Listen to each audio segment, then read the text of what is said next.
Good morning. Good morning. Hope you're doing well. Let me turn down the music here.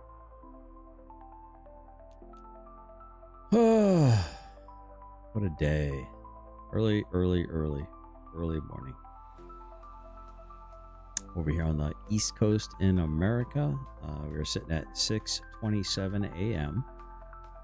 And this is my free-to-play account. I call it my budget cuts account. Have not spent a single dime on it, and we're going to see if we can't rise in the ranks. Go ahead and reset this here. Gotta get some gold. Black or blue? Spells. Black or blue spells. Let's play this mono black deck then. Give this a shot. Try to rank up. I'm fine until I get on the microphone for some reason. And suddenly I'm hacking in people's ears.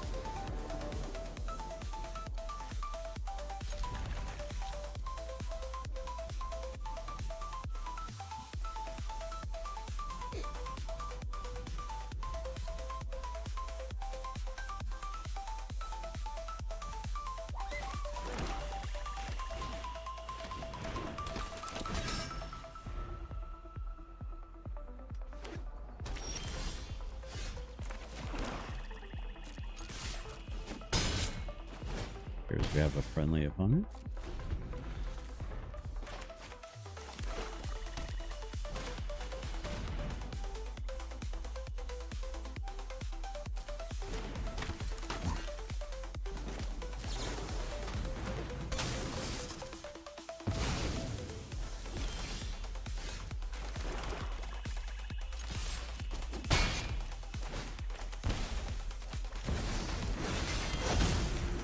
So we're off to a decent start.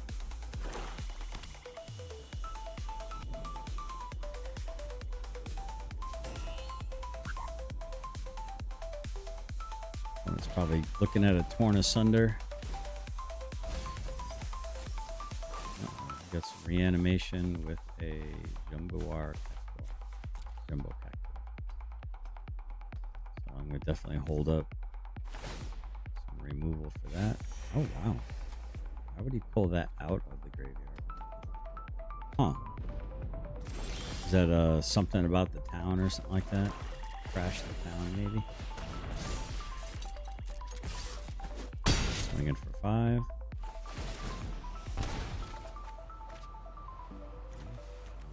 Decline.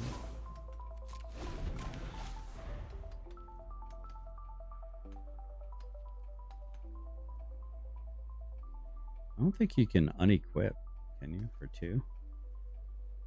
Without having another target. Huh. I wonder if you can. Destroy, that's fine. Well, it's unequipped now.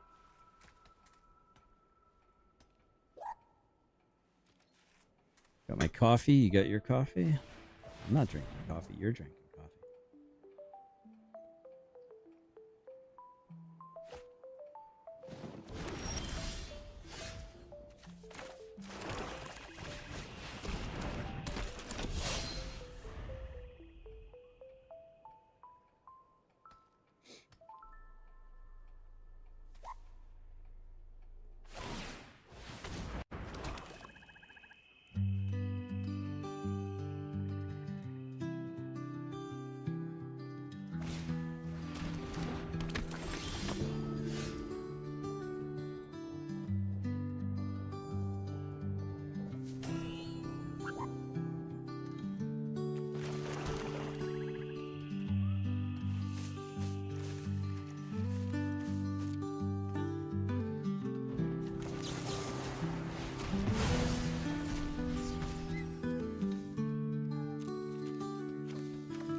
he's 1 mana away from live or die. That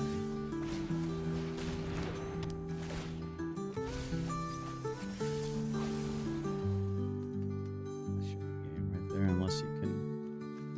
Yeah, he's finally got the mana, but it's too late now.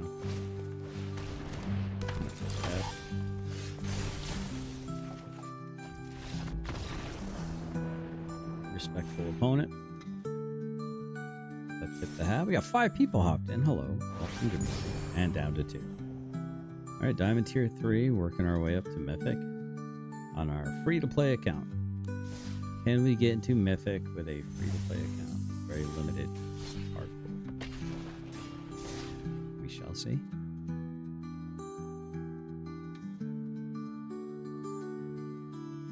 Going to be working on completing all my dailies for the day on this account before I switch over to my main account, which we're also working our way up to Mythic.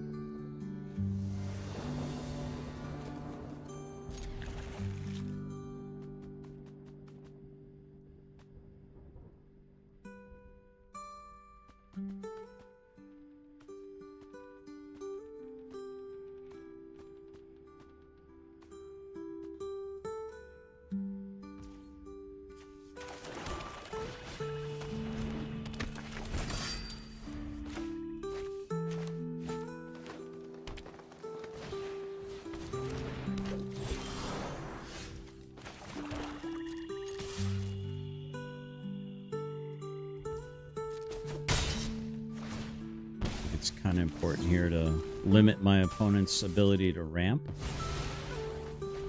Slow him down a little bit. Might have kept a hand that he might have not kept had it not been for the Land War Elf. Maybe.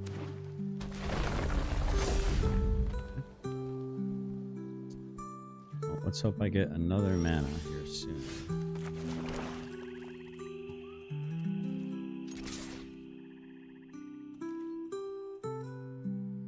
Swinging.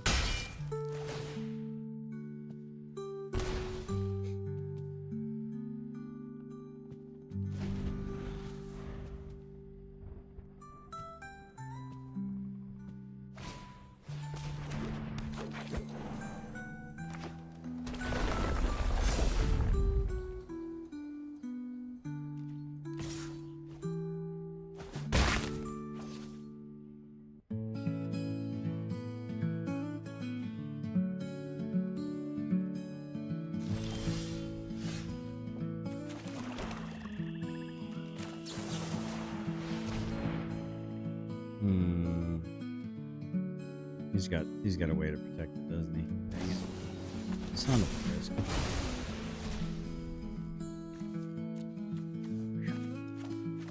Well, that was weird.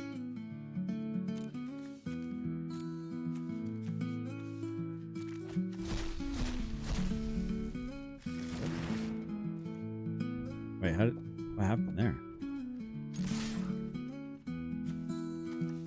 Oh, because of nowhere to run. That's right. Sneak.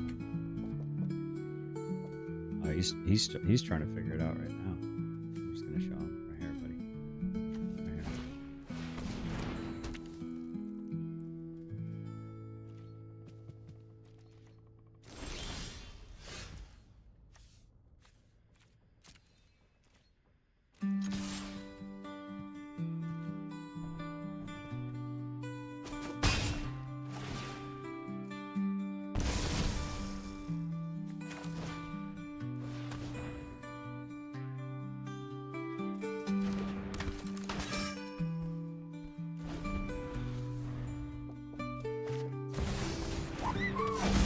Traveling chocobo.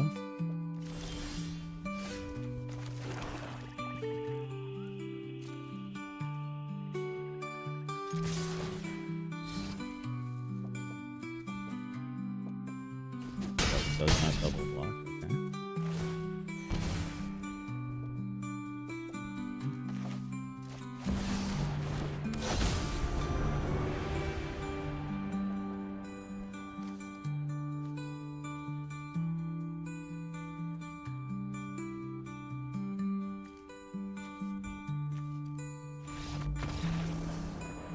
Okay. All right, we sufficiently crushed the will of our opponent to resist. So far, this mono black deck it's doing some work. Pretty simple build.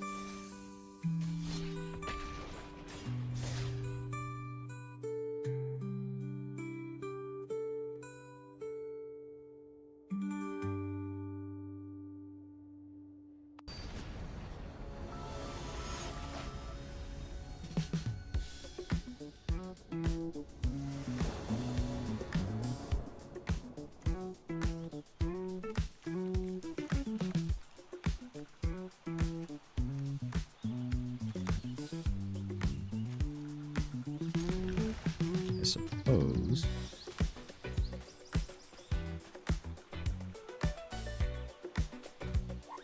probably shouldn't have kept this hand, but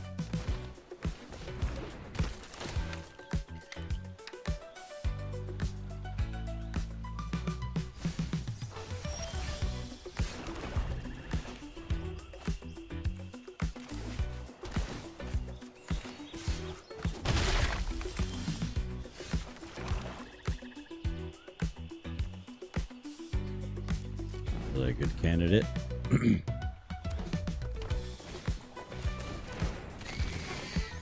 That's a good candidate.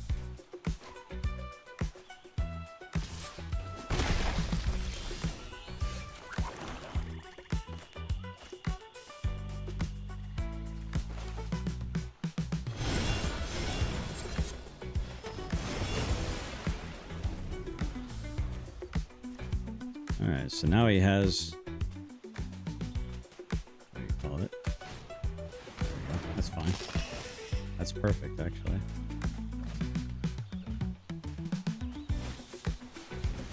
I'm about to cripple his whole like concept here. I think. I hope anyway. It's gonna be a big part of it. I'm gonna the-end his fear of missing out.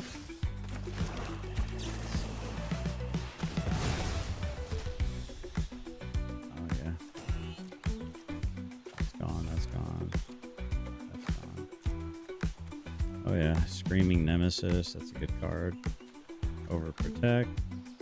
Breakouts, top 6 cards, Wildfire Wicker Folk, and Violent Urge. Yep. First strike surprises. If they're formatted, a double strike. Okay. Good to know. Sure. Okay.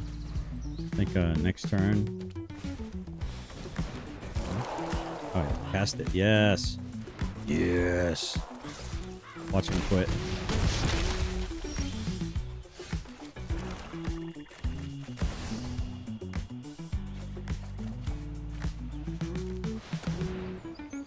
Yep.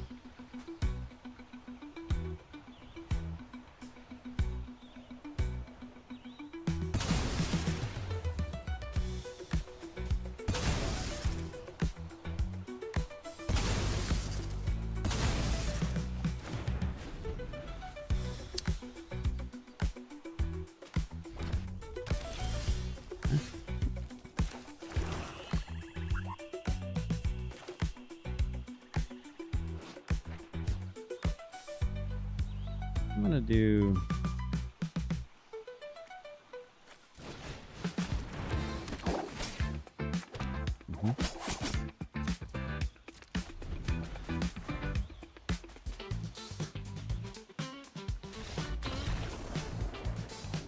All right.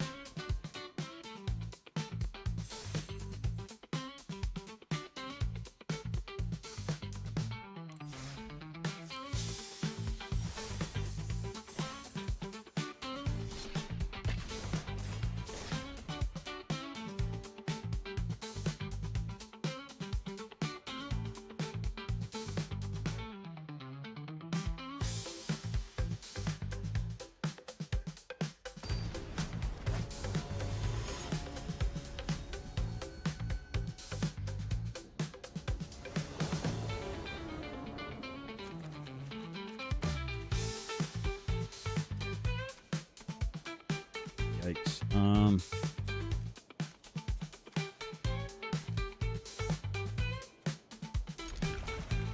guess so.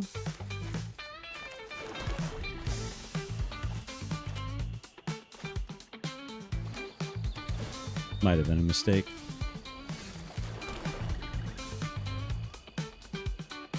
So that's technically 14. Actually, that might even be worth 9 damage if I'm not mistaken.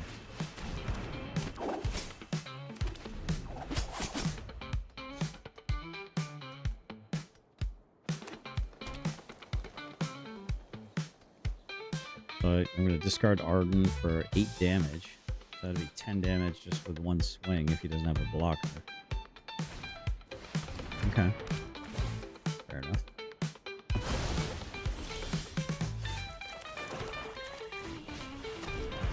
Stern, I put it on.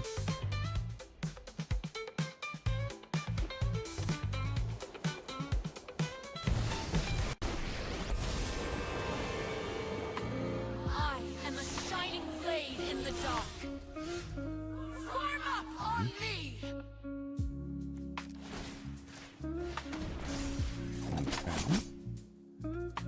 Let me make sure. So, equipped creature gets +1 to ninja. Whenever this creature deals combat damage to a player, draw a card and discard. Okay. So we're gonna go.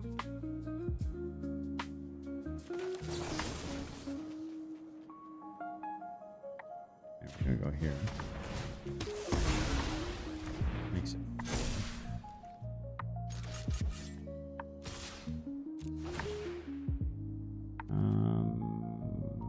If I transform it, let's say decline for now. Okay. Go ahead and discard that. Play a land, pass turn.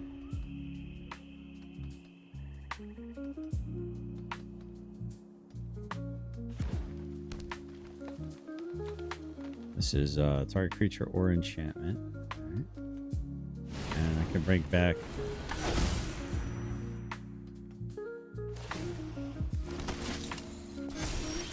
We fight together!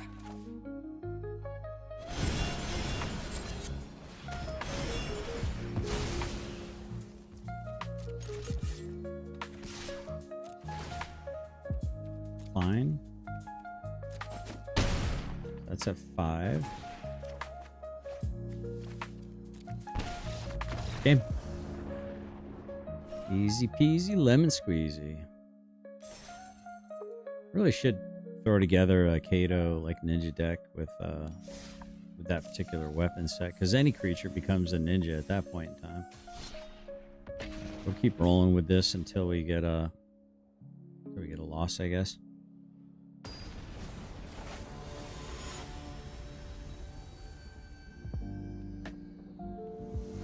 Hey, Jerry. How are you doing this morning? Hanging in there? Are you hanging in there? I hope so. This might not have been a smart keep on my part, but we'll see. Yeah, might should have been smart to. Might should have been a little smarter. Let that go.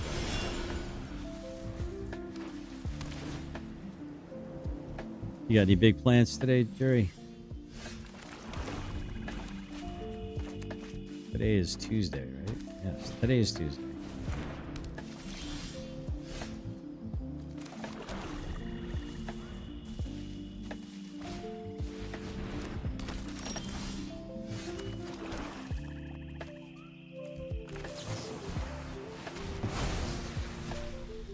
Nope, just relaxing.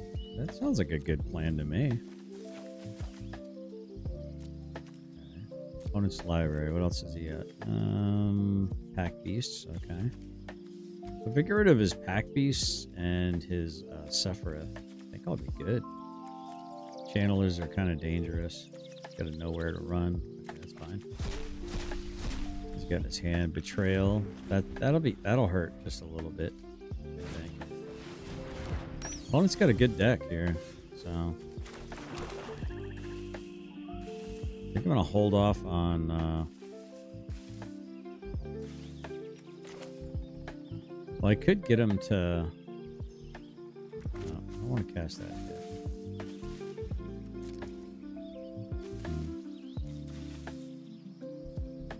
want to cast that because I think if I do this, there's a chance that he'll put on the Sheltered by Ghosts.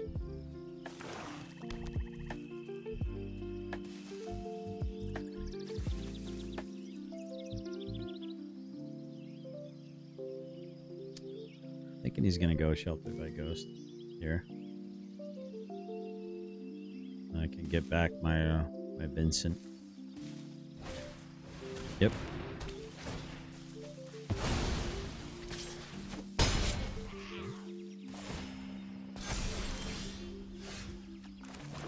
All right.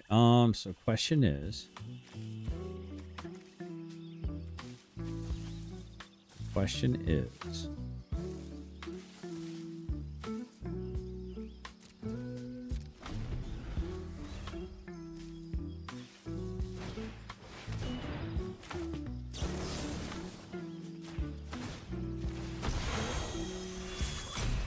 So what I'm kind of low key trying to do here is I'm trying to get him to commit to his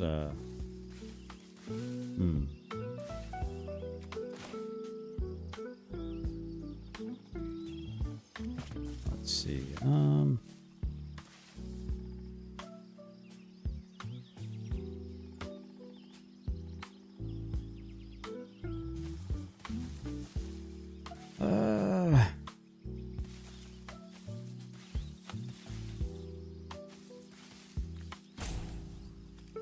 He doesn't really have any other creatures other than this one here. I think I do this. I think I do this. Okay.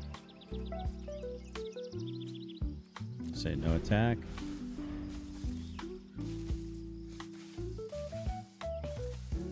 I think Vincent actually triggers whenever his little sacrifices go away too. Could it be Cecil? Oh, okay. All right. Fair enough. Sure. Okay. All right.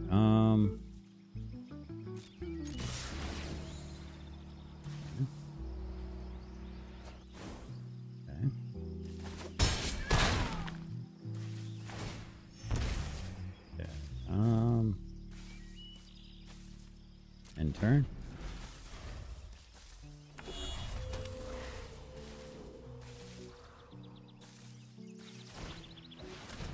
Sure. Okay, that makes sense. Now he's gonna. Yep, that makes sense. That's smart. That's smart. Okay, fair enough. Okay. We're gonna do season.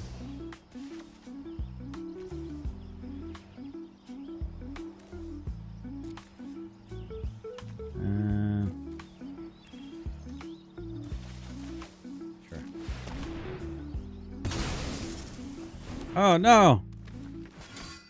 Okay, I thought I was gonna have to sacrifice that creature too. I was like, no! What did I do? Alright. I think we're gonna go...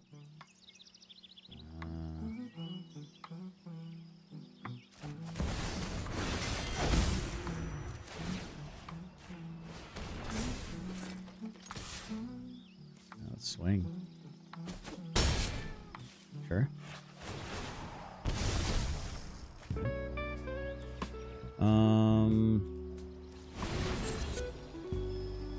No. I want to do the other one. Oh, I guess I got to do that. Sure. See if opponent has an answer. Sort of.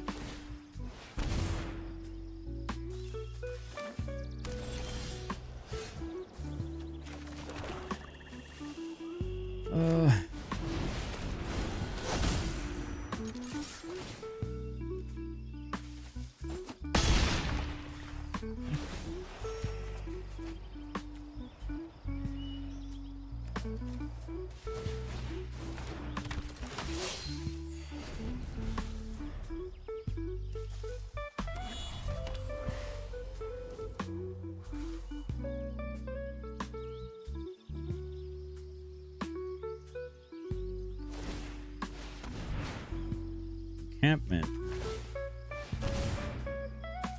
A little extra stuff attacking.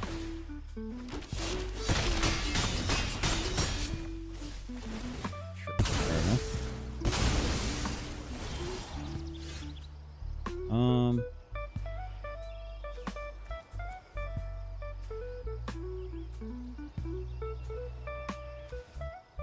Let's do that.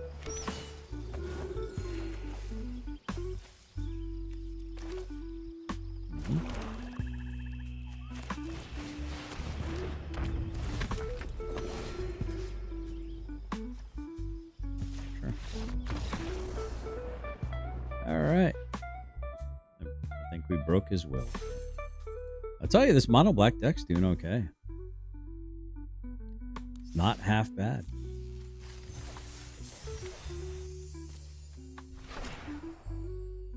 Tendril of the Mycotrian, like Moderizals. Let's see. For 7 mana, put 7 +1/+1 counters on target creature or non-creature land you control. It becomes a fungi or fungus creature with haste. It's still a land. Well, that's kind of cool. Should I build a deck around that? All right, let's keep plugging until we get a loss, chat.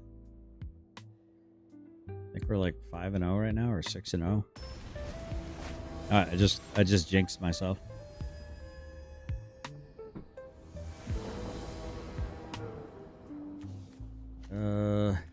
Yikes. I'm gonna mulligan this one. There we go. Keep this. Stella Bravo, can you show us the deck list, please? Absolutely. Let me, right after this game, I will show you the deck list. Kind of revolves around a little bit around Ninja Blades, although it hasn't been necessarily a crucial part of the build. And this hand's probably not ideal, but Ninja Blades, discarding creatures or big casting cost items into the graveyard, and then being able to reanimate them eventually.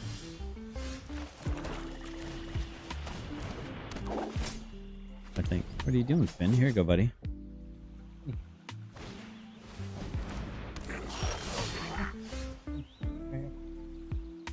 Go, buddy. Get your bone? There you go, buddy. You gonna be Daddy's little tiny foot warmer today, huh? Gonna keep my feet warm? You're a good boy. You're such a good boy. I think we'll go with this. Try to swing.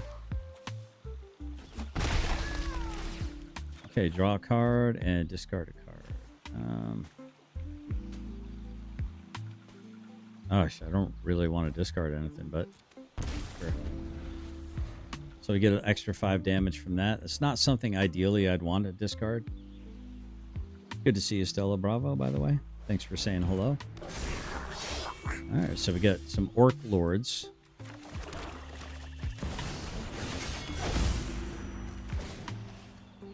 And let's see.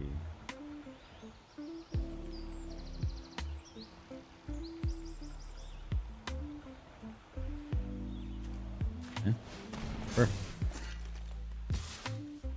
Let's do it.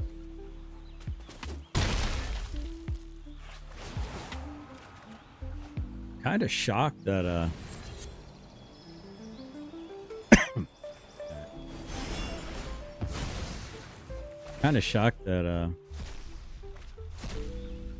he didn't block that.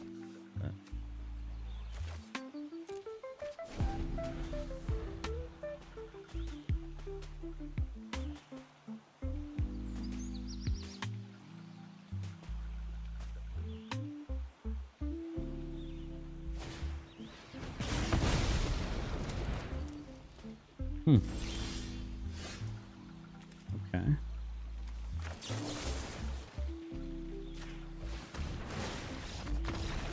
All right. Well, I mean, that was kind of like nothing to crow about. Opponent got really kind of screwed there, I think.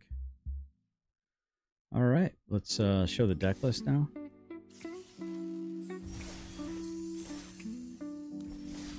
This is my mono black second iteration. Yeah, that's harsh, man. That's feels bad. So basically, for creatures, it basically goes from the 1 all the way to the 4 or 5, and then actually has very few creatures. If you don't count, and it's only got 1 ninja blade, so I'm kind of enjoying the ninja blade, but maybe I need to add an extra ninja blade in there because it does seem to be pretty effective. I don't know how it works, but it really does. It's got 4, 5, 6, 7, 8, 11, 12, 13 creatures total, with some removal recursion from virtue of persistence, some Season of the Lost here, and Coiling Rebirth. The End, I think, is a very crucial card lately. It really does help clear boards and stuff of crucial cards like Yuna, Bahamut, stuff like that, if you needed it. Withering Torment is for like those pesky like enchantments that are really hard to get rid of, like Console is something that will kind of ruin Arden's ability to use the haste. A little bit of Go for the Throat, and Nowhere to Run is, I find, to be very crucial. How does it go against decks with graveyard removal? It still has a punch to it, because it still has a punch. It doesn't fully, I mean, the chances of me getting this out and not discarding it to like a Ninja Blades doesn't usually last that long. And I only got the 3 rebirths here plus the 3 here, so technically it's 6 sources of rebirth. And I don't know, it's I just went against the Betrayal deck not too long ago, and it beat them. So I don't know, it's got a weird curve though. I mean, now that I'm looking at it, the curve kind of doesn't make sense, but I don't know, somehow it's working. Let me look at the let me look at my stats on it real quick, according to Untap GG. All right, let me switch over to Subpar Gaming. Oh, not Subpar. Budget Cuts. This is my free-to-play account where I haven't spent a single dime on any cards at all. I just did the tutorial and just worked my way up. It's actually currently it's at a 50% win rate, but I mean I won. This is my 7th game in a row this morning, so it looks like it's on an uptick. Maybe it's just the decks that are in the meta. Oh, you know why it probably had a lower win rate? Because of, you know, Steel Cutter, but because I had this deck for a while. But it seems like against the new meta, the new open standard, which is, I guess it's like cats and stuff like that. I haven't really gone against the cat deck, life deck. I haven't really gone against like a really standard, as in Rest in Peace, etc. Yeah, Rest in Peace would affect it, but not, I don't think it would be like, I shouldn't have kept this. I should not have kept it. No, I don't think I should have kept this hand. Yeah, so there's the console. That's fine. I think Rest in Peace it's a good card. Very good card.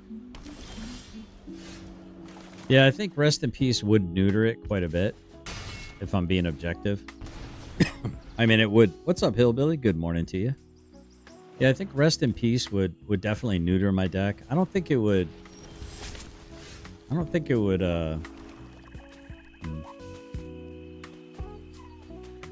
think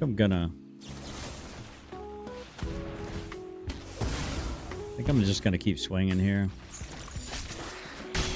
because I can V-end it. I probably should have just waited and V-ended it. Oh, you know Hillbilly. Awesome. Awesome. Yeah, Hillbilly's awesome. He's a good dude. Very good dude. I'm just gonna go ahead and get rid of this now. Alright, so we got a Sunfall. Okay, Gainsborough. Alright, so I see this. This is Gain and Drain. Only 2 of those. Interesting. A lot of wind crystals. I don't know if I would be rolling 3 of them. Ah, the Obliterator. Well, at least he doesn't have it. All right, he's got some Mortifies. Sorry about coughing in your ear, chat. So that's part of the cleric right there. Okay. Okay. Alrighty, chat.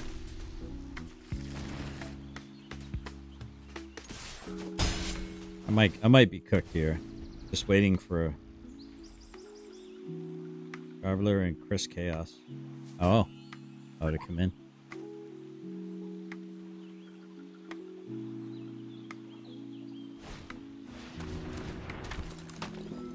Uh-oh.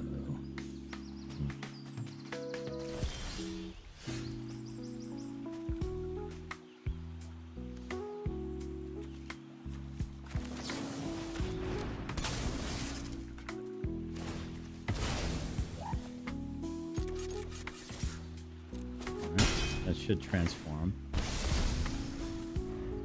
Two other people I always see. Awesome. Well, thanks for hanging out, Stella Bravo, and thanks for asking to see the deck list and stuff. I actually played one of Hillbilly's decks. I don't think I couldn't play it on this one though, because I don't think I had it on this. Let's go here. I think this would be the smartest one for me to put out there. I saw them last night over on Jay Villain's channel. Nice. All right, we got 5 mana. Opponent can't block that. Let's go ahead and take action. Make him discard his last card. Okay. So my opponent is no cards in hand. I'm gonna keep this mana up. So I'm gonna do Ninja Blades. I want to keep nowhere to run up. So in case he clerics or something like that. I don't know if I'll be able to stop it or not. But hold on. Oh no. So he can give it lifelink, right? Like, oh, whenever I get damage. Okay, Roger. Okay. Okay. I'm thinking I'm gonna Season of Loss next turn and sacrifice my token on my Ninja Blade token.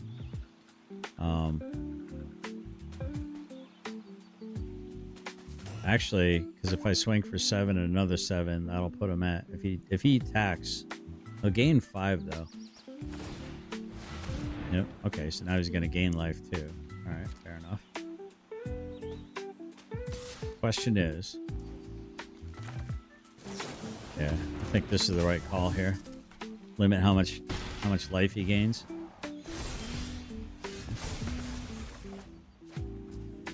All right. So 6 mana. Hold on, guys. We're gonna figure this out here. I can't do that. We'll do that though. That'll be 9. Gonna discard that. It's another 7. Right? Nope. Oh, if I do that, I can get him back. As this enters, sacrifice creature enchantment. Whenever this creature enters, each opponent is sacrifice a non-land, non-token enchantment of their choice and sacrifice a non-token. Okay, yeah, here we go.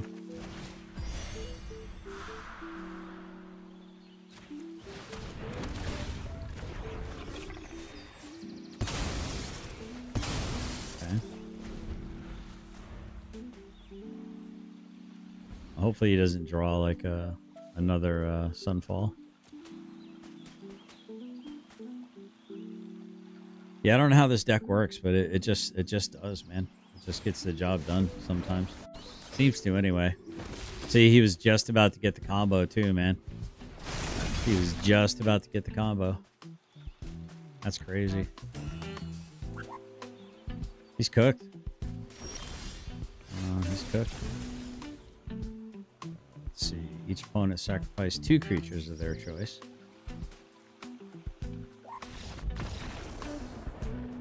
I'm really big on this on that dude. All right, so we're Diamond 2. Still haven't lost yet this morning. I think we're 7-0 now, 8-0 with this deck. So Yeah, it just works. I've never seen this card before. Scale Storm Summoner. Whenever this creature attacks, create a dinosaur token. If you control a creature with power 4 or greater. Interesting. It's a 3/3 for 3 uncommon. That gives you another 3/1. Really? Huh.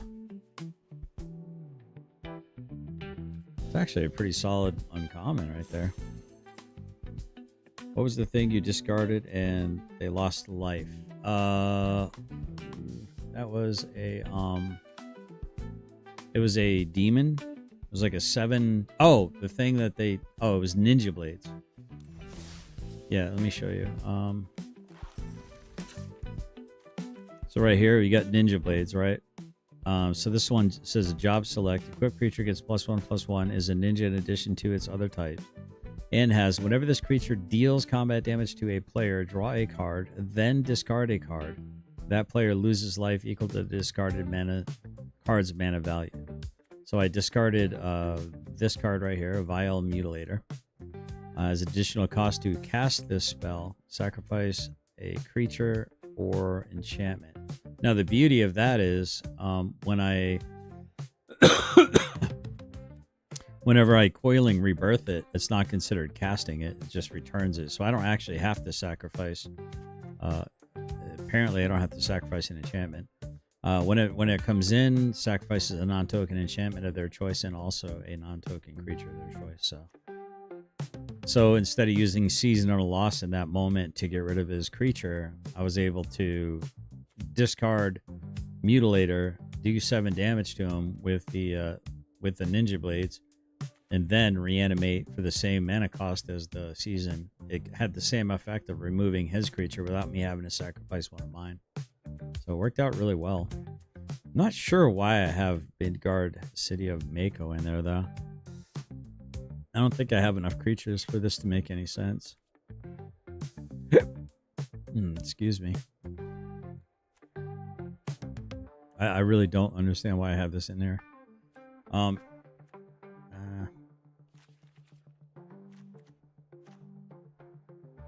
think it'd be better off with a couple ports in here. Make some creatures. That's 24 lands, yeah. Demolition Field too.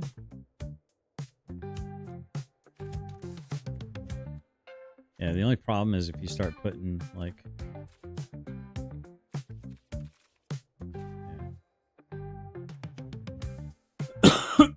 excuse me. Let's save and exit. I probably shouldn't have messed with it. Now I probably screwed it all up. Alright, I gotta take this hoodie off, man. It is warm in here right now.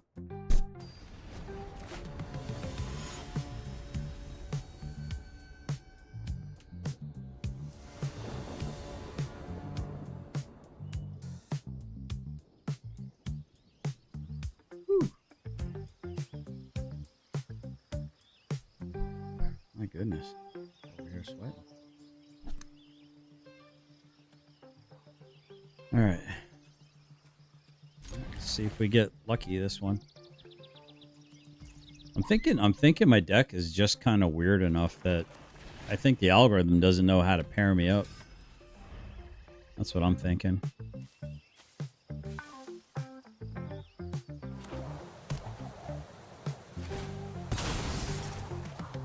I'm getting kind of lucky matchups, maybe. I don't know. I've gotten a Chocobo deck though.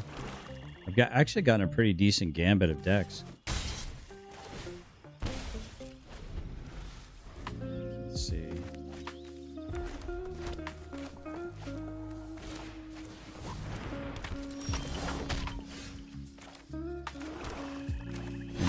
There we go. Yeah, Chocobo Landfall Tifa deck.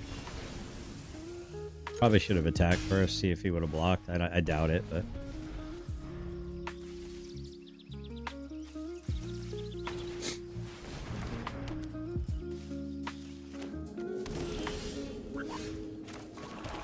So the question is, do I get rid of the Shofu, or do I save that for the creature he would put the... I think I save it for the creature. I think that's the right thing to do.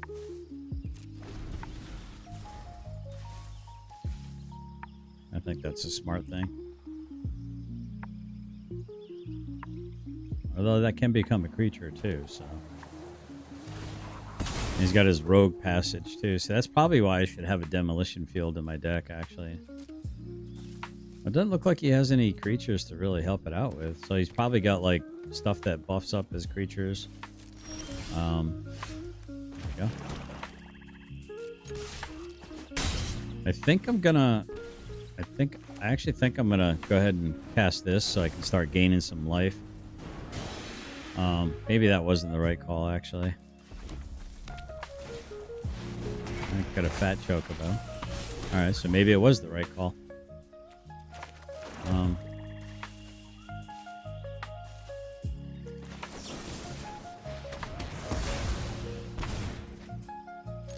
let's start draining his hand.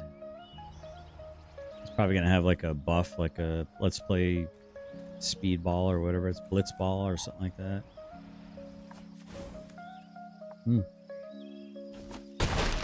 Chocobo chick, okay. Or kick, rather. Fair enough.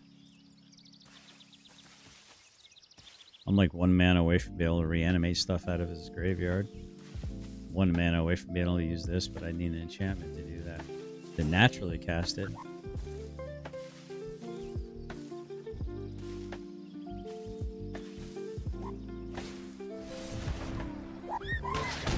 Sure. Sure. Fair enough.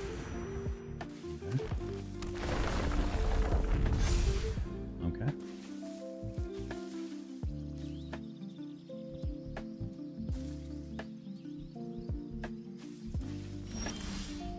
Alright.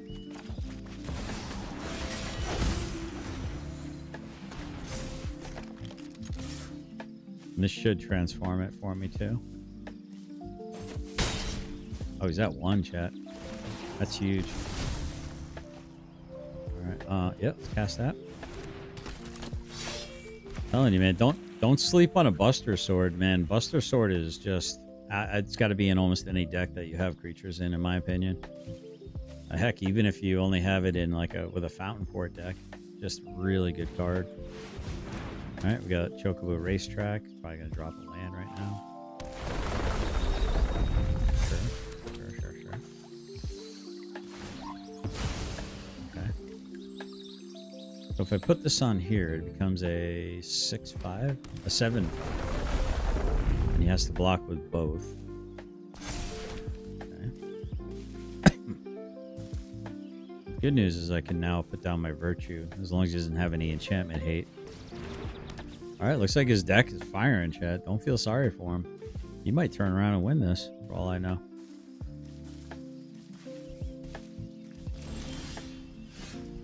Oh, goodness. There we go.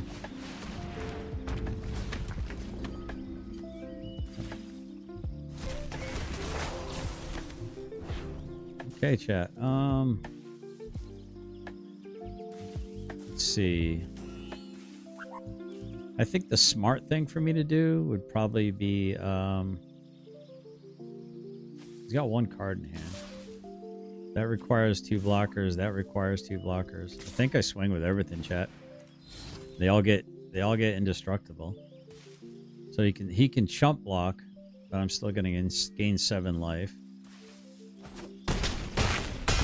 All right, I broke our opponent's will to resist.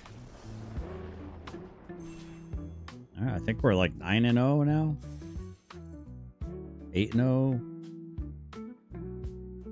Something, I don't even know, man. Man, what a string of luck this morning.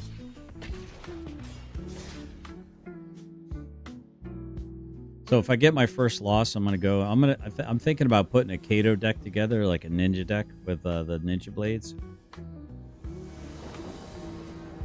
And we'll see what I can put together. Kind of feeling inspired. All right, we got a friendly opponent, chat. Uh-oh.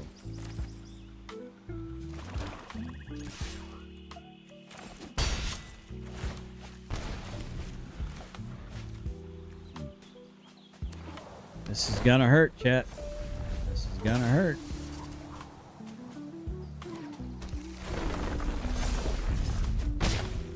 Yeah, I may have to leave this back as a blocker.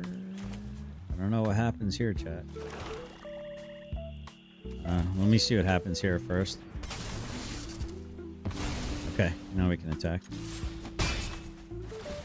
Whew. I could have gotten out of control real quick. Alright, we're at 14. That's pretty big. That is a card, chat. He's got white, too, so he could have a Sheltered by Ghost in there. Okay, and turn.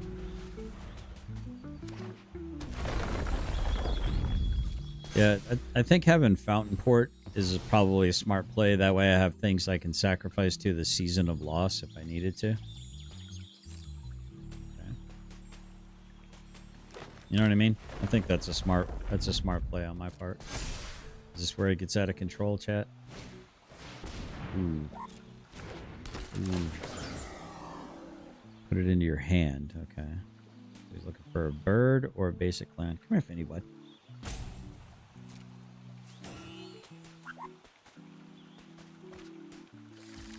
I am 2 mana away from Summon Odin.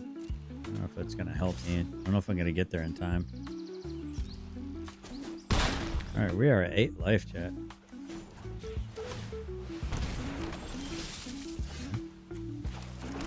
I do not know, chat. I think I might be just cooked here.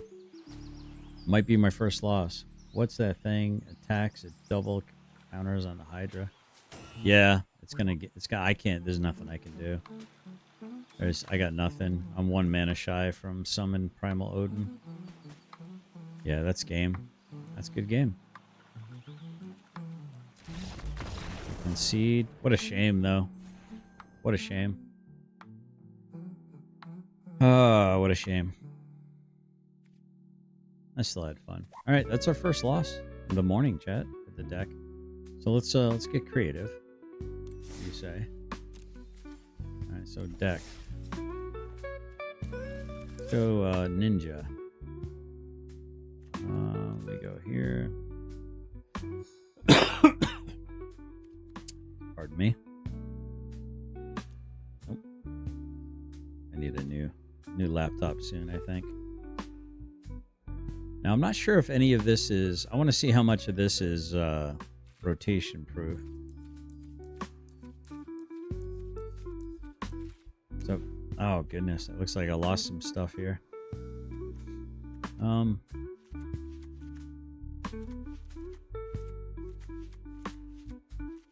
Okay.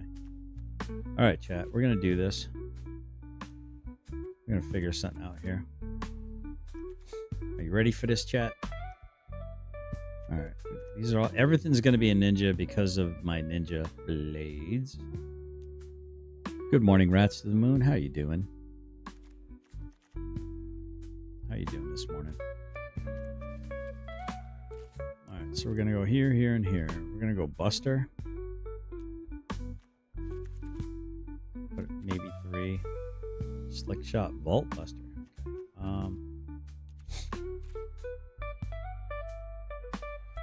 Let's go Hall. So that can look at that can become a ooh.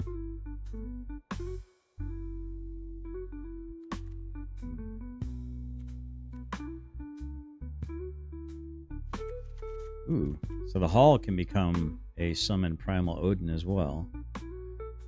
Went through my sub list and pared it down quite a bit. Yeah, I hear you. I hear you, Rats. The 1A community, I've unfollowed most of them as well. I think that's what you're talking about, right? Cleaning house. Yep. Some of these people don't deserve your respect, nor do they deserve your support. Let's go with draw. I believe it's 4 mana creature. And it's blue. Let's see. Homunculus would be cool. Yep, I'm gonna put one of the Enduring Curiosities in. I'm really big on Jack. At least one of these in the deck. And actually, you know, it's interesting. I need lifelink, though. I definitely need some lifelink.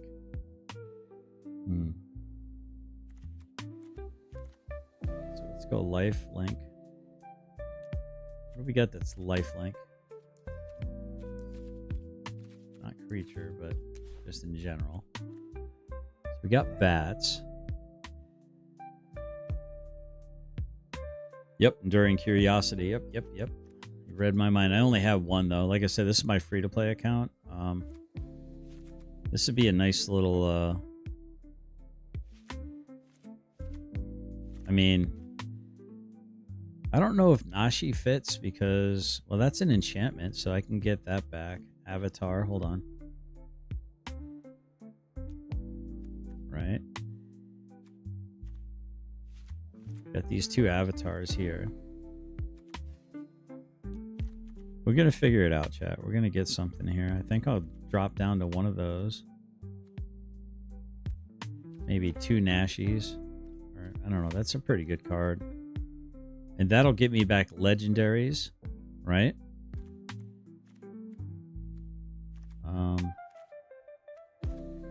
About 3 steps.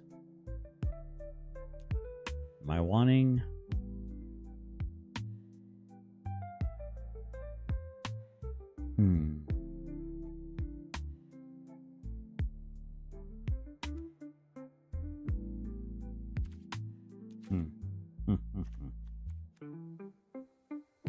Alrighty, rats. Yeah, I definitely need some removal. I'm just throwing in a bunch of stuff that I'd like to have in my deck. I think I'm going to go down to 2 barbed servitors. I like the nowhere to run. I'll put 3 of those in here, I think. And go for the throat. Actually, there's a good life card right there. This is a pretty interesting card. Xenos Galvus. Galvus is an interesting card.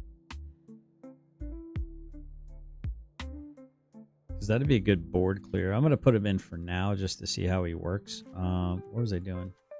What was I doing? I was doing something, chat. Go for the throat. Wait, is throat not in rotation? Oh, it's not. Okay, go for the throat is out, chat. How about betrayal?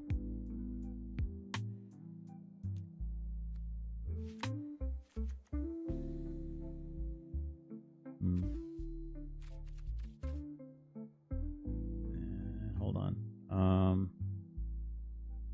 Virtue.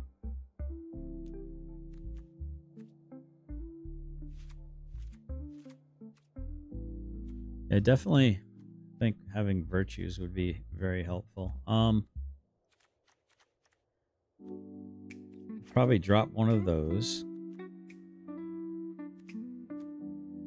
All right, I'm way over budget here. I get that. I'm just trying to figure out some things here.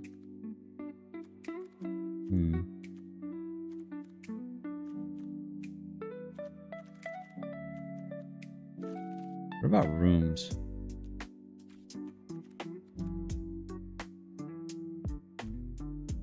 Do like whenever one or more cards leave your graveyard, create a 2/2 horror, right? That's good. There's also you can surveil.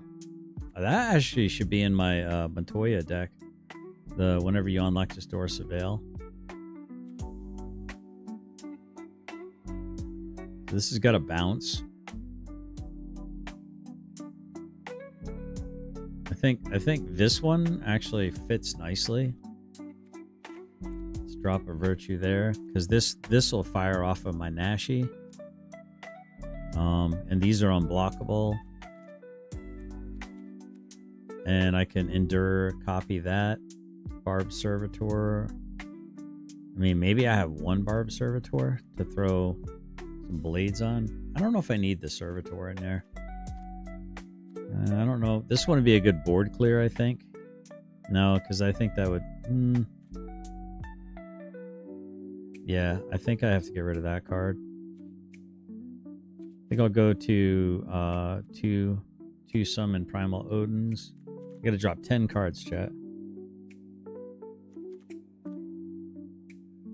Hold on. I need to destroy enchantment. Yeah, I gotta put a couple of these in, I think. Alright.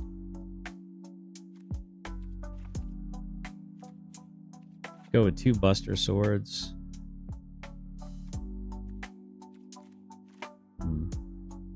One Go-Go. Alright, still gotta drop. Go with 2 Nashies.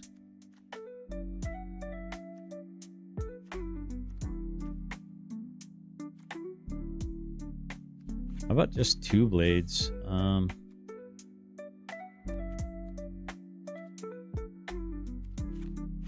think I can just go with the Revenants instead of the other ones as well, the 2/3. All right, I got to drop 6 cards, chat. I got to pare this thing down. How about just 1 less Virtue? Too many 2-drops? Too many 2-drops here? Yeah.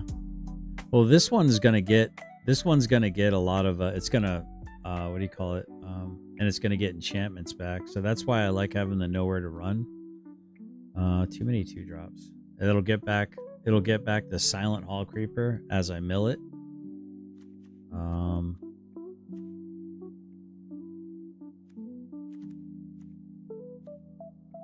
I don't know. I think I have too many 3-drops almost. Maybe let's try that. We're gonna call it Ninja Police. You get it, right? Those who get it, get it. Kamigawa failed my family. If you know, you know. Solutions, and the futurists have them. If you know, you know. Ninja, please. That's kind of cool. I think we'll go with that.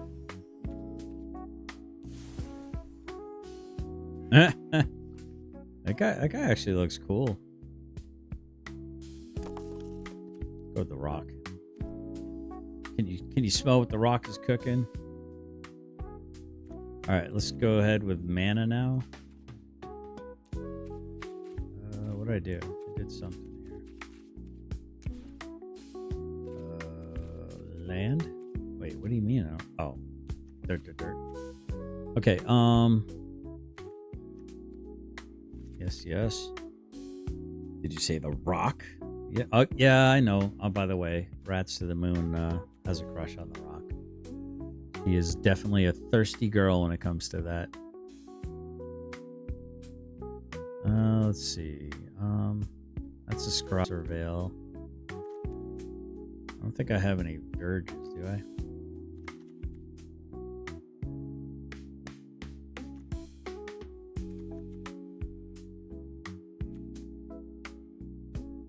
Yeah, I think that's it, really. Let's go with a Port. Put a couple of ports in there. So we got 24 lands. No Verges, huh? I got Verges, but not on color Verges. All right. Well, we got what we got, chat. And that's all we got. He is hot. All right, calm down. Calm down. Ain't nobody got time for that. All right, Ninja Police. All right, let's give this a shot, chat. Shall we? Let's go ahead and favorite it so it's on top. All right, take it easy over there. Take it easy, Rats to the Moon. Over there, you're drooling. You're making my keyboard all wet. Coming through the monitor. You crack me up, Rats to the Moon. All right, let's see how big of a travesty this is. Actually, you know what? I should probably put the 2 more Ninja Blades in there. Of course, just because I want everything to be a ninja because of Kato, Bane of Nightmares. Let's see how this goes, chat. Let's see how it goes. Hey guys, I'm going against Ged. It's like God, but with an E.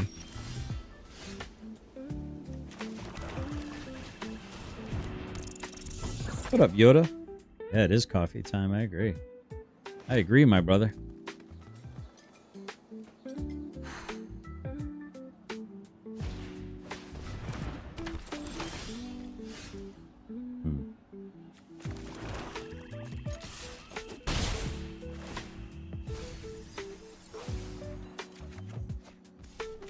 And let the frustration begin, my friend.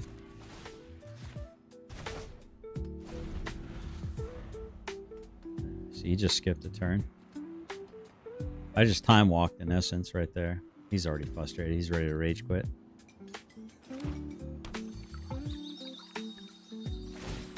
I don't really know that I have any good targets for ninja blades though, other than to make it like a make it into a ninja. I didn't think about that actually. I need some big boys that I can discard and then stuff I can get back from the graveyard.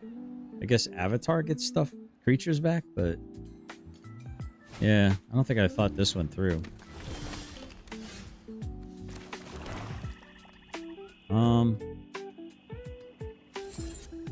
That's 5 mana for that. Well, let's see what we get here.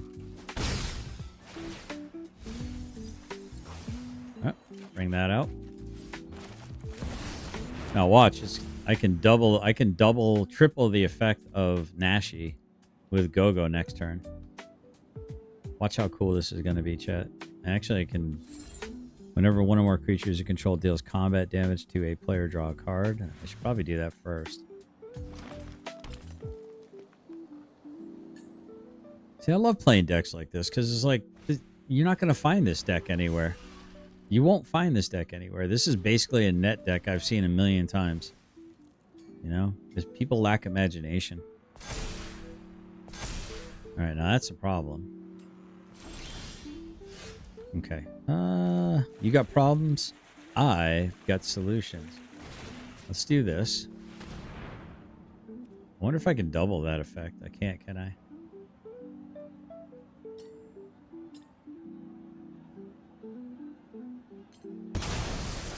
Okay. So if I attack, right? Watch. I want to see how this works. Now I could do that, right? I don't think I will. I think I'm going to do that. And then I'm going to pay 1. I'm going to copy it. So I get that back. Alright. Fair enough. Now next turn, if I get a land, I can do that. I can do that 3 more times.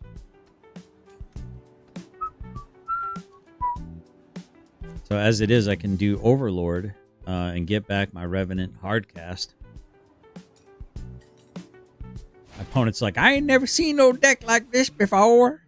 I said, that's right. You know why? Because I'm an original. I don't think he's going to attack, chat. I don't know if I have an answer to this, though, if he doesn't attack. Oh, I do have an answer. Okay. What is this? What is this? What is going on here? I mean, I can Revenant, give my Nashi flying. Right? I do need to start drawing cards, though. Actually, I need mana, so I can cast more stuff. More gooder stuff.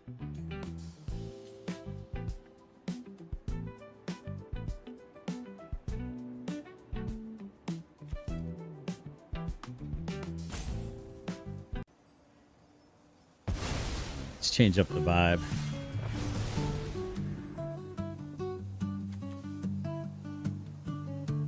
I wouldn't have done that one. But it is what it is. Boom. Okay, so now he can't block. Or do they untap? Sure. Okay, so I got another Nashi, right?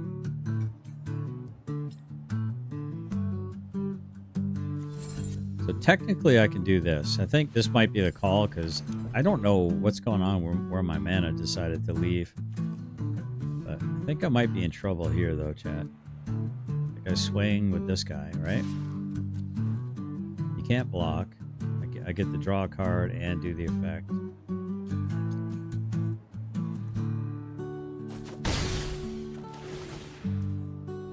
Resolve.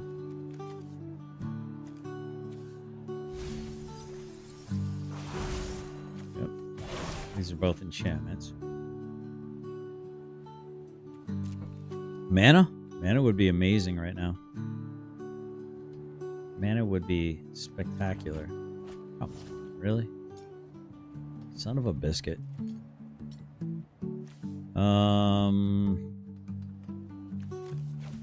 Sure. What am I at? Do I gotta discard 2 cards?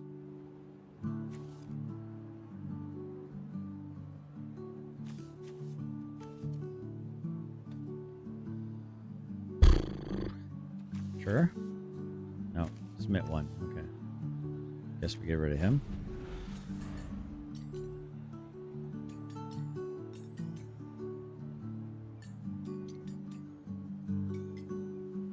Opponent's about to drop a absolute bombshell on me here. Okay, that's a good card for him.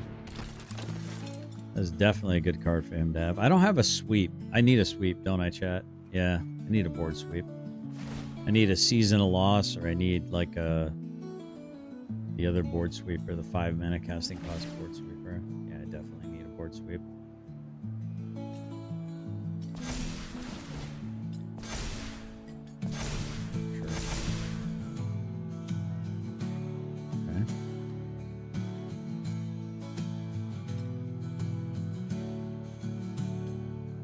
Definitely weird that most of my mana must be in the...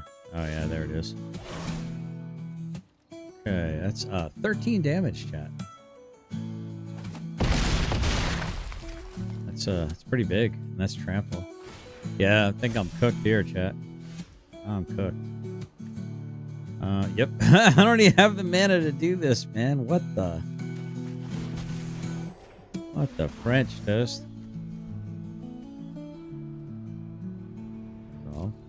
What the hell is it? Why is it doing that?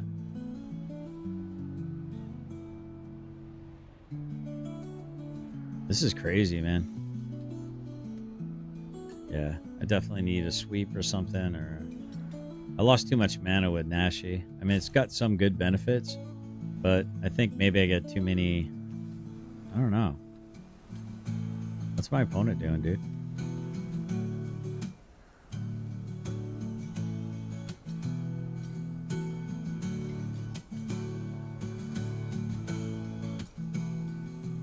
Not getting mana is really starting to hurt.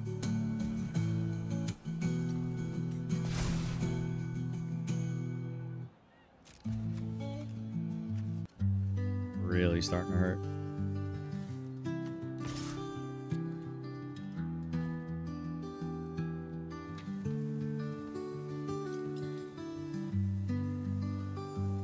Yeah, he's pretty much got me.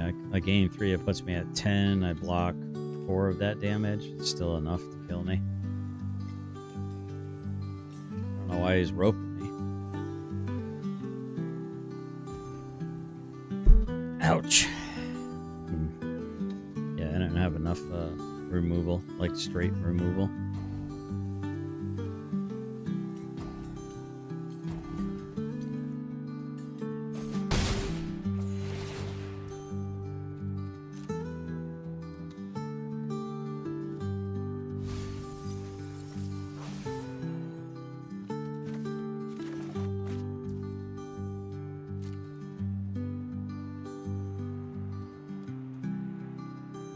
So I mean, I guess, oh, you know what I need to have in here is eidetic memory. I definitely need to have eidetic memories in here. We'll say good game. Eidetic memory. Yes, yes, yes, yes, yes, yes, yes. Eidetic memory would be awesome because I could put these counters on my unblockables. All right, hold on, chat. We got this. And I think I do need, like, lower casting cost, like... Hold on.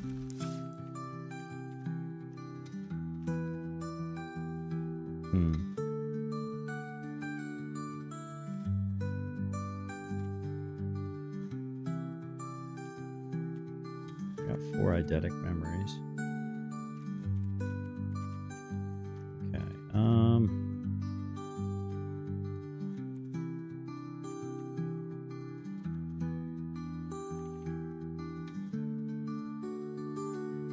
I don't know if this one's necessary though. I mean, it does help with card draw, but 5 mana to pop it.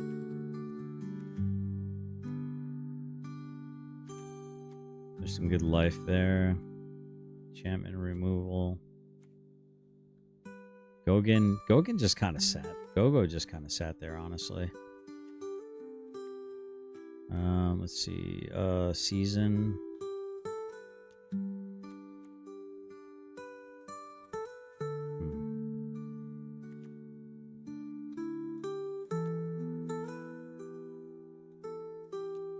How about destroy all? How about a we got a deadly cover up. That's an enchantment. Oh shite. Hold on. That actually might not even be in rotation. Hold on. Let's see, what do we got here? I don't think this is in rotation. Invasion's not in rotation, I don't think. Nope, dang. Okay, that's March of the Machines. So that's out. Cover up is in. Right? Yeah, cover up's in.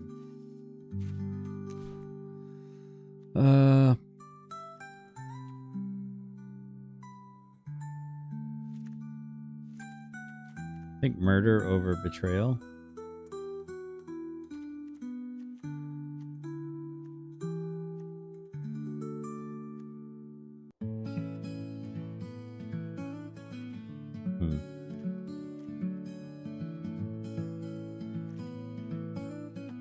I mean, maybe not Buster in this one. Alright, let's try this.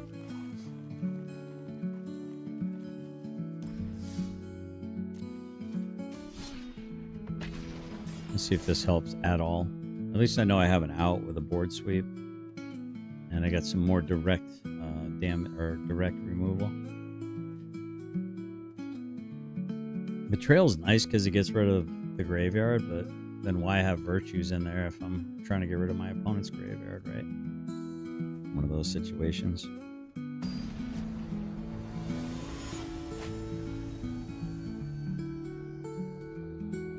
King Burbatove. Okay, King. Well, here we go. Eidetic Memory. Whenever it deals combat, you may put that many cards. You may put any number of legendary cards into your hand. If you do, okay. All right, we start out with Nashi, Searcher in the dark.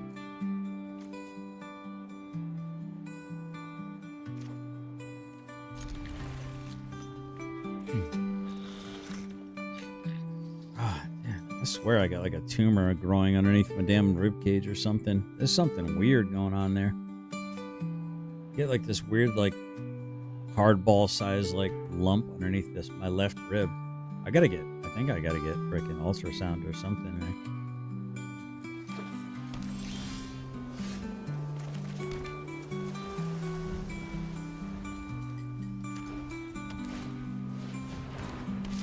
Go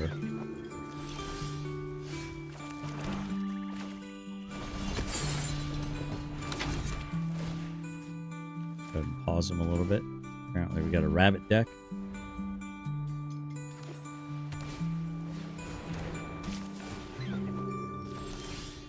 Sure.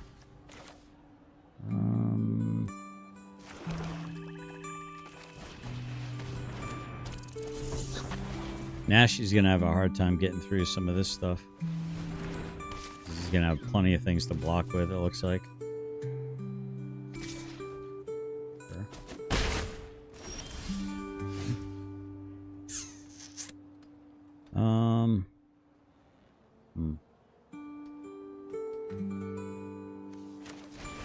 think I do this, chat.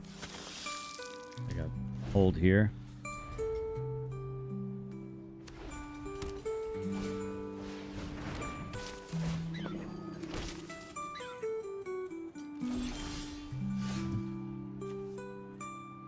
I think I go here.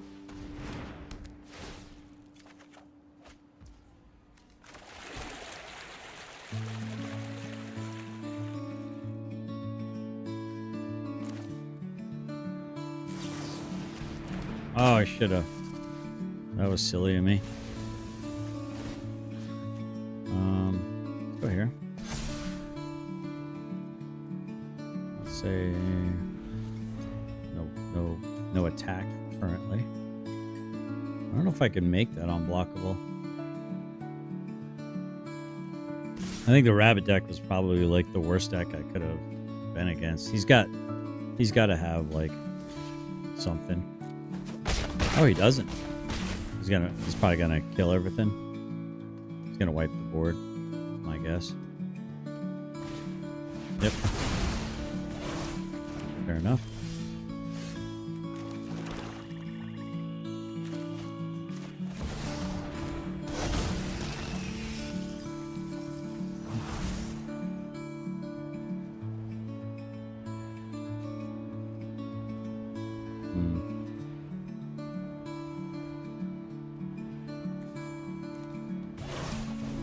I get this guy, and then I make this guy flying next turn. Flying and lifelink. Sure.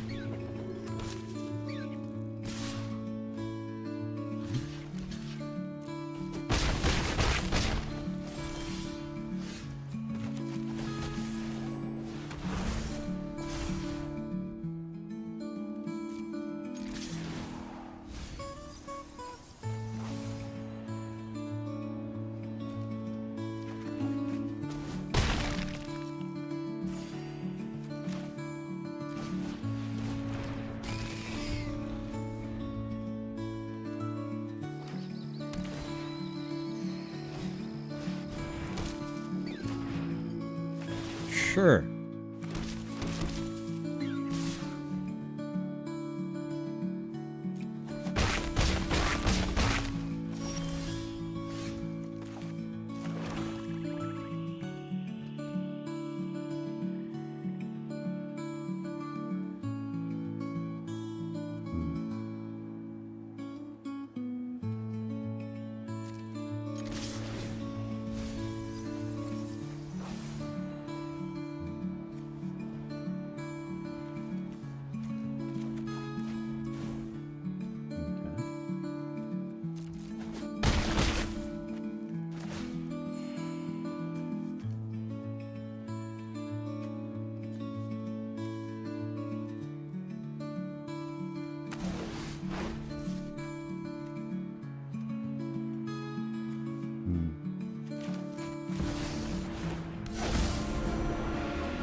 Yeah, I think I'm cooked here, chat. That should be game.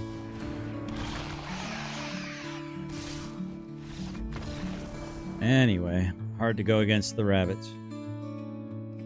It's a good game. It's a good deck. Let me see.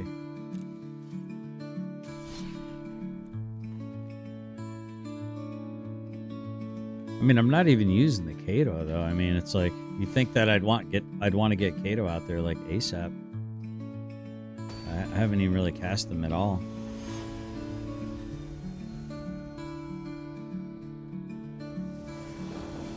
Give this one more play test. This might go to the scrap heap here real soon. I don't want to keep trying to force a square peg into a round hole, you know what I mean?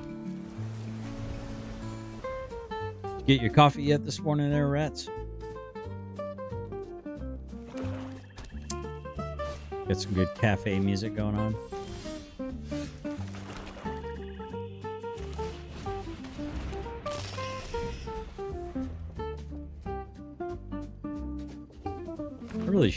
I really should put the Buster Swords back in here, actually. Now I'm looking at it. Lombo, what's up, bro? Good morning to you. Really good to see you. Really good to see you. Swing. Let's go ahead and draw a card. So do this. Get to draw another card. Bummer.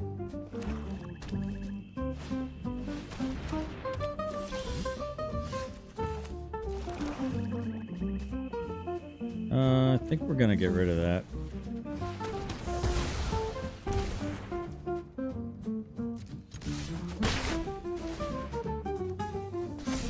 Counters on that. No longer in cut down range. What up, Lone Bolt? I'm just playing some standard casual, just working on a deck here. What I get a feeling he's gonna have the Phyrexian guy that he bushwhacked, and I gotta destroy all the permanents. I feel like that's on the way into my face. Okay. Go ahead and draw a card. Sure.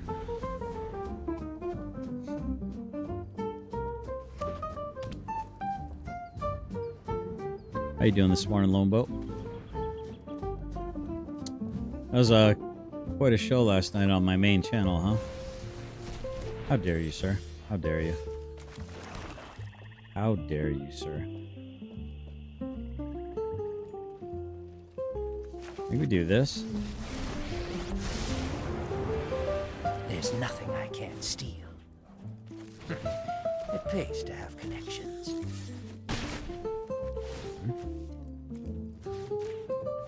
Turn it into that. Nice. Trust me, I'm a specialist. Doing well, brother. Always enjoy the content. Oh, good. Keep you company. Well, that hurt.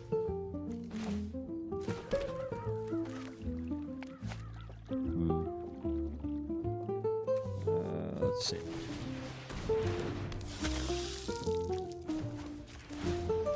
Let's do that.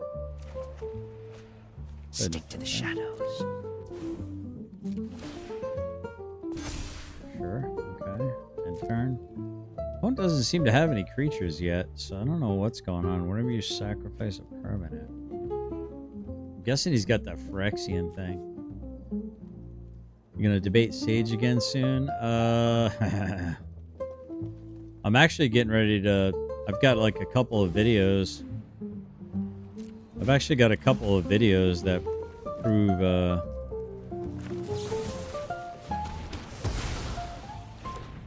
got a couple of videos that prove the points that I was making pretty accurately there. Let's go...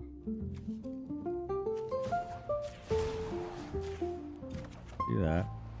Found a way in. Go ahead and discard that. Go ahead and do that. Go ahead and do this. Do that. Yeah, I think that's a smarter play right there. Make him mill some stuff. Yeah, pretty much everything that Sage guy has said in the last week since I've been in my orbit.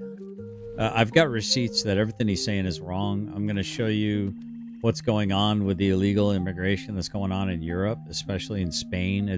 Spain is breaking loose.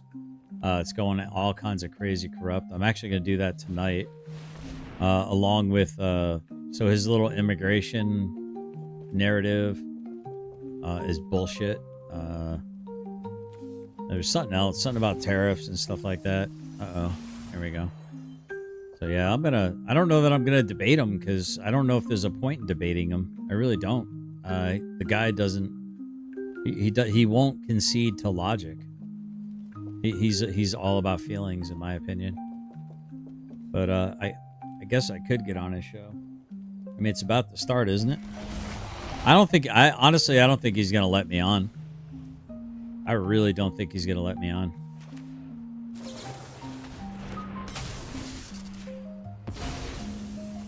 I don't think he's gonna let me on. If I'm being blunt. I'd be very shocked if he did.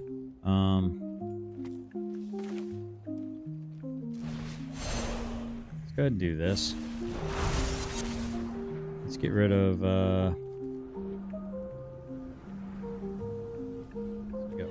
that's 4. That's 7. Let's do that. And should we get rid of Breach the Multiverse?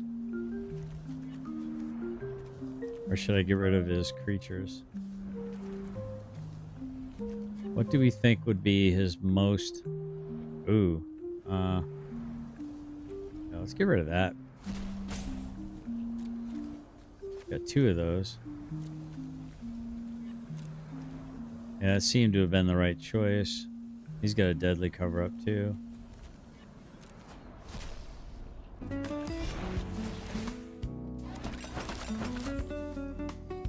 Alright,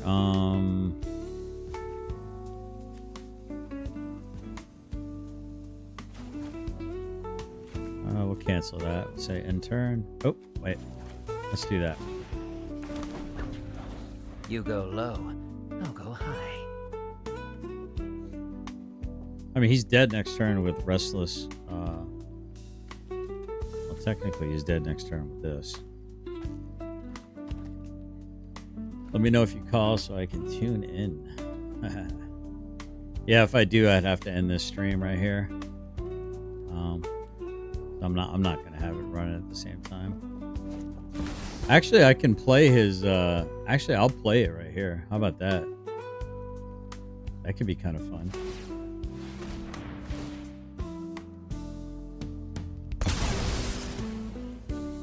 Yeah, we'll see. We'll see kind of ridiculous stuff he's gonna be saying.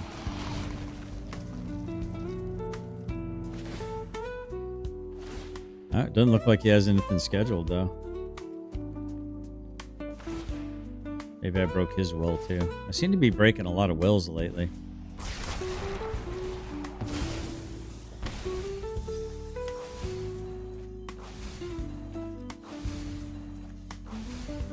Yowza.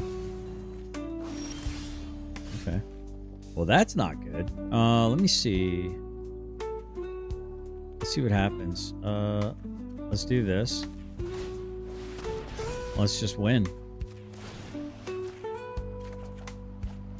Let's surprise him.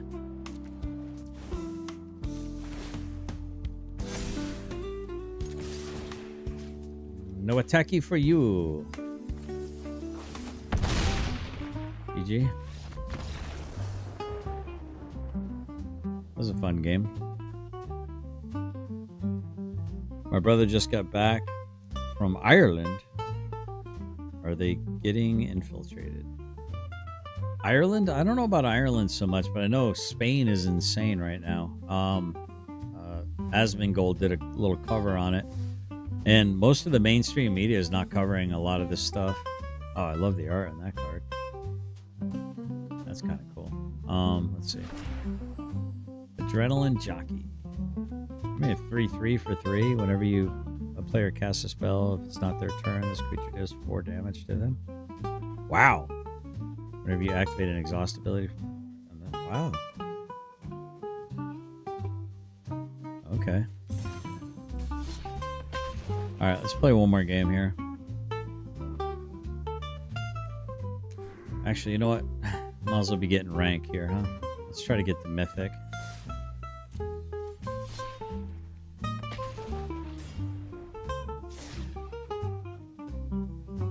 How did he enjoy Ireland? Why don't you ask your brother? Ask your brother if they're getting infiltrated. He just got back from there. Why are you going to ask me? That's female logic. Hashtag. Yeah, no, I mean, it's like... it's regional, too, right? It's mostly in the cities. That's where they're smuggling them into, this to the main city hubs. I just want to know when people are going to stop allowing themselves to be guilt-tripped into nonsense, man. We don't owe the rest of the world a damn thing, dude. We don't have to take on their peasants, their trash mongers. It's like I told Sage Outcast. Everywhere that these third worlders go, they just leave a pile of refuse and trash behind them. It's scary. They're selling their country. Yeah. Well, they're not selling their country. I'm telling you who's behind it. I know who's behind it. That's a problem right there. The darkness crystal. That's actually a really good card. I should put that in my deck. This deck, actually. That's going to be a problem. Potentially, that's going to be oh, that'll definitely be a problem. Okay. Wardens of...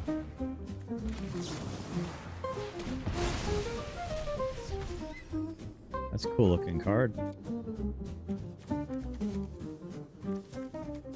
Cactuar. Okay. Oh, like Vivian's a great card. Another The End. He's got a couple of The Ends. Ooh, Summoner's Grimoire. Great card, by the way. Fantastic card. Absolutely wonderful. I'll say done. Seeing a lot of Massacre Worm decks going around.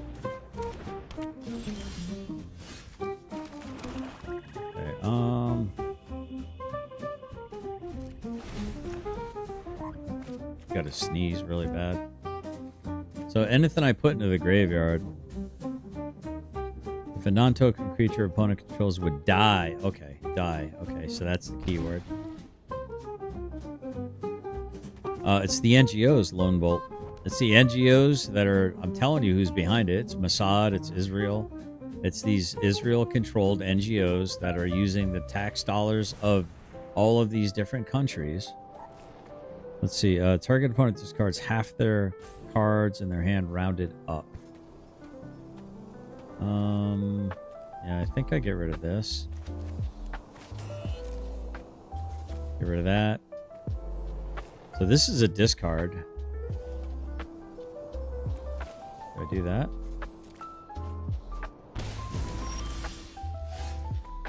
Okay.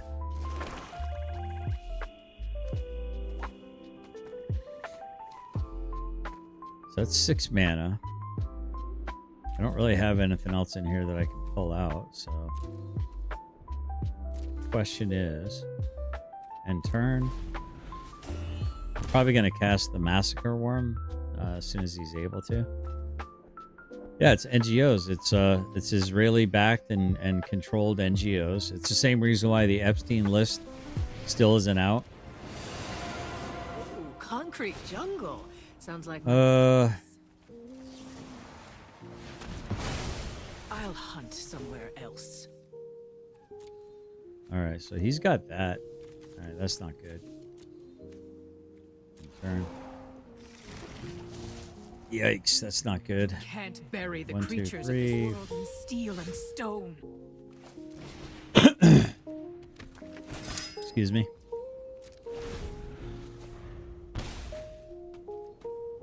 Okay. I'm at 9 life, chat.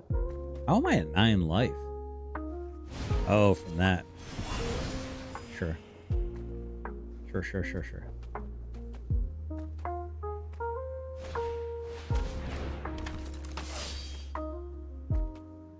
Come on. Get one more creature. Let's go. Come on, buddy. Cast it. You know you want to. You know you want to. Cast your Gix. There you go. Good job. That's a good boy. 1, 2, and 3.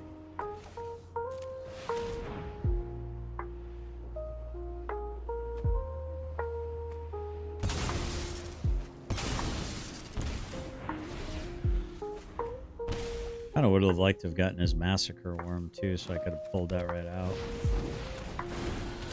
There it is. So it's time to go. A gift.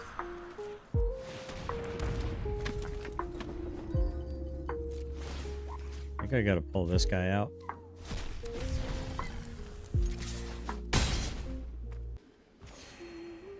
We'll go ahead and cast this. Oh, I shouldn't have done that. That was silly. That's good game. I think he's got me now, chat. I think he's got me. Yeah, I'm toast. I think.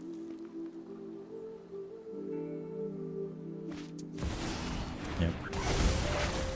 That's a good game. Yep. GG. I wonder if I should have a Bahamut in here. Probably wouldn't be a bad idea. I don't even know if I have a Bahamut.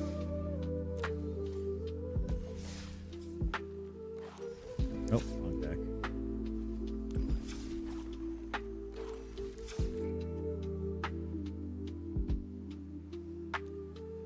I do. I have 2 Bahamuts.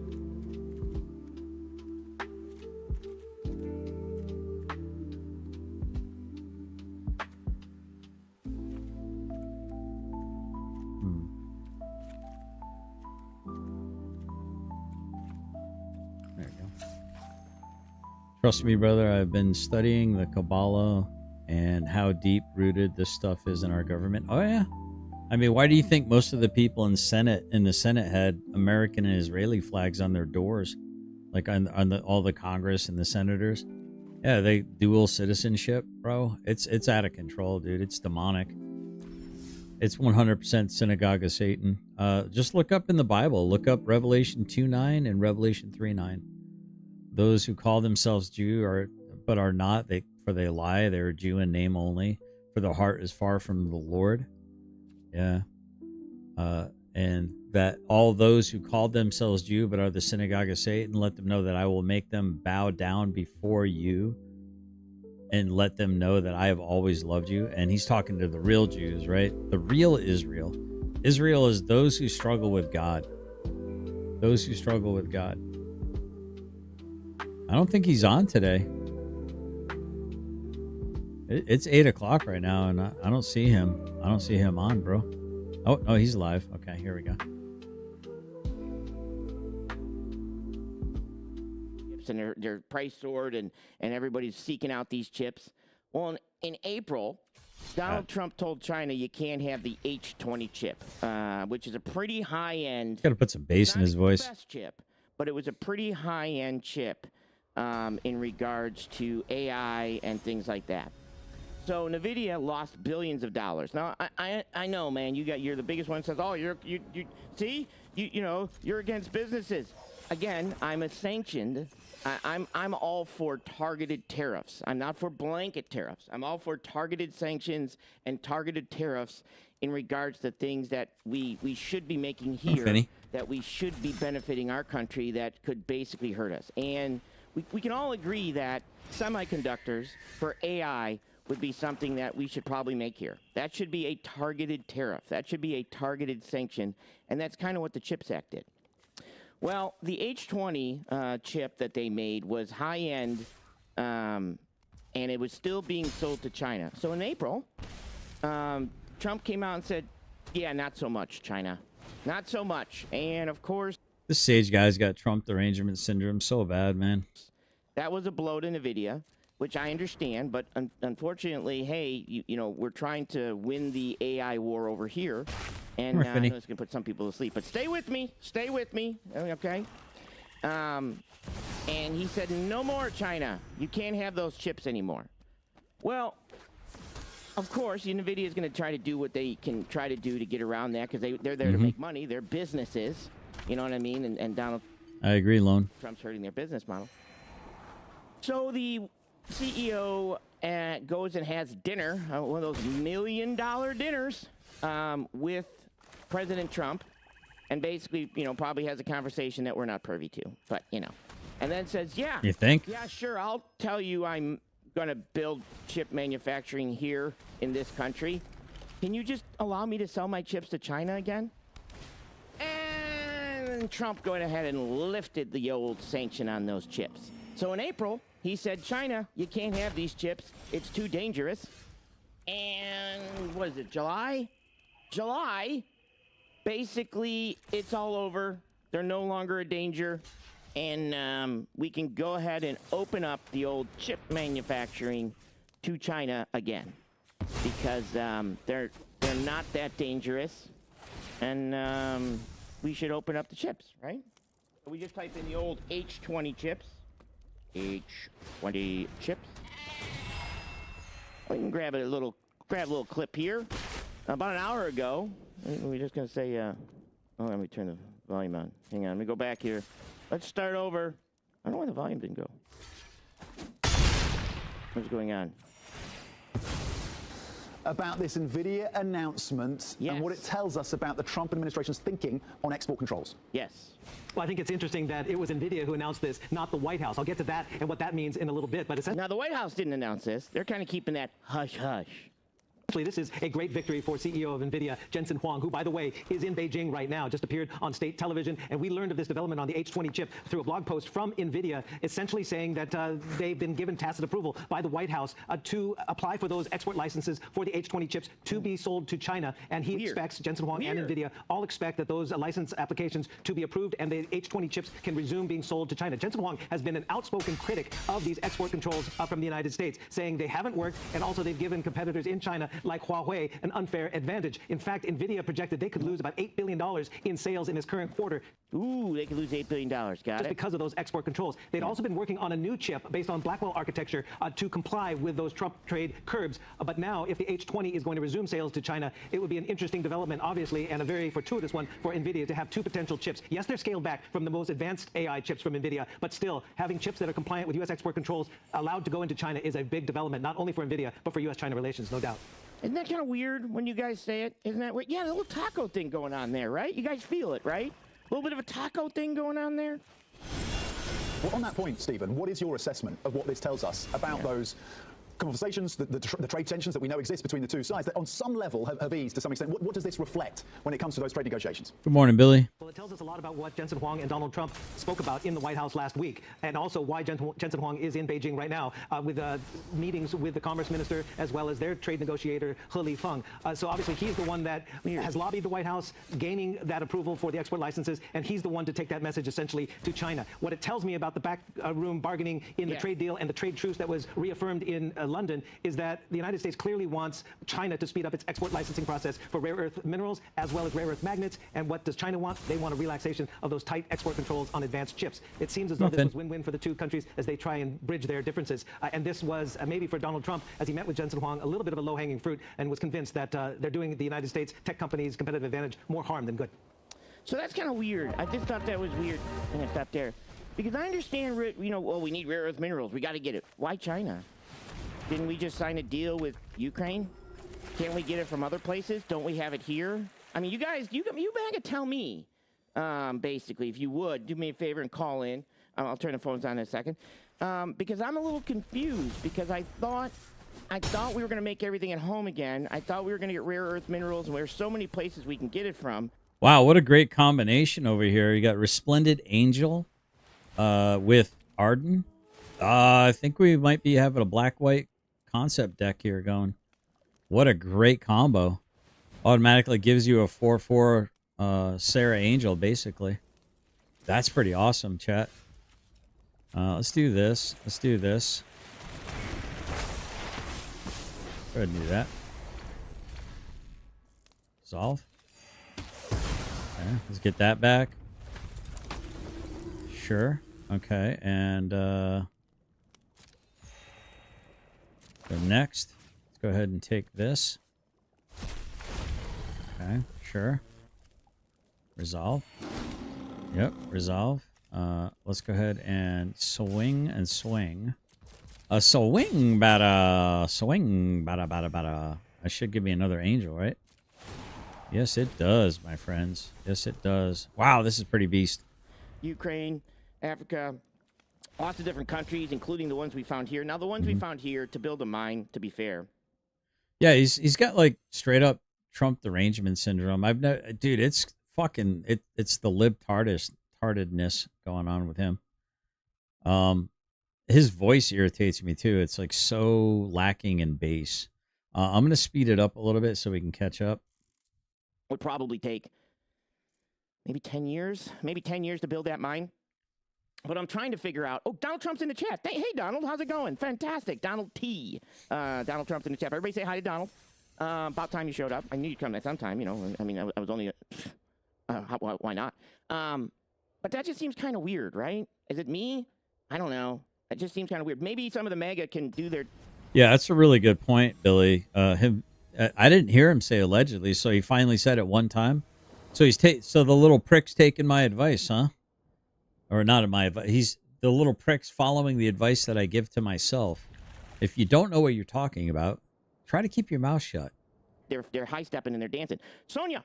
His number 856-600-4654. Sage Outcast. I have questions. So I did turn the phone. Bagel. As I talk about some other stuff, the Epstein stuff's going weird. Hey, maybe MAGA can tell me, why would the Republicans block?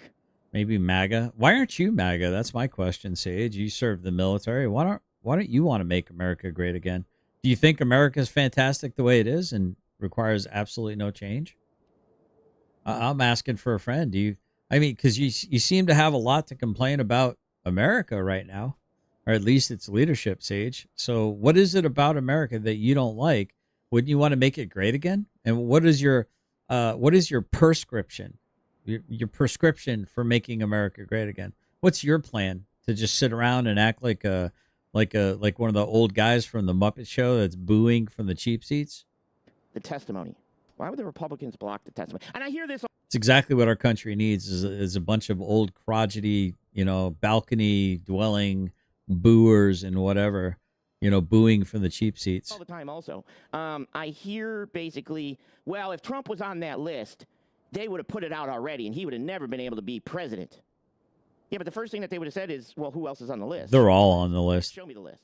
They're all on the that list. Kind of would have basically, I don't know, put everybody out there. So, because then I ask, well, why isn't the list being put out now? And I'm being told, well, it's too dangerous. There's too many people on it that, if they were found out, the whole country would crumble, and then, other countries would come in and invade us and take us over.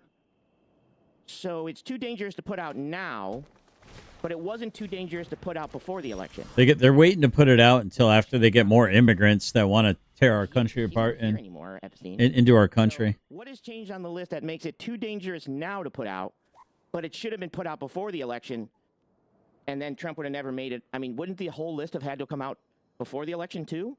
And wouldn't that have just been just as dangerous then as it is now? Does that make sense? I don't think that makes sense. But again, Mega, help me out. You guys can welcome to call in, make me Trump train. And even told him, I'm like, listen, bro, you say MAGA like it's a racial slur, dude.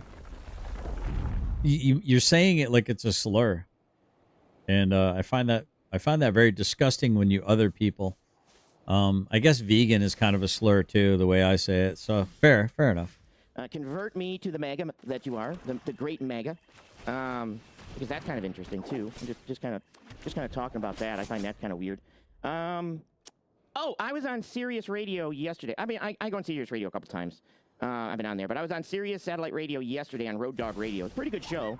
I was on from 4 to 5. I had a good time. I think we had a good show. So if you guys ever have Sirius Radio in your cars, and I'm on Road Dog, I'm usually on Road Dog Radio, logistical type stuff. What happened here? Oh, next? Okay. So that's kind of, I did that yesterday. I'm just trying to think of some of the stuff that I did yesterday. I'm not trying to steal anything. I thought I could buy things here. Isn't this a general store? Well, maybe not. Maybe not. All I did was look. Jesus Christ, now what do I have to do? Go to jail? What's going on here? Anybody know what's going on? Oh, God. I guess I get to go to jail. I have to go to jail for looking at the inventory there. I'm in jail now. So that was a thing. I'll also have to sit this one out. And, oh, that was the other thing I wanted to show you. So some of you guys that constantly talk about the old tariff thing, and tariffs are great and tariffs are fantastic, especially my truck driver buddy. I want to kind of show you Talking about me, bud? This is, well, let's start here over here. 2019 freight market slowdown. We called this a freight recession in 2019. And tariffs diminish trucking industry performance. Basically kind of says it right here that the tariffs diminish. They diminish. I don't know if you know what diminish means. But it means it's not good. It wasn't good. They didn't help with your trucking woes. So right now, if you think you're making all kinds of money in the trucking industry right now, these tariffs are probably not gonna help that. So I know most of you truck drivers are like, yeah, I'm making so much money right now that I need to slow down. I need it to slow down. I got too much winning going on here. So let's take a look at the charts. Let's take a look and see if we can see the pictures. Okay, so we had 2019 here. Basically what you're looking at is you obviously had 2018. Trump was the old presidency there, right? And then we started to see tariffs. Tariffs were implemented in June of 2018. June of 2018. Then in June of 2019, you can kind of start to see the slowdown here, right? And then 2019, obviously, we had COVID, right? So this is COVID here. But you can see the pullback in regards to after the tariffs. And then you can start to see kind of 2025. This is weird. Does anybody know when Liberation Day was? Does anybody remember that good old Liberation Day? It was right here at the end of this chart, right here. And there's a pullback right here. That's weird. Because April is normally a kickoff for freight, not a pullback. So that's kind of weird. So you had a pullback here, and you had a pullback here. That's kind of weird. I don't know. I wonder what could be the same. Maybe tariffs. Maybe tariffs. If 2018 was a big party, 2019 was the day of the party, basically. So that kind of ended. That's kind of ended with tariffs. So I thought I'd bring that out just for you guys to kind of, if you wanted some historical data type stuff in regards to your tariffs. So the phones are on. Sonia, call in. His number 856-600-4654. Sage Outcast. I have questions. The old Sonia dropping the number. So you guys are welcome to call in, and you're welcome to tell me how much of a dum-dum I am. Oh, you want to hear something weird? So the guy that called in that basically threatened to beat up my wife, even though I said that no, my wife could probably beat you because you know she fears for her life. Yeah, fine. I'll serve the time. I'm gonna serve the time. I'm not paying no fine. I'll serve the time. All right, so I served my time. That guy is another Jesse, because that guy, I swear to God, he sent me probably. Are you the Jesse guy that he's always bitching about? Probably 30 messages by text. Like, I sent him a. I Yeah. sent him a Awesome, Billy. Okay. Good catch. 10-year study that ended in 2018 that basically people, they do show up. They do show up for their court cases. So that was a fact. No problem, Billy. And so that was the first one I showed him. And I was trying to find I appreciate it, Billy. Study that kind of went into like 2022, I think. But before I even got to that study, he just went on a triggered rage of text messaging me. Is that a new thing? Maybe I don't know. I don't know if that's a new thing that people do. But he went into triggered rage texting and about all this. And then he's like, "Oh, this one ended in 2018. Joe Biden wasn't even in office." And I'm like, "Well, you can join the Discord because I don't do this texting thing. I'm not really a big texting thing. I don't do text debates. I just don't do it. So you're welcome to join the Discord. Well, you do want to join the Discord, which is that's for retards and woke tarts and all. You're the second Jesse. Okay. But do you guys think? Yeah, he basically said I was just like Jesse back behind stage. I'm like, who the fuck's this Jesse guy? Like, what do you, dude? I'm me. I'm not like anybody else. I'm freaking me, bro. It was so rude, bro. I'm like, what are you doing, man? Let me ask you guys a question, because I asked my producer, and we don't always get along, obviously, because he doesn't even go to safety meetings. So I asked my producer, hey, if you thought to yourself, under which administration do you believe more immigrants would show up for their court cases?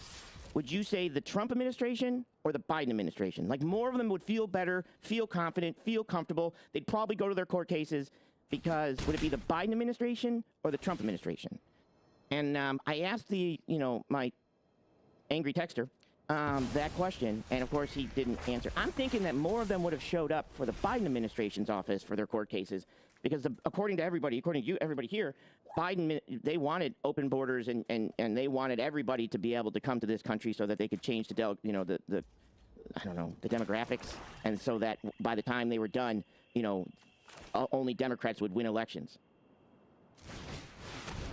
Even though we have a majority House, a Republican majority House, a Republican majority Senate, and a Republican president, the Democrats Almost are trying to change the demographic by bringing in 20 million. No, we're not. Hold on. Illegals to vote. And no, I got him at 1.25 speed. I don't know. I just find that weird. We're not caught up yet. But that's just me. Hey, if you guys would do me a favor, I know it's not a lot. I don't ask a lot. If you guys would do me a favor, hit the like, share this out. Appreciate that, Billy. It does, like I said, it benefits the channel. I am looking. You're going to call? Awesome. Where are all my... Is the phone on? I can't wait. Are the ringers on? Yeah, the phones are on. I do have the phones on. I'm shocked, because by now I'd have 13 people telling me I'm a moron. And I don't have any. I must not be a moron anymore. That's kind of weird. Let me play this then, because I was listening to this. Was raised on July 3rd. Ooh, sorry. July 3rd. That's too fast. The U.S. debt is up $410 billion just in the first 2 days. Let me say that again. We raised the debt ceiling. Now, remember, Donald Trump wants to get rid of the debt ceiling. And remember, you guys voted him, I think, maybe I'm wrong. I think to lower the debt. and the U.S. debt goes up $410 billion, almost $500 billion in 2 days. Weird. Now, this comes after the U.S. Treasury ended extraordinary measures, raising the debt ceiling by $5 trillion. We are in the midst of the U.S. largest crisis, largest one ever. It could be possible, Sage, that you're not getting a lot of calls because you're a bad faith actor, bro. This. After hitting the debt Hang limit, on. I knew somebody would call in to call me a moron. Let me see what I got here. Is that what you're seeking, dude? I mean, is he into like? Channel, how may I direct your call? I wonder if this is a lone bolt. I was just watching your live. I figured I'd give you a call in. All right. You support Trump? I don't, but I think that you're fighting the wrong problem, if that makes sense. Jesus, dude, please tell me what the right problem is. I'll fight it. What you got? Israel. All right, man. So this is the kind of the way that I see it, right? Okay. So I grew up in the South, right? So I've got a lot of family that are Trump supporters, right? But I don't think that. I think that Trump is a symptom, not the issue, right? Yeah, you're right. I think the biggest enemy to Americans right now is the Republican Party and the Democratic Party. Okay. Right. I agree. It's not most of the time. If you pay attention to what they do, like not just the actions, but the heart behind the actions, right? You know, the Republicans a lot of the times, and I'm talking about the people, not the party. Okay. They'll do the wrong thing or they'll do the right thing for the wrong reasons, and Democrats will do the wrong thing for the right reasons. Right. Okay. Like if you think about it, you know, we're supposed to have a three section to government, right? The separation of powers, right? Yeah. But at this point in our in society now, we are not voting for we don't have a three-party system. We don't have a three-government system. We have a two-government system, right? The Democrats are saying, every Democrat is saying you can't vote for who you think is best for you. You have to vote for a Democrat because then the Democrats have the policies that you like, and the Republicans are saying the same thing, right? And so, like, we've turned into almost a parliamentary system, right? Like Canada or the UK, where you don't vote for a prime minister, you vote for a party, and then that party leader becomes the prime minister. Gotcha. Right. Okay. Yeah. Yeah, I think that. I think Sage is low key bummed out and depressed that I haven't called back into his show. I basically every time I call in, I make his show entertaining. Like again, Trump is the symptom of a deeper cancer. So. Right. So how do you fix it? How, in your opinion, thank you so much for the description. How, in your mind, how do you fix the system, the broken system?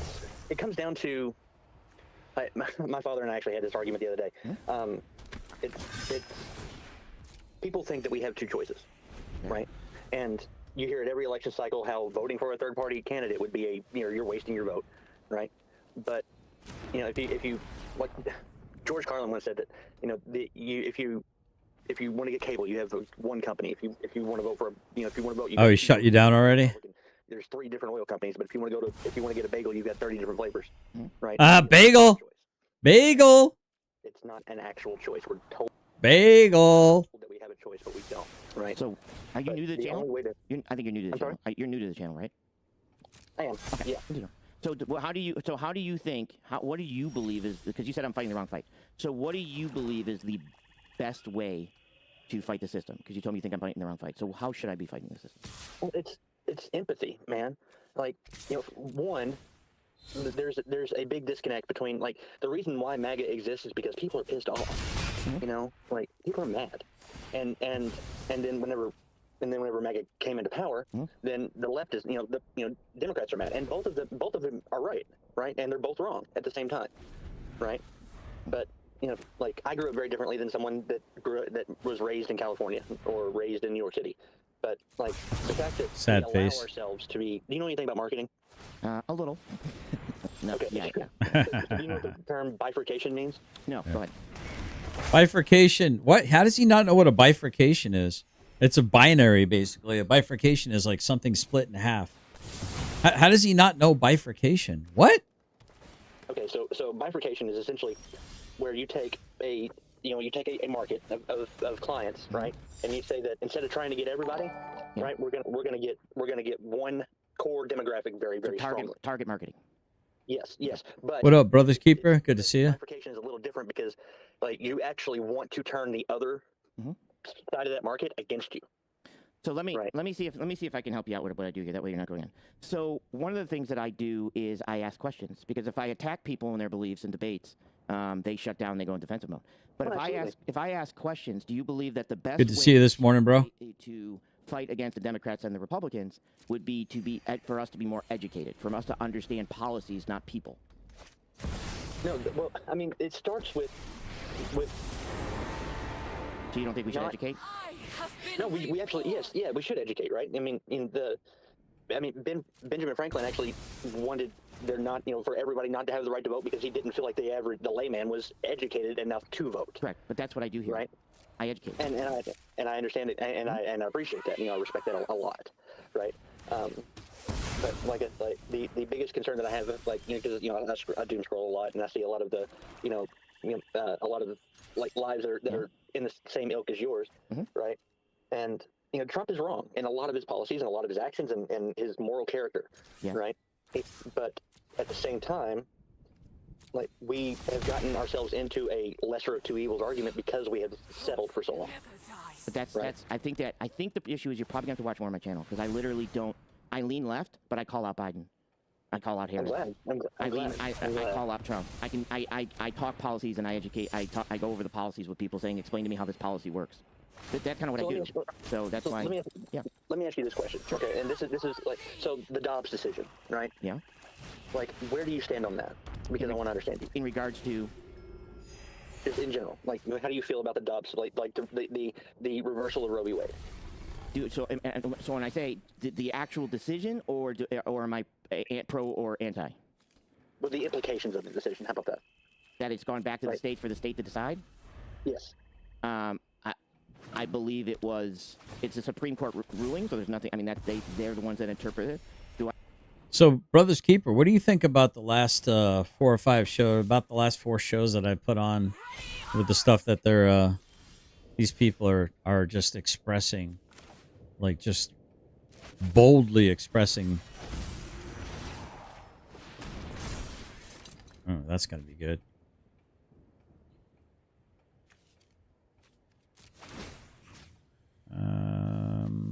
Yeah. What do you think? What's going on with all this stuff? Where people are saying stuff like they know facts on things, but they probably don't really have a clue about. Do I agree with it? I don't completely agree with it. No, I don't believe that it should be left completely up to the state, because it's not. You're going to have issues like we're having now, where some states will basically say, "Hey, we're going to do this, this, and this," but then when people try to leave the state to go to a different state, they're also being held. To account to it. To account for it, correct. So it's a difficult thing. It's so there are some things that are going to be handled best by the federal government to basically come in and say, okay, look, we're all not going to get along on this, but we believe that this is where it is. But I understand why it was brought down to the states. So if you're asking me if I'm pro-life or if I'm pro-life, anti-abortion or pro-abortion, I feel that you should be able to get an abortion. If it's about the case, I believe that the case. I'm not a lawyer to argue it. But however it came about, that it was obviously, one lawyer came forth with more information than the other lawyer, and just, that's their jobs. If that makes sense. And so that case is a recent kind of revelation that I use to kind of point to the fact that the Democrats do the wrong thing for the right reasons, right? They wanted to, they want that to be in the federal government's control. Yeah. To protect women's rights, which is 100% correct. You think only Democrats wanted that? No, there's a lot of Republicans do too. But okay. I'm just saying, it was the party stance, right? Okay. And then the Republicans wanted it to go back down to the states, right? Because they were saying, and this again is the party stance, not the person stance, right? They were saying that that the rights of the state should be protected, right? But the implication of that was we can have a more granular control at the state level than we can at the federal level, right? So I don't know so what's your point? I understand. Well, what's your point on how that judges me? No, I'm not necessarily judging you. I just think that isn't that why you asked me that question? I want to know where you stand. So what do you believe in this case? So I responded to it, and then you're like, well, I'm not really judging. So I don't. Why did you ask me? Yeah, no. This is a discussion, man. It's not a judgment. Before you start to try to move forward, you've got to understand where you're at. Right. So what do you understand of me now is what I'm trying to ask. That you are extremely egalitarian. Let me ask you a question. My turn. Yeah, me too, man. Me too. Absolutely. Imagine you didn't have breakfast this morning. How would that make you feel? A little groggy. Okay, thank God. Thank God. Well, you passed the test. You passed the test. But I do appreciate you calling. I'm going to move on to some other calls, though, brother. All right, man. You have a great day. Thank you. Bye. He passed the test. He passed the test, everyone. He can call back again. He can call back again. That being said, and I think I understand where he's going, but I think the point is that, yes, and I think the easiest way to fix that problem is to say, what are the policies? What are the policies, and how do the policies work, right? How are the policies going to affect me? How are the policies going to affect my community? How are the policies going to affect my state? How are the policies going to affect my country? Rather than just say, hey, I'm going to vote with this guy. Why are you voting with this guy? Because we always vote with this guy. Well, that doesn't make any sense. So I think, hopefully I don't get unalive down here. So I understand his logic, but I don't think he watches. It's when you're new to the show, and you're like, oh, I think you're doing it wrong. Well, you've only known me for what, 30 seconds? How do you know I'm doing it wrong? If you It's called having an opinion there, Chief. haven't watched the show and kind of felt it out, but I mean, that's his opinion, which is fine. You know what I'm saying? But No. Oh, okay, now it's fine. I hope you become a subscriber, brother, and stick around with the show, because normally you'll kind of see that I'm more about like the education of the policies. You know what I mean? But yes, thank you so much for the descriptions. But phone lines are going to be open any second now. Yes, the phone lines are open right now for everybody except for Jesse. Who else is calling in? 814. 814 has called in quite a few times. You are welcome to call in right now if you are still here. Because I did see you in there too. Let me see here. Sorry, I wonder if that's going to be. By the way, apparently Lone Bolt is trying to get in there. He calls him Jesse. I don't know if he calls everyone Jesse that he disagrees with. Apparently. So when anyone can present a sound, logical argument against Sage Outcast, he immediately tries to other you and call you a name that discredits you, instead of presenting a functional argument against your statements or your position. That's what I'm noticing. He did that shit to me only after the second time of talking to him. I thought I was very respectful and polite and reasonable to him the first time we talked. Didn't really hear anything him say much of anything that I really didn't disagree with much of what he was saying. Thought he was being respectful and reasonable. Well, it didn't last very long, chat, you know? Apparently. Let's get rid of that. So, I don't know. That's open there. So let me go back to playing this, because I did want to hear. We'll see if Lone Bolt actually ends up making it onto the show. 36.1 trillion. Oh, that might be the 8 one. It is. It is. It's probably Lone Bolt right here. Glenn Beck Show. How can I help you? Hey, brother, how you doing? How's it going, brother? Hey, so not a Trump supporter. All right. But I kind of agree with what he said in that there is some ways that I think that the left is not dealing with the whole Trump situation properly. Sure. I could agree with that in some portions. Absolutely. Which portions are you saying? I think that the left is wanting to go right, mainly because of how the Overton window is shifting. Right on what? Right on literally everything. It's a matter of time before I was going to lose, chat. Loves to follow the Overton window for some reason, and ignores ignores. Trying to call now. Okay. The socialist Democrats when they should. So, in my opinion. So you're thinking that the left is going right now, and the right's going left? No, I think the right is going way farther right. Okay, and then I think both the left and the right are both going right. So what do you think the left is? What do you believe that the left is? Just as I'm already lost in the directions. What do you believe that the left is right about? I think that they are capitulating on things like LGBT rights, on things like, again, like in my own state in Pennsylvania, we have the friggin' governor in Pennsylvania that has supported pretty much everything that Trump has wanted to do. Okay. Despite being a Democrat, and he has not really done his job of like trying to counter Trump. What is he supporting Trump in doing? Yeah, I had this game. I got mana screwed. Lucky duck.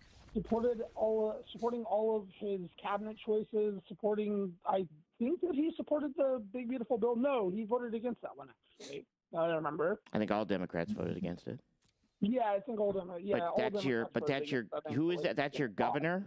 Fetterman. That's his name. Oh, That's his yeah, name. Fetterman. Your governor? Yeah, governor. Yeah, Fetterman. So the governor doesn't vote on bills. Oh, it might not have been. Yeah, it might not have been the governor. It might have been somebody else. I don't know. But I think I thought Fetterman was the governor. I might be thinking. Wait a minute. You don't know who the governor? No. So you think Fetterman's actually a senator or something like that. He's not the governor. No, I can't remember what Fetterman's role was. It wasn't governor. Your governor is supporting Trump. He's a Democrat. What the hell's Your with this governor should be mana, dude? Shapiro, and I'm not even from No, Pennsylvania. yeah, it was not Shapiro. Sorry. Yeah, so you're not even from it, but I'm pretty sure you Googled it, right? Or somebody put it in Discord for you to. Yeah, come on, Sage, stop acting like you're so erudite. Sorry, it was whatever role Fetterman was. It wasn't governor.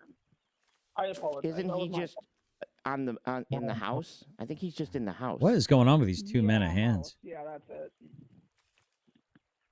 Okay. I apologize. No problem. But yeah, in my opinion, I think that the left needs to go further left than it already is if they want to start getting voters back. Gotcha. I don't know. He's not even listening. Honestly, my thing, I think that I also think that he kind of about the Roe v. Wade thing that he brought up before, though.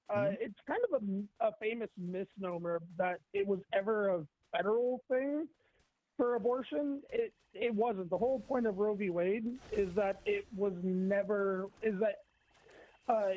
supposed to become a federal or a state thing. That was the whole point of it.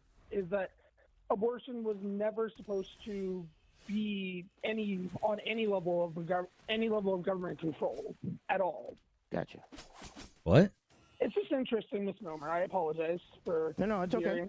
No, it's okay. I was a little lost when we started though. I don't see the left moving right per se. Maybe I'm wrong. But okay. Yeah, I suppose I can. I don't know. It's how I might also be like seeing it through a doomer's perspective, I suppose. Is it possible your view is changing because the rhetoric of the right is fading less and less? Is it possibly you're seeing it that way? Because, I mean, some of the stuff that was out there was not what people thought. Like, everybody says, oh, Tampon Tim, he wanted all these tampons in both the male and female bathrooms. He wanted boys. Well, that's not what he wanted. And he didn't put he didn't do that. Yeah, I agree with you there. So do you... But, You talking about that stolen valor piece of shit? Are you gonna carry water for a stolen valor? Oh, get out of here, bro. This can't be real. This can't. He really can't be carrying water for some stolen valor POS. Is he really? Chat? Is he really carrying water for some stolen valor POS? Believe that maybe your view is changing as the reality of things come out? Oh no! I'm very much a socialist. I'm far less than the normal Democrat is. Great. Gotcha.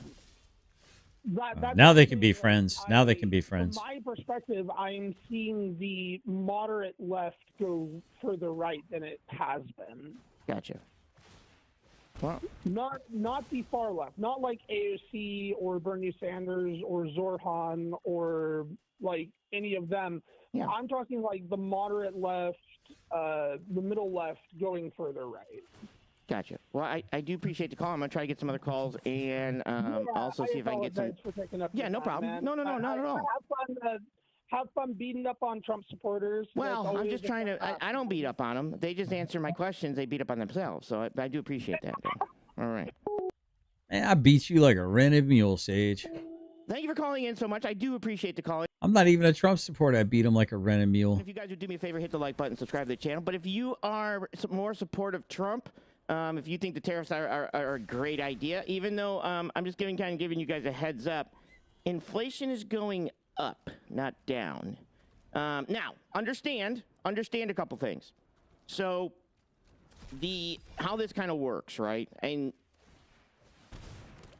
okay, a lot of people confuse inflation with the price of goods, right? And they're connected, but they're not in key, right? They're not. Inflation isn't the price of goods, right? The price of goods can rise without inflation. The price of goods can fall without inflation, right? Some of the things that we were seeing, and I believe we were seeing. Oh, here it comes.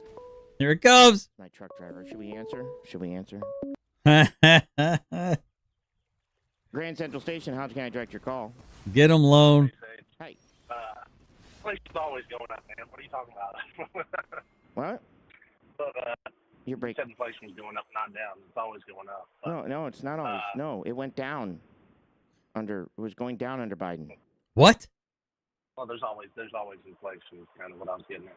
But with this border stuff, man, I still can't understand why you're so for all this illegal immigration. Okay, because you don't listen to anything I say.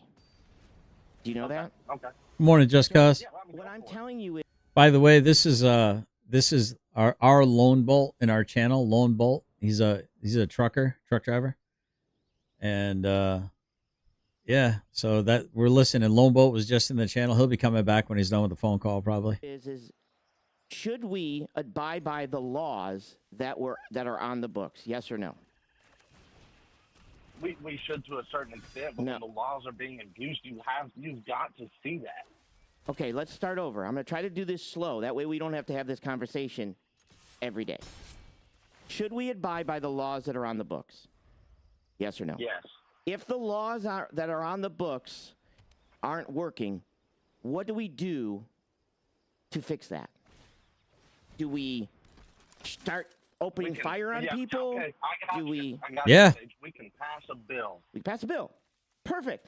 So you can be electing people in your government. Who's your representative in the House? Who's your representatives in the House? My representative? Yeah. I've been traveling a lot lately. I've just been living out of my truck, so I really can't say that I have a representative right now.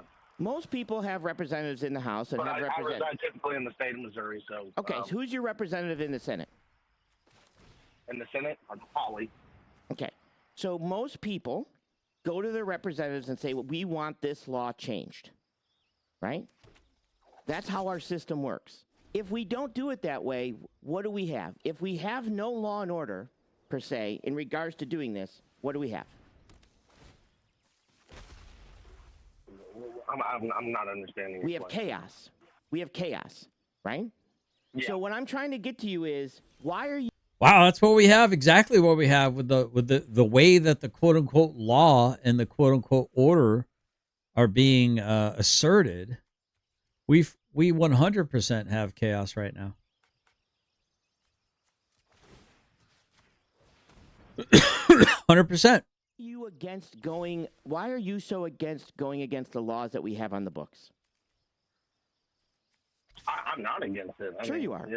Well, the perfect answer is whenever a government has become tyrannical or laws are become tyrannical, it is the job of the citizenry to eliminate those laws or that form of governance and install a new governance. When there's a disenfranchisement that's happening in our country because our government is throwing us or selling us down the river, yes, we need to deal with that. I tell you what the law is. And you go against me with that. But the problem is that's the law. So the only way we can get that to not be the law is to get that law changed. But every time I have this discussion with people, they just tell me that's not the law, that's not the law, that's not the law. I'm literally telling you what the law reads. Now, I'm the only one up here that's saying, why can't we get this law changed? Why can't we all unite together to make it that if you want asylum, you have to go to a port? Why am I the one saying that, but everybody thinks I'm against the country? Okay, Sage.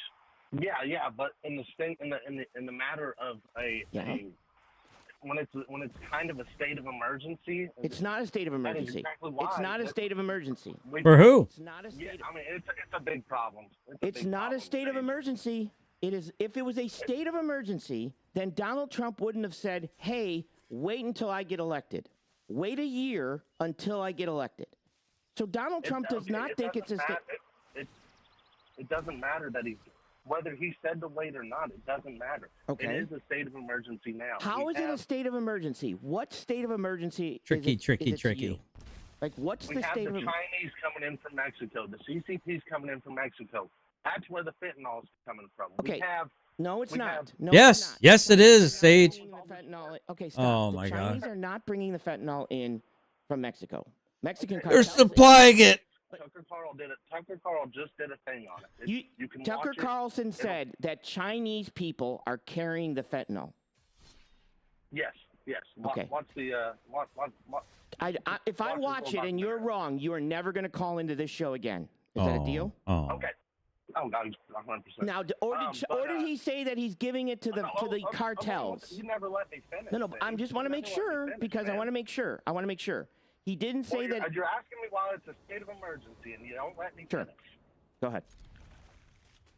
When we attacked Iran, what was the big worry? That they had nuclear weapons.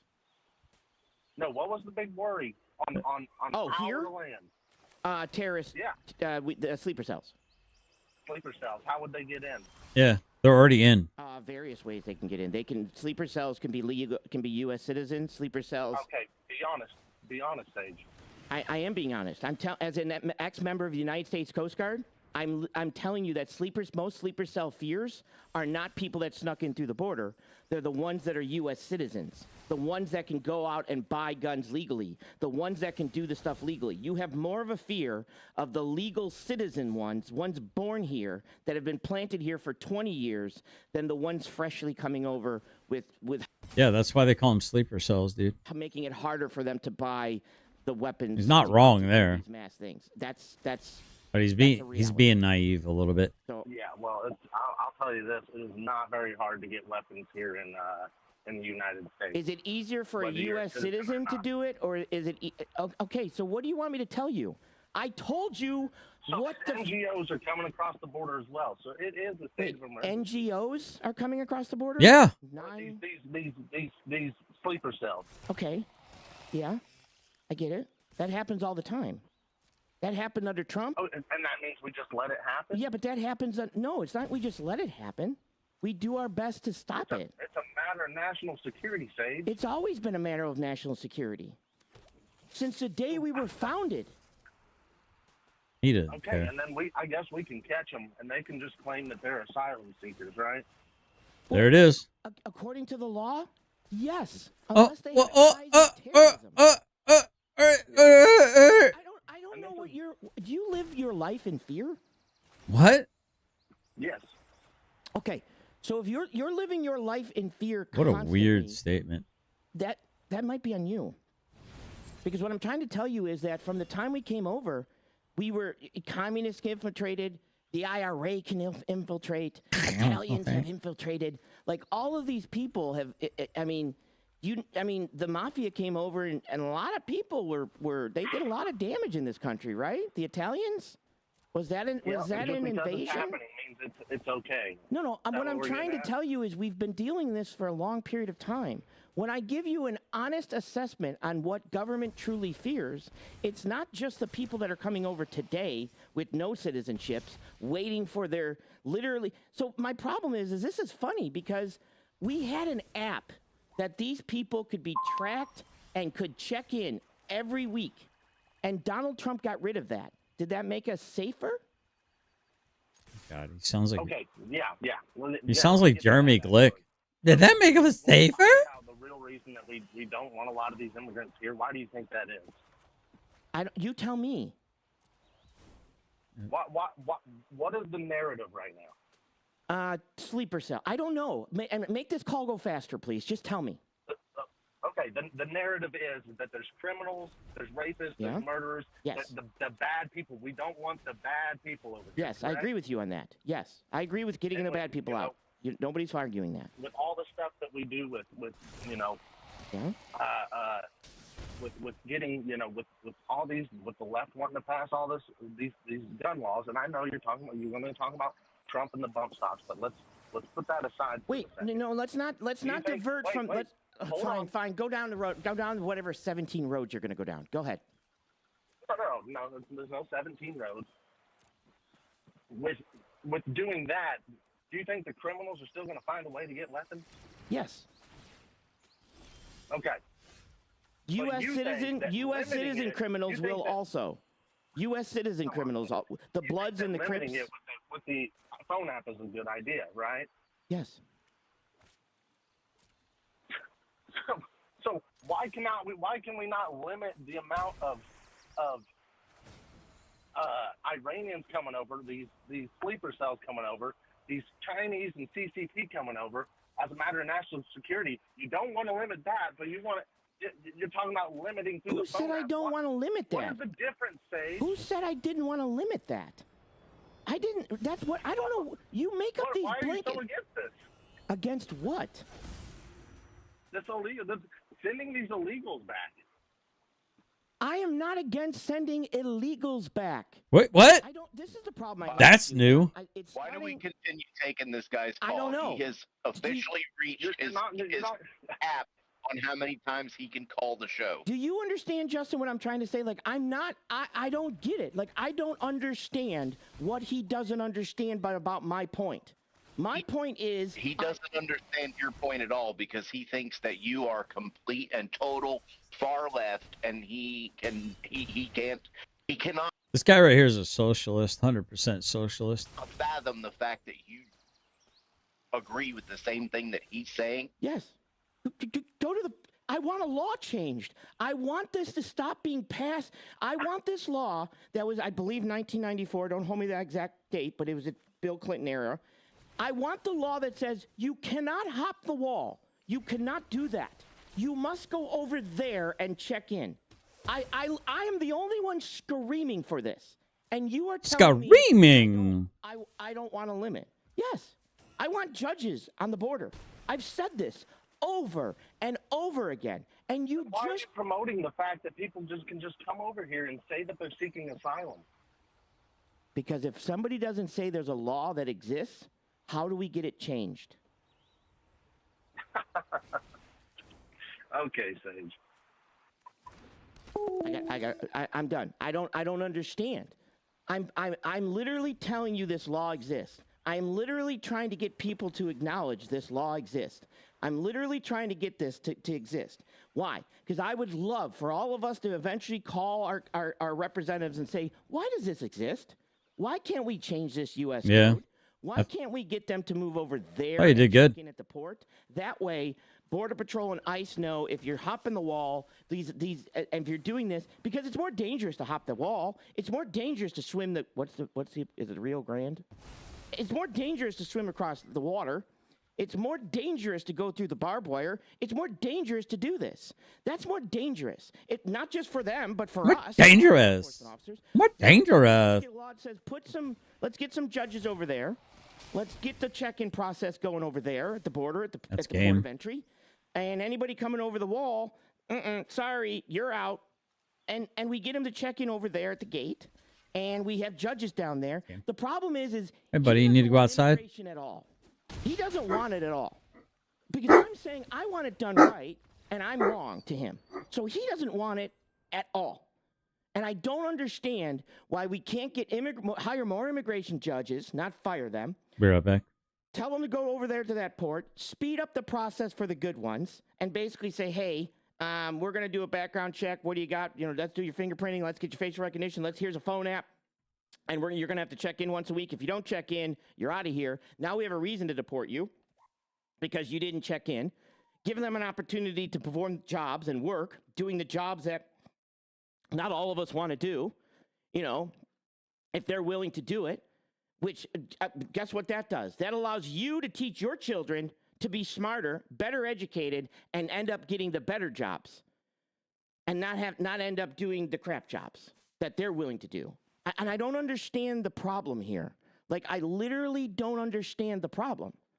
Like, yeah, but you're left. logical left. Like,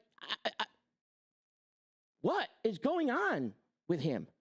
Like, he wants to have this debate every time, and it's like he's not listening to what I'm saying, or he doesn't care, and he just wants to say his point. Yes, I think an app is great. I think having them have a phone that we can track, that we can say, we know where you are, or you have to check in, tell us what you're doing, make sure that you're doing things right. I think that's good. I think getting a faster process to become able to work here, green card or whatever, if they're willing to do the work and they're willing to go do a job and they're willing to go do something, I think that's great, right? That's wrong of me? Well, yeah, but you're saying that they can come here and they can do this. They can. They can. Yes, the law exists. Yes, I want it changed. And you want to continue to fight me because I want a law changed to make them stop hopping the wall legally. I want that changed. And I'm the bad guy? What is wrong with you? What is wrong with you? Like, change. Wouldn't you be happier if the law didn't say you could hop the wall and run into the country and seek asylum? Wouldn't you be happier? I would. Maybe you're the one that doesn't want it changed. Maybe you're the one that wants him to hop the wall, because I don't. Sonia, interrupt me. His number, 856-600-4654. Sage Outcast. I have questions. But it's the Chinese that are bringing the fentanyl. No, the Chinese are giving it to the cartels. That's a fact. It's the same thing that the British did with the opium crisis. They're not running it up. Are they coming up from that way? Sure, 100%. I believe that there are Chinese coming in. But on the same aspect of things, there's also Chinese people going to buying our property, buying our farmland, going to colleges, going to schools. Do I believe all of that is right? No. But that's the law. And so what do we do? Like, what do you want? And because here's the thing that scares me. And I talk about this, and Justin doesn't always agree with me, right? But Justin, he's more conservative. But I will say just as much to him. If it's okay for you guys to handle it the way you wanted, with no changing of any laws, with no passing of any Congress, with nothing like that, is it okay for AOC, if she gets elected, or Bernie Sanders, if he got elected, for him to do the same thing? Because it's not okay with me. It's not okay if you're on the right, and it's not okay if you're on the left.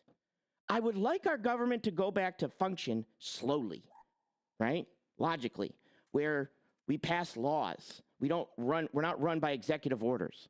Well, yeah, but that's never going to happen. Then do you know why? Because we're not forcing that to happen. We're not pushing hard enough against our people to say, get this done.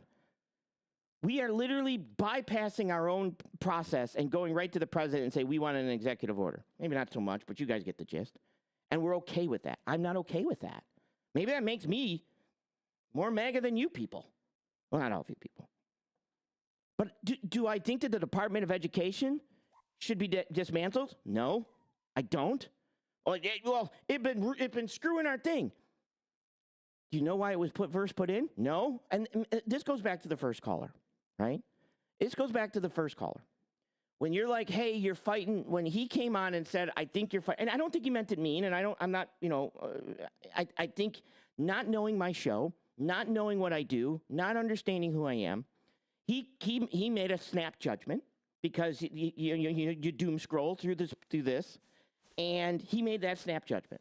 And he said, well, you're fighting it all wrong. Am I? Maybe. Maybe he's right. Maybe I'm talking to people that just don't even want to listen, don't even want to process the information, or maybe they can't process. I think I'm gonna call in real quick. I want to know what he means by MAGA. I want him to define MAGA. I'm gonna start asking if he calls in again. It ain't gonna be today. If he calls back, my first question is, do you want this law changed? All right, here we go. Or are you okay with it? And if he won't answer, I'm hanging up on him. So you guys going to hear me double talk a little bit? Might be a little confusing. So yeah, but and I was honest. I was honest with you. The government doesn't. It's not that we're not afraid, right? Government and when I was in the Coast Guard and we took our training and stuff like that, there was more of a fear of the ones that have assimilated Hold on. and became citizens or got citizenships or were born here that were hidden amongst them. That they were gray, right? And that's, gray men type thing. It's not the ones that are just coming in that we fear the most. It's the ones that have assimilated into the logistics fields, into the medical fields, into this type of fields that could truly do damage to our society, into the software fields where they could hack something, where they could shut something down, where they could do a bunch of stuff to our logistics, where they could be. Those are the ones that technically we fear the most, right? Because it's the unknown. We don't fear what we can see. They're coming in. Yeah, they're all dangerous. They're probably keeping an eye on those guys.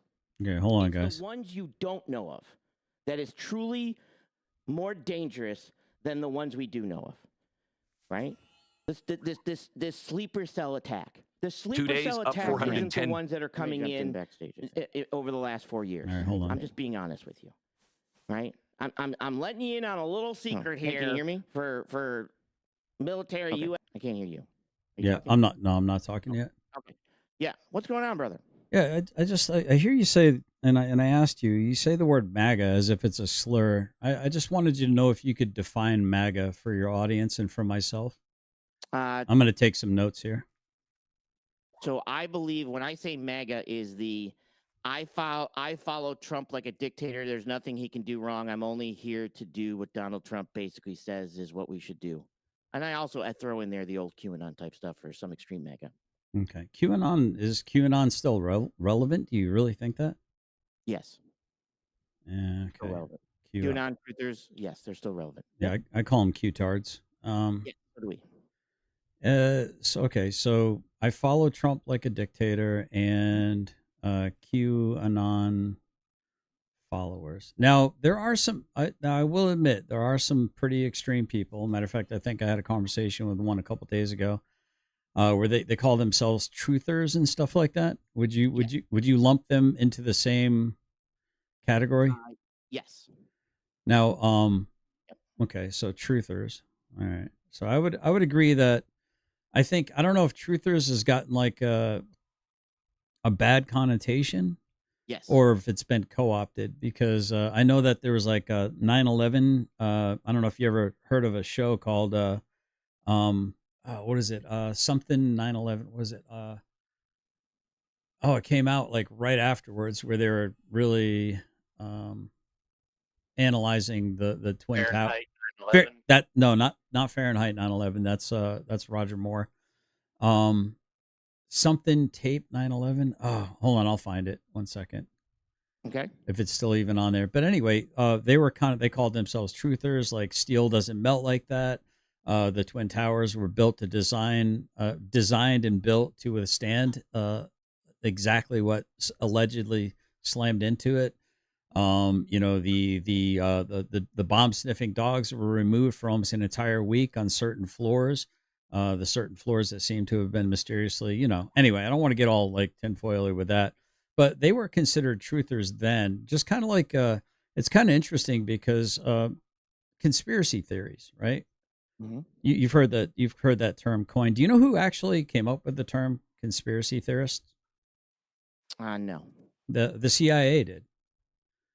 The CIA did, and this was in response to people that were asking questions about the Zapruder film, the JFK unaliving situation. Yeah, so it's interesting how I feel like in 2025, being labeled a conspiracy theorist is almost like a badge of honor. And I feel like I need new conspiracies because all the theories that I used to have seem to have come true. So it's interesting when someone would call somebody a MAGA or a fascist or a I don't know, any number of particular things. It's in order to kind of unperson them, to other them. And I wonder how that furthers an intellectual engagement with them to just basically other somebody. So I just wanted to know, so you think a MAGA is somebody go ahead. I'm othering them. I'm sorry? You think I'm othering them? No, I think the term calling them MAGA as if that becomes the label that you apply to them, not that they're an individual. MAGA. Right, but do they call themselves MAGA like it's a slur? No, well, I'm not voting it. I'm not saying it like it's a slur. I'm calling Okay. they call the people say No, I'm no, no. saying Hold up. Now this you got to be good faith because I asked you the very first day. I said you say the word MAGA as if it's a slur, and you said it is. no. I didn't. Oh, bro, I remember that very, very, very, very particular. Then you remember it wrong. Okay, well, you're correct in the record. You don't consider it a slur. I don't consider the term a slur. Okay. Do you think it's a good term? Do I consider? Because I consider there's no way I would have said that because the N word is a slur. Mm-hmm. Yeah. The F word, Yeah, the F slur, the N slur. That's Yeah. mega. I would have never said that with mega as a slur. I consider him. Do I think it's a good term? No. Now, if I were to find and pull up you saying exactly what I just said, now I could be wrong. I'm available. If I were to pull it up, would you correct the record? Sure. And I would would you? say that I said it, but that's not what that I was incorrect in using that. Using it as a slur. So when It's not somebody, a term I normally use. okay, so when somebody is pro-Trump and they call themselves MAGA, do you think that that is like a good thing, right, in their mind? In their mind, Right. yeah. Okay, but when you call them MAGA, do you kind of is it more of a disparaging, kind of like a dismissive, not a slur, not a slur? I think they're dum dums. Okay, so it's a degradation. Do you know when they called Jews rats in order to other them and to do what they wanted to do to put them in Auschwitz and all these other camps? Jews call themselves rats. No, no, they didn't. No, they didn't. Okay. Then I don't care. Then you don't care. Okay. No, because it's not a comparison to MAGA when MAGA calls themselves MAGA. Okay. Okay. So Fair enough. you see what I'm saying? Like, why would you, if Fair the enough. Jews weren't calling themselves rats, Mhm. but MAGA is calling themselves MAGA, Okay. what is the comparison? Now, would you? That Okay. I can see that. I can see that. Would So you? we all I'm we sorry. all here consider the N word a slur, Yeah. Uh-huh. but black people call themselves that. Okay. So how would that be a slur? I still can. I can. Okay. I mean, No, you good point. I That's a get good what point. you're saying. That's a I good get point. what you're saying, but it it makes you think. Sure. And that's a good point, right? And I still think it's a slur that they use.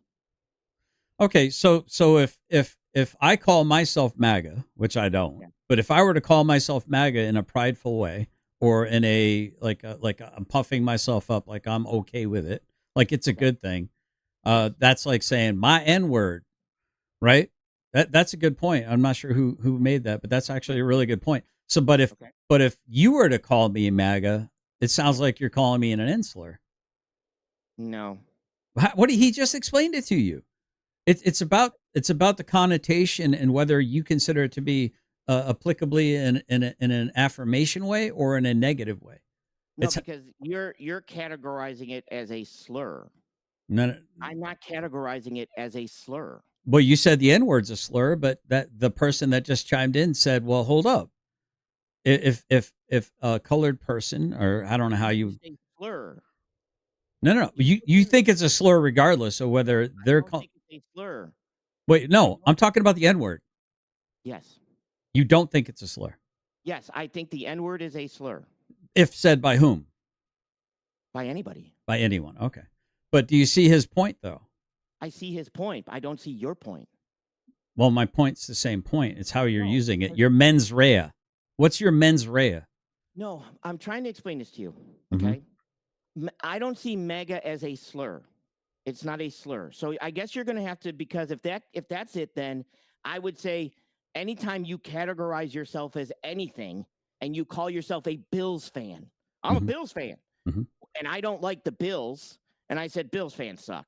That's not a slur that you call yourself a Bills fan.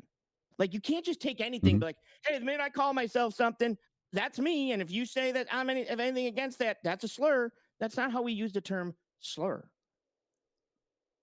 That's not how you use it. That's not how most of society uses it. So if someone is going to take offense, now the Bible says that offenses are always going to come our way, but it is important for us to not be offended, right? Mike Tyson said, when I thought I was somebody, it was easy for me to be offended, but then when I realized I was nobody. Are you a Red Sox fan? Okay.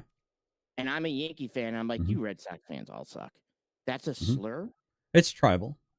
I wouldn't say that it's a slur. Why is it not a slur then? So this whole argumentation right here, this whole thread is going to revolve around the fact that I have to go back to the very first show that I called in. I believe that's where it was, No, you have to where I explain. asked you specifically, why are you using that term as if it's a slur? And you said it is. I said, are you using MAGA as a slur? Yeah, And I recall. Rephrase this. If I said that, I was mistaken to Okay. say that. Okay. and Fair I enough. apologize. Fair enough. So that's Fair enough. problem solved. Sure. Now, at this point, Mhm. it's not a slur as much as me calling you a Boston Red Sox fan is not a slur. Okay. Now, You see what I'm saying? right. Okay. We have common ground now. Gotcha. One more thing. Trump derangement syndrome. Yeah. Can we agree that it's the people that are so for Donald Trump that he can do no wrong and he walks on water, and the people that are so against Donald Trump, no matter what he does, he won't get credit for it? That's Trump derangement syndrome? Yeah. Do you think that that's fair? Because I always understood Trump derangement syndrome as to be an insult to the lefties. But I think that Trump derangement syndrome exists on both sides of the paradigm of the Overton window. Sure. In regard to a social term of it, not a medical term. Right. But I mean, I think it's actually something that can be studied. I think there are some people, like, do you remember when Donald Trump said I could shoot somebody on Fifth Avenue and not lose a single voter? Yes. Those people are TDS. Yes. The people that are standing around screaming and hollering about Donald Trump, and they'll say he said horrible things that he never actually even said. Those people are TDS sufferers, I think. So when you first called in, what was the topic you wanted to talk I about? wanted you to define MAGA. You did define MAGA. I'm good. I'm ready to end the call. Oh, no. I just want to make sure that that we didn't get lost in the. So it seems to me like you believe that that they follow Trump like a dictator and QAnon followers. Okay, so like under Mussolini, under the guy with the funny little mustache, they had the SS, right? Yeah, they did have the SS. Okay, Well, so not under Mussolini, but so then I guess going on your definition of what MAGA is, if I believe that the people that followed the guy with the funny little mustache did some pretty horrible things in his name against people who would be considered to be against what his plan was, right? Yes. Then why does it seem to me that the vast majority of the violence is coming from the left towards the right? The left towards the right is the mass majority of violence. Yeah. Maybe you're skewed. No, I'm not skewed. I mean, it's in the news. The actual violence, political violence, terroristic violence. Wait a minute. Yeah. Yeah. Go ahead. Tell me what the actual violence of the left against the right is. Well, there was a guy who was wearing a "Make America Great Again" hat who got shot in the chest, or a T-shirt. I think it was a Trump T-shirt. Who got shot in the chest by a dude twice. Who the FBI, or I'm sorry, SWAT ended up taking his life because he was on the run.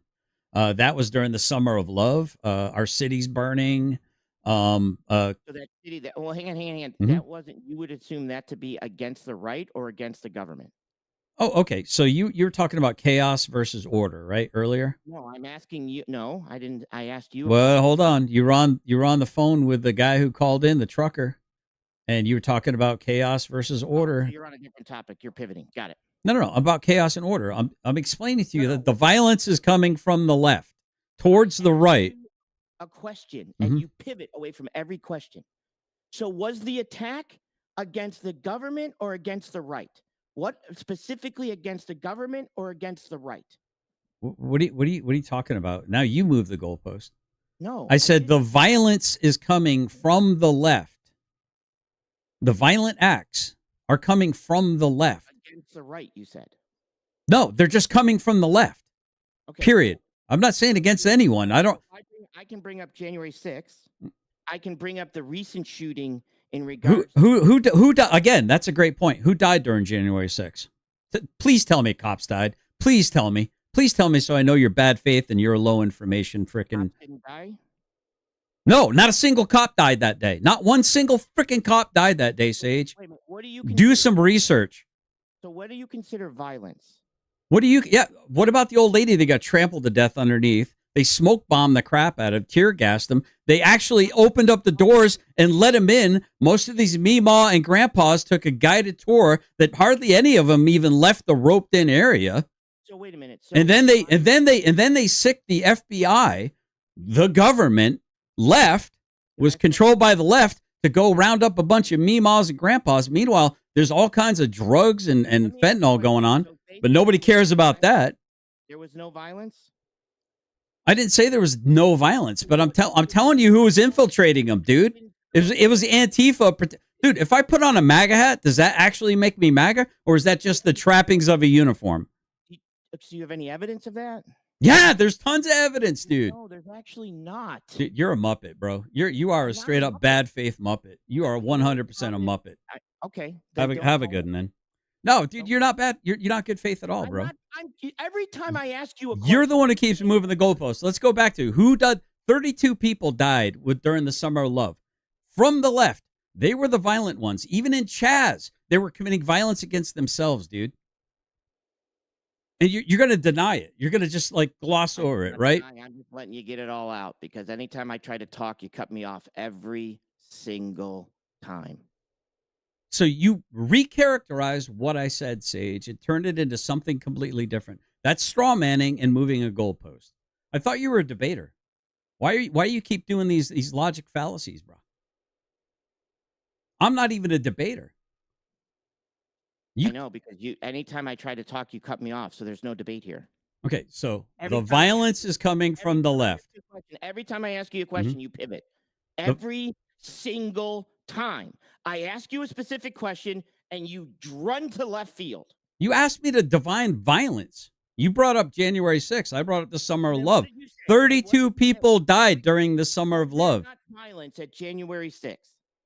Yes, I'm sure there was. But who was doing it? You know, you're good. I'm good. Thank you. I got to move on. It's like I don't know. God, he's such a retard. That guy's horrible, bro. He's horrible, man. That dude is bad faith, chat. That dude is bad faith. There we go. You guys can hear it now. Hold on. He's so bad faith. They're being watched somehow. People are being watched. But what about the ones that came over years ago? And then you guys only heard one half of it. So when you say, oh, we're going to worry that they're all coming in and they're all going to be here and all these Chinese nationalists and all this other stuff. And it's like, yeah, okay. But yeah, we see them. We see them. We got it. We got it. We're watching them. We're watching them. And they are. I don't know. I hear these excuses all the time, but it's the same excuses. He's bad it's faith. The same stuff. You're welcome. Did I turn the phones back on? No, I didn't. All right, here we go. This guy's so bad faith, but bro. Justin's right. It's like, why am I taking this call? Because he doesn't. I have no problem doing the back and forth with debates, right? I have no problem having conversations, doing things like this. Sonia? His number, 856-600-4654. Sage Outcast. I have questions. I don't know. Hey, did you guys see the inflation ticked up? That's kind of weird, right? Inflation did go up. Customer prices rose in June as President Donald Trump's tariffs begin slowly. Yeah, I agree, Mimsy, about the rhetoric. Like we explained.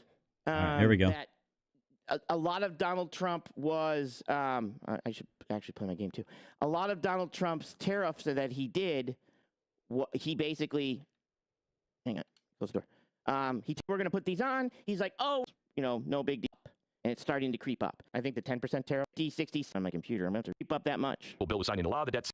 Somebody jumped in backstage, I think. Yeah, here it is. That's me. Bing. Bing bong. Bing bong, Sage. Oh. Hey, can you hear me?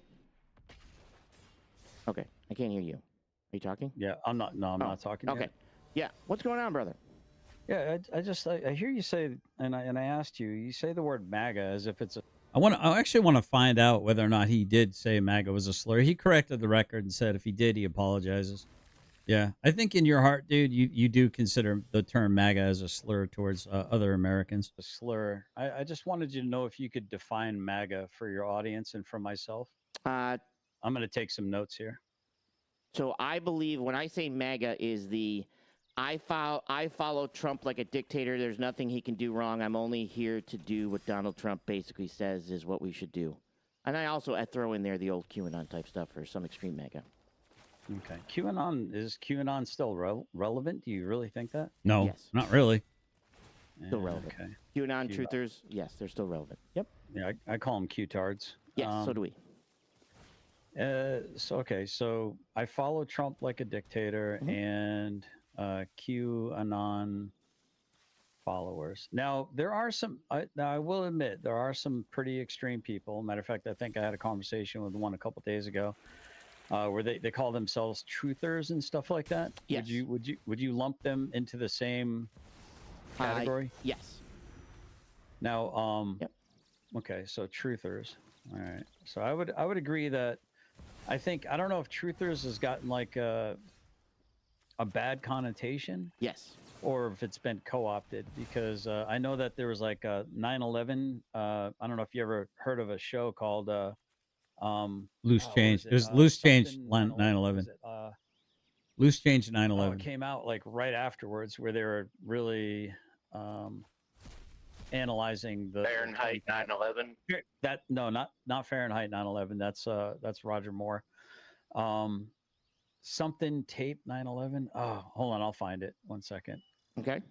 If it's still even on there. But anyway, they called themselves truthers, like steel doesn't melt like that. The Twin Towers were built to designed and built to withstand exactly what allegedly slammed into it. You know, the bomb sniffing dogs were removed for almost an entire week on certain floors. The certain floors that seem to have been mysteriously, you know. And let's not forget how Adelson decided he was going to double up on his on the insurance for terrorist attacks right before it happened. Huh. So I think you got a double or a triple payout technically, isn't it? That's crazy, chat, isn't it? You know, anyway, I don't want to get all like tinfoily with that, but they were considered truthers then. Just kind of like it's kind of interesting because conspiracy theories, right? Mm-hmm. You've heard that term coined. Do you know who actually came up with the term conspiracy theorists? No. The CIA did. Okay. The CIA did, and this was in response to people that were asking questions about the Zapruder film, the JFK unaliving situation. Okay. Yeah, so it's interesting how I feel like in 2025, being labeled a conspiracy theorist is almost like a badge of honor. And I feel like I need new conspiracies because all the theories that I used to have seem to have come true.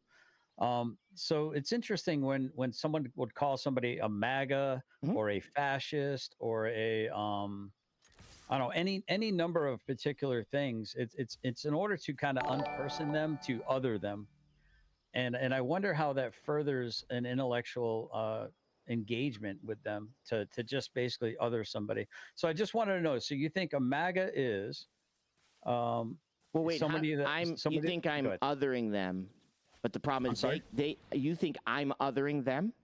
No, I think the term calling them MAGA as if that becomes the label that you apply to them, not that they call themselves MAGA. Right, but do they call themselves MAGA like it's a slur? No, well, I'm not voting it. I'm not saying it like it's a slur. I'm calling they call the people say I'm MAGA. No. Hold up. Now you got to be good faith because I asked you the very first day. Yes. I said you say the word MAGA as if it's a slur, and you said it is.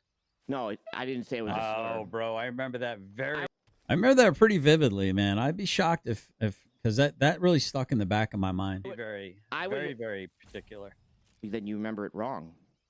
Okay, well, you're correct in the record. You don't consider it a slur? I don't consider the term a slur. Okay. Do you think it's a good term? Do I consider? Because I consider there's no way I would have said that because the N-word is a slur, correct? Yeah. Yeah, I would have never said that MAGA. Yeah. I would have never said that with MAGA was a slur. I consider him. Do I think it's a good term? No. Now, if I were to find and pull up you saying exactly what I just said, now I could be wrong. Sure. I'm available. That's not. If I were to pull it up, would you correct the record? Sure. I would say that I said it, but that's not what I was incorrect in using that. Using as a slur. So that's not a term I normally use. Okay, so when somebody is pro-Trump and they call themselves MAGA, do you think that is like a good thing, right, in their mind? In their mind, yes. Right. Okay, but when you call them MAGA, is it more of a disparaging, kind of like a dismissive? I think not a slur. Not a slur. I think they're dum-dums. Okay, so Okay, so it's a degradation. Do you know Sure. when they called Jews rats in order to other them and to do what they wanted to do to put them in Did Auschwitz and did all the these other Jews call camps? themselves rats? No, no, they didn't. No. But they did call themselves Jews. And when somebody who doesn't like Jews calls them a Jew, and somebody who does like Jews calls them a Jew, we can see that there's a. I wish I would have picked up on that. Are you guys in the chat anymore? What's going on?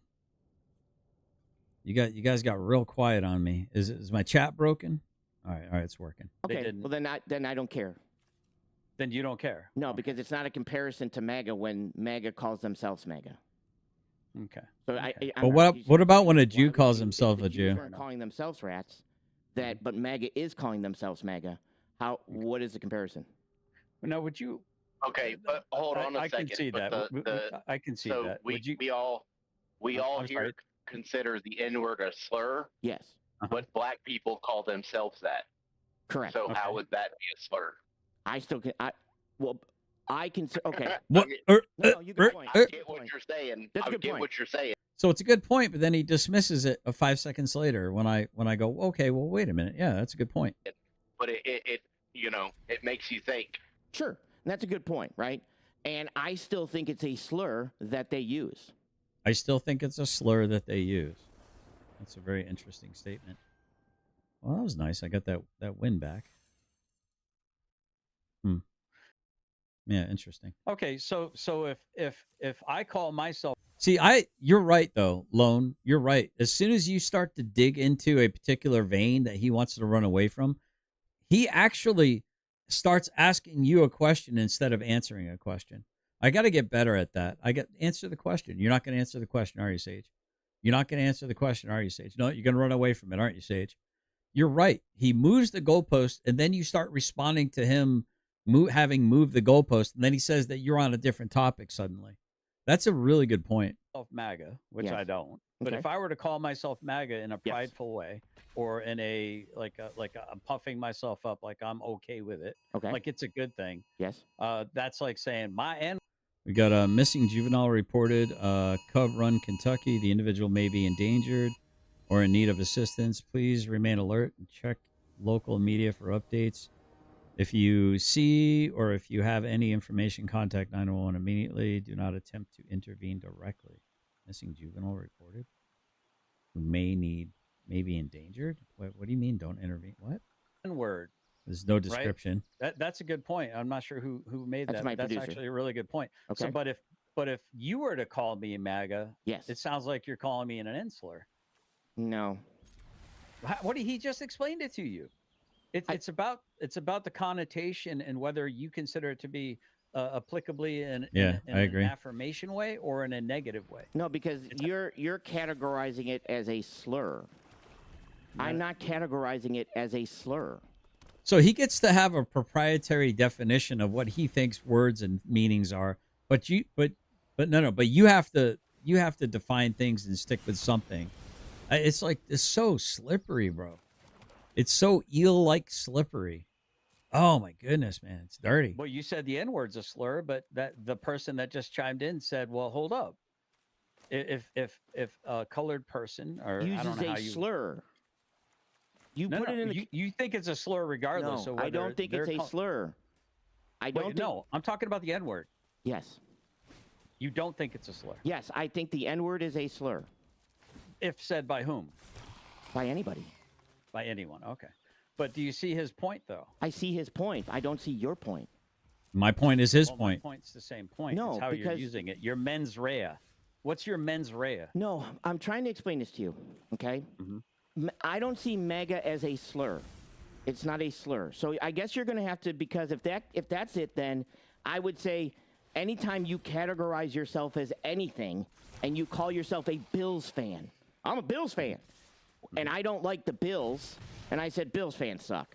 That's not a slur that you call yourself a Bills fan. Like, you can't just take anything and be like, hey, the minute I call myself something, that's me, and if you say that I'm anything against that, that's a slur. Wait, That's what? not how we use the term slur.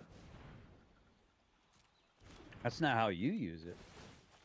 That's not how most of society uses it. So if someone is going to take offense, now the Bible says that offenses are always going to come our way, but it is important for us to not be offended, right? Mike Tyson said, "When I thought I was somebody, it was easy for me to be offended, but then when I So if realized I I call was nobody." you a Red Sox fan, You see how he interrupts me, but then he bitches that I interrupt him the whole time. I'm like right in the middle of making a very salient point right there, and he purposefully interrupts me. Oh, that is so interesting, isn't it, chat? Isn't it interesting? Huh. That's interesting. Okay. and I'm a Yankee fan, and I'm like, you Red Sox fans all suck. That's a slur? It's tribal. I wouldn't say that it's a slur. Why is it not a slur then? So this whole I just said because it's tribal. argumentation right here, this whole thread is going to revolve around the fact that I have to go back to the very first show that I called in. I believe that's No, where you it have was, to explain where what you're I saying asked now. you specifically, why are you using that term as if it's a slur? And you said it is. I said, are you using MAGA as a slur? If I said, let me rephrase this. If I said that, I was mistaken to say that, and I apologize. So that problem solved. Now, at this point, it's not a slur as much as me calling you a Boston Red Sox fan is not a slur. Okay. You see what I'm saying? Now, right. Okay. We have common ground now. Gotcha. One more thing. Trump derangement syndrome. Yeah. Can we agree that it's... So this was me trying to give him an olive branch right before I left. You know, can we just agree? Can we just agree? The people that are so for Donald Trump that he can do no wrong and he walks on water, and the people that are so against Donald Trump, no matter what he does, he won't get credit for it. That's Trump derangement syndrome? Yeah. Do you think that that's fair? Because I always understood Trump derangement syndrome as to be an insult to the lefties. But I think that Trump derangement syndrome exists on both sides of the paradigm of the Overton window. Sure, in regard to a social term of it, not a medical term. Right. What the hell? I never said medical. But I mean, I think it's actually something that can be studied. I think there are some people, like, do you remember when Donald Trump said I could shoot somebody on Fifth Avenue and not lose a single voter? Yes. Those people are TDS. Yes. The people that are standing around screaming and hollering about Donald Trump, and they'll say he said horrible things that he never actually even said. Those people are TDS sufferers. So when you first called in, what was the topic you wanted to talk about? I wanted you to define MAGA. You did define MAGA. I'm good. I'm ready to end the call. Oh no, I just want to make sure that we didn't get lost in the soup. So it seems to me like you believe that that they follow Trump like a dictator and QAnon followers. Okay, so like under Mussolini, under the guy with the funny little mustache, they had the SS, right? Yeah, they did have the SS. Well, not under Mussolini, but under. So then I guess going on your definition of what MAGA is, if I believe that the people that followed the guy with the funny little mustache did some pretty horrible things in his name against people who would be considered to be against what his plan was, right? Yes. Then why does it seem to me that the vast majority of the violence is coming from the left towards the right? The left towards the right is the mass majority of violence. Maybe you're skewed? Objectively. Come on, chat. Objectively.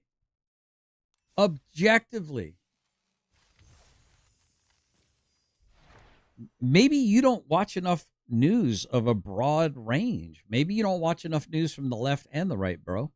It's just like all the migrant stuff that's going on all over Europe that you seem to have blinders on about migrant illegal aliens. I mean, this stuff is insane, bro. This guy he's on something different, man. He's not even being good faith at this point in time. All right, I'm gonna switch over to my main account. No, I'm not skewed. I mean, it's in the news. So you the haven't actual seen... violence, political violence, terroristic violence. Wait a minute. Yeah. Well, can you tell me what the actual violence of the left against the right is? Well, there was a guy who was wearing a "Make America Great Again" hat who got shot in the chest, or a T-shirt. I think it was a Trump T-shirt. Who got shot in the chest by a dude twice. Who the FBI, or I'm sorry, SWAT ended up taking his life because he was on the run. That was during the summer of love. Our city's burning. So that city that well, hang on. That wasn't. You would assume that to be against the right or against the government. All right, tell me. So here's what I wished I would have been able to explain to him, and I was getting ready to do it, but he ended up cutting the call. Here's the interesting thing: the London football team, Tottenham Hotspurs, have a predominantly Jewish fan base. They refer to themselves as Yid. Yep, like the Yid Army. Yep. Because it disempowers opposition fans from using it as an insult. Context is paramount. Exactly. 100%, Mimsy. It's your mens rea. What's your mens rea? What's the state of your mind? What was on your mind? What were you thinking when you used that term? That's what it is for me. That's what I'm concerned about. Right? What's your mens rea? All right, blue and black spells. All right. So we don't have any packs. Okay.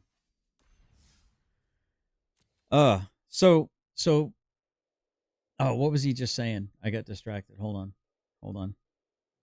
Summer of Love. Our city's burning. Okay. Yep. So he's saying, was that against the right or was that against the government? Now, if he brought up with Lone Bolt, I'm pretty sure he brought up, what would be a land without any laws? It would be chaos. That's what he said. What do you think the Summer of Love was? Chaos. And if they're going against the system, and if chaos is going against something, the thing that it would be going against would be order. So if the left is pitching a hissy fit against the right, which would be order because they are acting in chaos, then by proxy of the entailment is yes, the right is considered order and the left is considered chaos. 100%. Matter of fact, there's a reason why you hold your right hand out to shake, because predominantly, even in the Bible, the most of the world is right-handed. So when somebody was actually left-handed, they were considered to be left-handed. Don't be left-handed with me. Don't come at me sideways, basically. They weren't to be trusted because they could have a weapon in their left hand and still try to act like they're shaking and like they're unarmed with their right hand. City that well, hang on. That wasn't. You would assume that to be against the right or against the government. Oh, okay. So you're talking about chaos versus order, right? No, I'm asking you. No, I didn't. I asked you a question. Well, hold on. You were on the phone with the guy who called in, the trucker, and you were talking about chaos. Oh, so you're order. on a different topic. You're pivoting. Got it. No, I'm not pivoting. I'm responding to your statement, you muppet. Just because you're too distracted with the video game you're playing to follow it, doesn't mean that I am. No. About chaos and order. I'm explaining to you that the violence is coming from the left. I asked you the right. a question, and you pivot away from it. Yes, it's chaos versus order. So you said, is it against the right or is it against the government? I'm actually answering this guy's question, but he's not smart enough to really understand it. Every question. So was the attack against the government or against the right? What specifically against the government or against the right? You're absolutely right. It does. What are you talking about? Now you move the goalpost. No, I didn't. I said the violence is coming from the left. The violent acts are coming from the against the right. You said. No, they're just coming from the left. Okay, period. Period. So I'm not saying against anyone. So if I can bring up January 6th. I can bring up the recent shooting in regard. Yes, and I can make an argument that most of the people that were cracking windows were people that were pretending to be MAGA supporters, that were incognito, and likely were also government fucking agents. But you know what? You're not going to take that evidence. You will never take that evidence, will you, Sage? Of course you won't take that evidence, Sage. Why would you take that evidence? Because it makes sense. That's why. Of course you're not going to take that evidence. To the who again, that's a great point. Who died during January 6th? Please tell me cops died. Please tell me so I know you're bad faith and you're low information. Cops didn't die? No, not a single cop died that day. Not one single freaking cop died that day. Wait a minute. What do you consider violence? Do some research. So what do you consider violence? What do you? Yeah. What about the old lady that got trampled to death underneath? They smoke bombed the crap out of, tear gassed him. They actually opened up the doors and let him in. Most of these Meemaw and Grandpas took a guided tour that hardly any of them even left the roped-in area. So wait a minute. So and when they were asked to leave, the vast majority of them left. So what are you talking about? If nobody on the other side was truly harmed, and the only people that died were 2 people that were considered on the right, well, I think the violence came from the left. And then they sicked the FBI, the government, left. Can I ask controlled by the left to go round up a bunch of Meemaws and Grandpas. Meanwhile, see, now he's going to act all defeated. He's, oh, you won't let me talk. You won't let me talk. Dude, you ask me questions. I'm giving you data points. Okay, yeah, fair enough. It's probably me gish galloping a little bit. But you asked for information, dude. You give me a false dichotomy, bro. You gave a false dichotomy in this scenario, in my opinion. Well, there's all kinds of drugs. So let me ask a question. So basically, there was no violence. About that. There was no violence. I never said there was no violence. What is? I didn't say there was no violence. So Wow, they this didn't he's so bad faith. They didn't storm the building. It was Antifa, dude. If I He's so bad faith right now. I put on a MAGA hat, does that actually make me MAGA? They or is didn't that just the trappings of a uniform? Do you have any evidence of that? Yeah, there's tons of evidence. Who's that black guy that was dressed up all in black box for almost for 2.5 years, who went there pretending to be a fucking MAGA supporter? He was one of the people right next to that Jessica girl that got shot, sitting there taking videos. How come he didn't get hemmed up? What about the white dude who said, "Oh, we need to go into the White House or I'm sorry, into the Capitol building," and they were like, "No, no," and they were like, "Fed, Fed, Fed, Fed, Fed." Oh, we're gonna forget about all that, right? Or your research ends where your curiosity ends, right? Once you uncover what you think is what you want to hear, Sage, you stop looking after that, don't you, buddy? There's tons of evidence. No, there's actually not. Dude, you're a Muppet, bro. I'm not a Muppet. Straight up bad faith Muppet. You know what the problem is? A Muppet. Okay, then don't call in. Have a good one then. No, dude, you're not bad. You're not good. I'm faith not. At all, bro. Every time I ask you a question, you're can't the one that answer. keeps moving the goalposts. Let's go back to who did. 32 people died during the Summer of Love, from the left. They were the violent ones. Even in Chaz, they were committing violence against themselves, dude.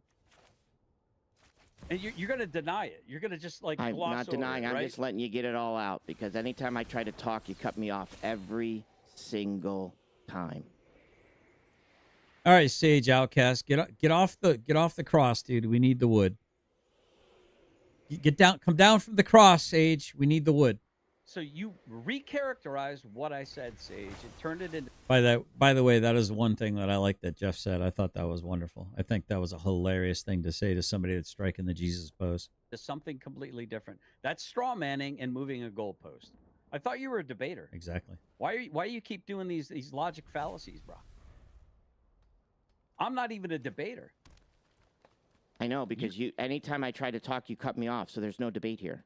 God, he sounds like a bitter girlfriend, dude. Oh my God, eat some meat, Sage. If you're listening, Sage, eat some meat, bro. Your iron's low. Okay. Every time I ask you a question, every time I ask you a question, you pivot. Every single time I ask you a specific question.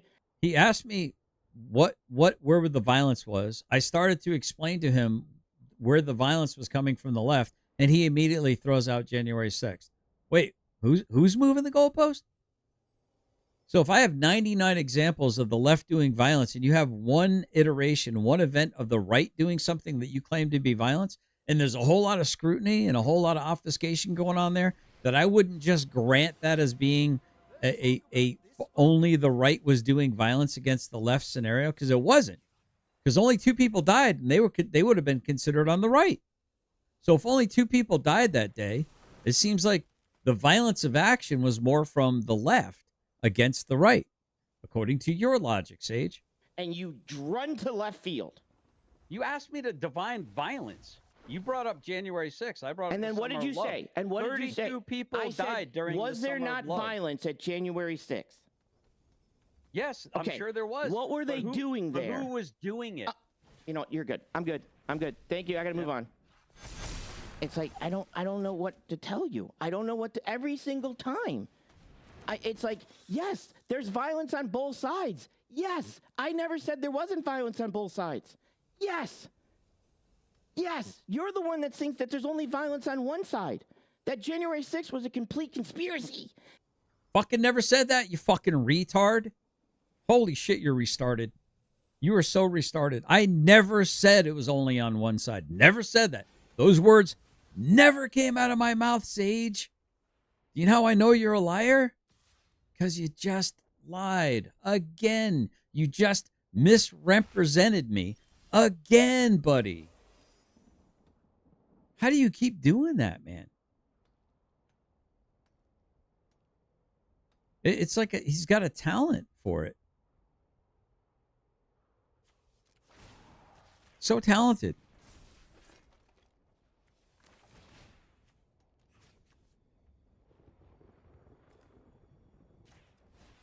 It's crazy. Yeah, I'm trying to call him restarted. Instead of saying the other word, I'm trying to use restarted instead of the other word. Done by Antifa. Hang danger. Yes. Dan, that's what you're now saying. That's what you believe. I don't know what to tell you. Like, this is the stuff I don't understand. Where's my phone? You don't understand a lot, buddy. Every time I try to answer or ask a question of any of your points, it's chaos. Where's my here? Chaos Central, how can I direct your call? Can you hear me? Yeah, I can hear you. Can you hear me? Yeah. I think that last guy just got a little bit heated. Not really. That's about normal for this show. Yeah. We called in last week, I think, and had a pretty decent conversation with you about why I don't support Trump anymore. Yeah. But with this guy, I really hate the, both sides thing, because, both sides have issues, and both sides do the same thing. But the violence thing is primarily left-sided right now. There it is. So you don't have people on the right saying, politicians-wise, saying, oh, we should go out there and burn stuff, or, we're not doing enough. You have left-wing politicians talking about Tesla and cheering it on. Bingo. It's not the same thing. Wait, you literally have the highest-ranking Republican in the world. There we go. Stating. Bring on the cope. He's going to cope real hard, chat. He's going to cope super hard right now. Here we go. Here comes the cope. What do you think? Do you think put a 1 in the chat if you think he's going to cope super hard. Come on. Help my algorithm. Help me get on people's front pages. Come on, chat. Get Chatty Cathy. That Democrats attacking Democrats. Yap some more. Verbally, right? Yeah, no, I don't like Trump either. We've established it last time I called. I don't like him. I understand that, but he's an exception to the rule. He disrupted the entire right wing. Now he's essentially owns it. But so my problem is if you. Yeah, I mean, so who's interrupting whom, Sage? Right now, I get it. It's your show, dude. You can talk over people. I get it. But the second you start to get defeated with your argument, you spurg, dude. You spurg out big time. Keep saying that it's definitely the left or the right. I just gave you an example of, and you agreed with me, of somebody from the right fueling this fire, right? Yeah, I'm just saying in terms of amounts or numbers. You have more left-wing politicians and talking heads supporting these actions or mocking these actions or belittling these actions. Take the Tesla thing that happened. Those people on the right screaming their heads off about it and how awful it was, while you had people on the left cheering it on. It's just a numbers game. Yeah, there's people on the right who do this, but in terms of numbers, it's not the same. So when you say violent, then what do you mean by violent? What do you mean by violence? What? Well, I mean between attacking actual people, destroying property. So the Republican that shot the 2 Democrat people in the house in Minnesota, was that a left thing or a right thing? He was anti-abortion. That was the right thing, yeah. Okay, that was the right thing. So there was there's violence. Similar things there was the shooting at the baseball game. That was a leftist. So that was we can't just say it's one-sided, right? I'm not saying it's one-sided. Okay. That's I think the issue is I think you're coming off of this. So from the last guy, I'd be a little bit too heated too. So when the Proud Boys are fighting, hang on. When one the Proud side Boys, isn't a problem. I understand, but when the Proud Boys are also fighting the left and taking swings at the left and doing stuff, is that not violence also? Oh, the Proud Boys who actually were defending themselves? Oh, here we go. This is frickin' David Finkel all over again. Holy crap, you're such a low information fucking content creator, dude. Your information is garbage, bro. Wow. You're bad faith, man. You are so poorly educated. Poorly educated, bro. Yeah, I mean, it's more of like conflict between those two groups. Proud Boys are less relevant now than they used to be. But back then when they did that. So what I'm trying to say is, so what are you? I think what are you looking? He's totally for bad faith, chat. Totally bad faith. Left violence, like totally bad faith. I mean, I don't. Okay, well, if you compare the summer, like just take the two examples that were brought up last time, right? Yeah. So if I say January 6th was completely bad and I condemn it entirely, say like everyone that was involved with that was entirely wrong. It was a violent act. I support it not at all. Yeah. The Summer of Love, which killed more people, destroyed more property, was not just a single event, it was multiple events. Can't you see the same thing? Like, that was bad and violent. Well, what if I were to tell you that the guy that shot up the guy that shot up the oh, here we go, country music concert was a Republican? Wait. No, he wasn't, dude. Oh my God! Don't even get me started on the Las Vegas massacre, bro. Oh, don't even get me started on that frickin' false flag. Republican. That was actually. Oh, don't even get me started on it, dude. Don't even get me started on it. Allegedly. The one in Sage, you're an absolute muppet, Sage. You really do not. You don't understand, bro. You don't understand. Wow, he is ignorant. 100% ignorant. That's crazy, chat. That's crazy. Crazy. Vegas? Yeah. I don't even want to get into that. That's a whole. But there's a whole bunch of what if I conspiracies around said? that. Didn't he just say about moving the goalpost? Now you're pivoting. Now you're pivoting. Now you're pivoting. Wasn't it all about the pivot before? Wow. He was technically a Republican. Oh, was he technically a Republican? Well, it's funny. Do you remember when his brother came out and said that Paddock, that wasn't part of, that wouldn't have been in his character? And then suddenly the brother had child pornography downloaded onto his computer, and they somehow mysteriously found out that somehow his brother, who is character vouching for his other brother, had child porn on his suddenly mysteriously appearing on his laptop. Like, so the guy comes out, so the brother comes out and says, my brother wouldn't have acted this way. That was completely out of character. This doesn't make any sense. And suddenly the government's looking into the brother who's just giving his opinion about his own brother and speaking up for his brother, which would destroy the narrative. So Mossad puts child pornography on his fucking computer system, and then all of a sudden he shuts up, right? Because they basically say, we can make this all go away. You can get a nice little payoff. Throw your brother underneath the bus. He's dead anyway. You don't want to ruin the rest of your life, do you? People are just going to forget about you after like 6 months. So just take the $10,000. We're gonna put this. We're gonna say this is on your hard drive, and shut your mouth. This is how these motherfuckers operate. And he killed how many? You have an extraordinary claim. So the narrative, Sage, the narrative is. But what about all the eyewitness testimony? What about the fact that everyone's phones were given back to them? Factory fucking reset, Sage. What about that? Isn't that a little weird? What was the government trying to cover up? What did the government not want people to show?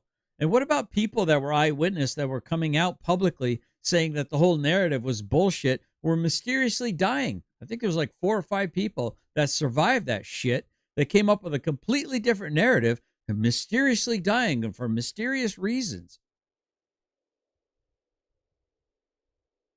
What about the $1 million that Donald Trump tweeted saying he was able to free up $1 million to give to the LVMPD in order to pay for overtime?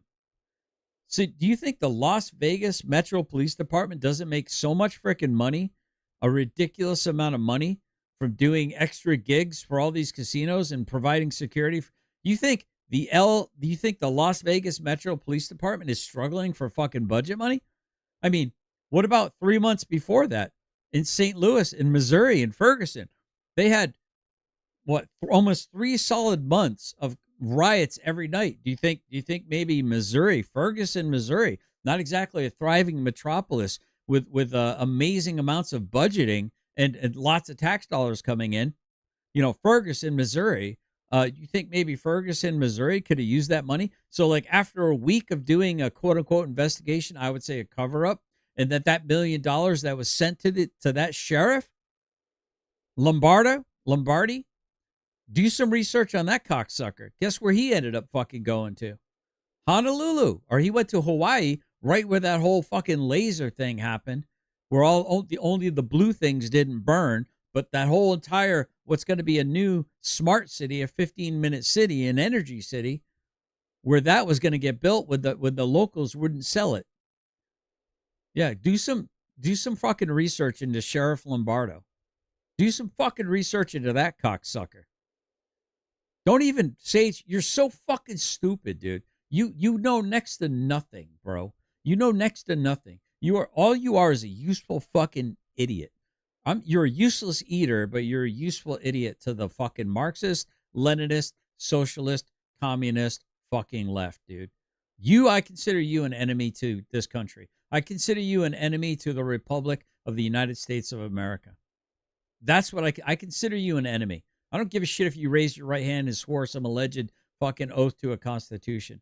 I consider you an enemy. I can see you very clearly, Sage, that you are the most ill-informed, uninformed, malinformed, or misinformed fucking bad faith actor that I've ever come across on the internet.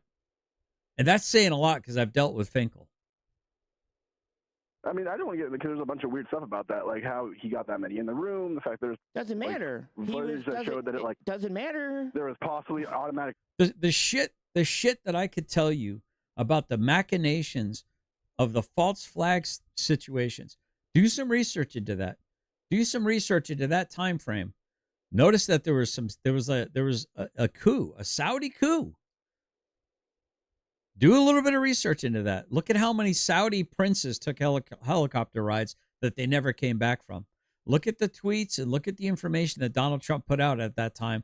Basically, Donald Trump lets the Saudi government know that if you do not frickin' rectify the attack that happened on our soil by your country, once again, the fucking Saudis, 9/11, Mossad, Saudis, our own government, Las Vegas, Saudis, Mossad, our own government.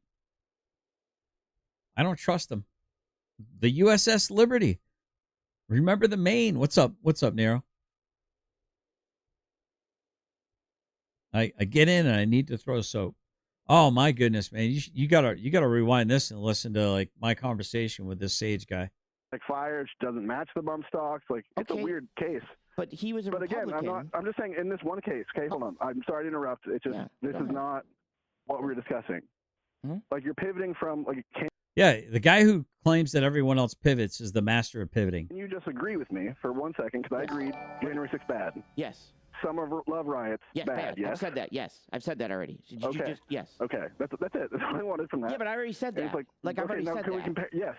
So what my problem is. So if you think they're both bad, why would you use it as an example? It's like talking about issues with women, and you're like, but what about men, though? No. Okay, we can talk about men, but right now we're talking about women. Yeah, but what about men, though? No. Okay, listen. We can talk about men, but right now we're talking about women. That's the topic. Yeah, but what about men, though?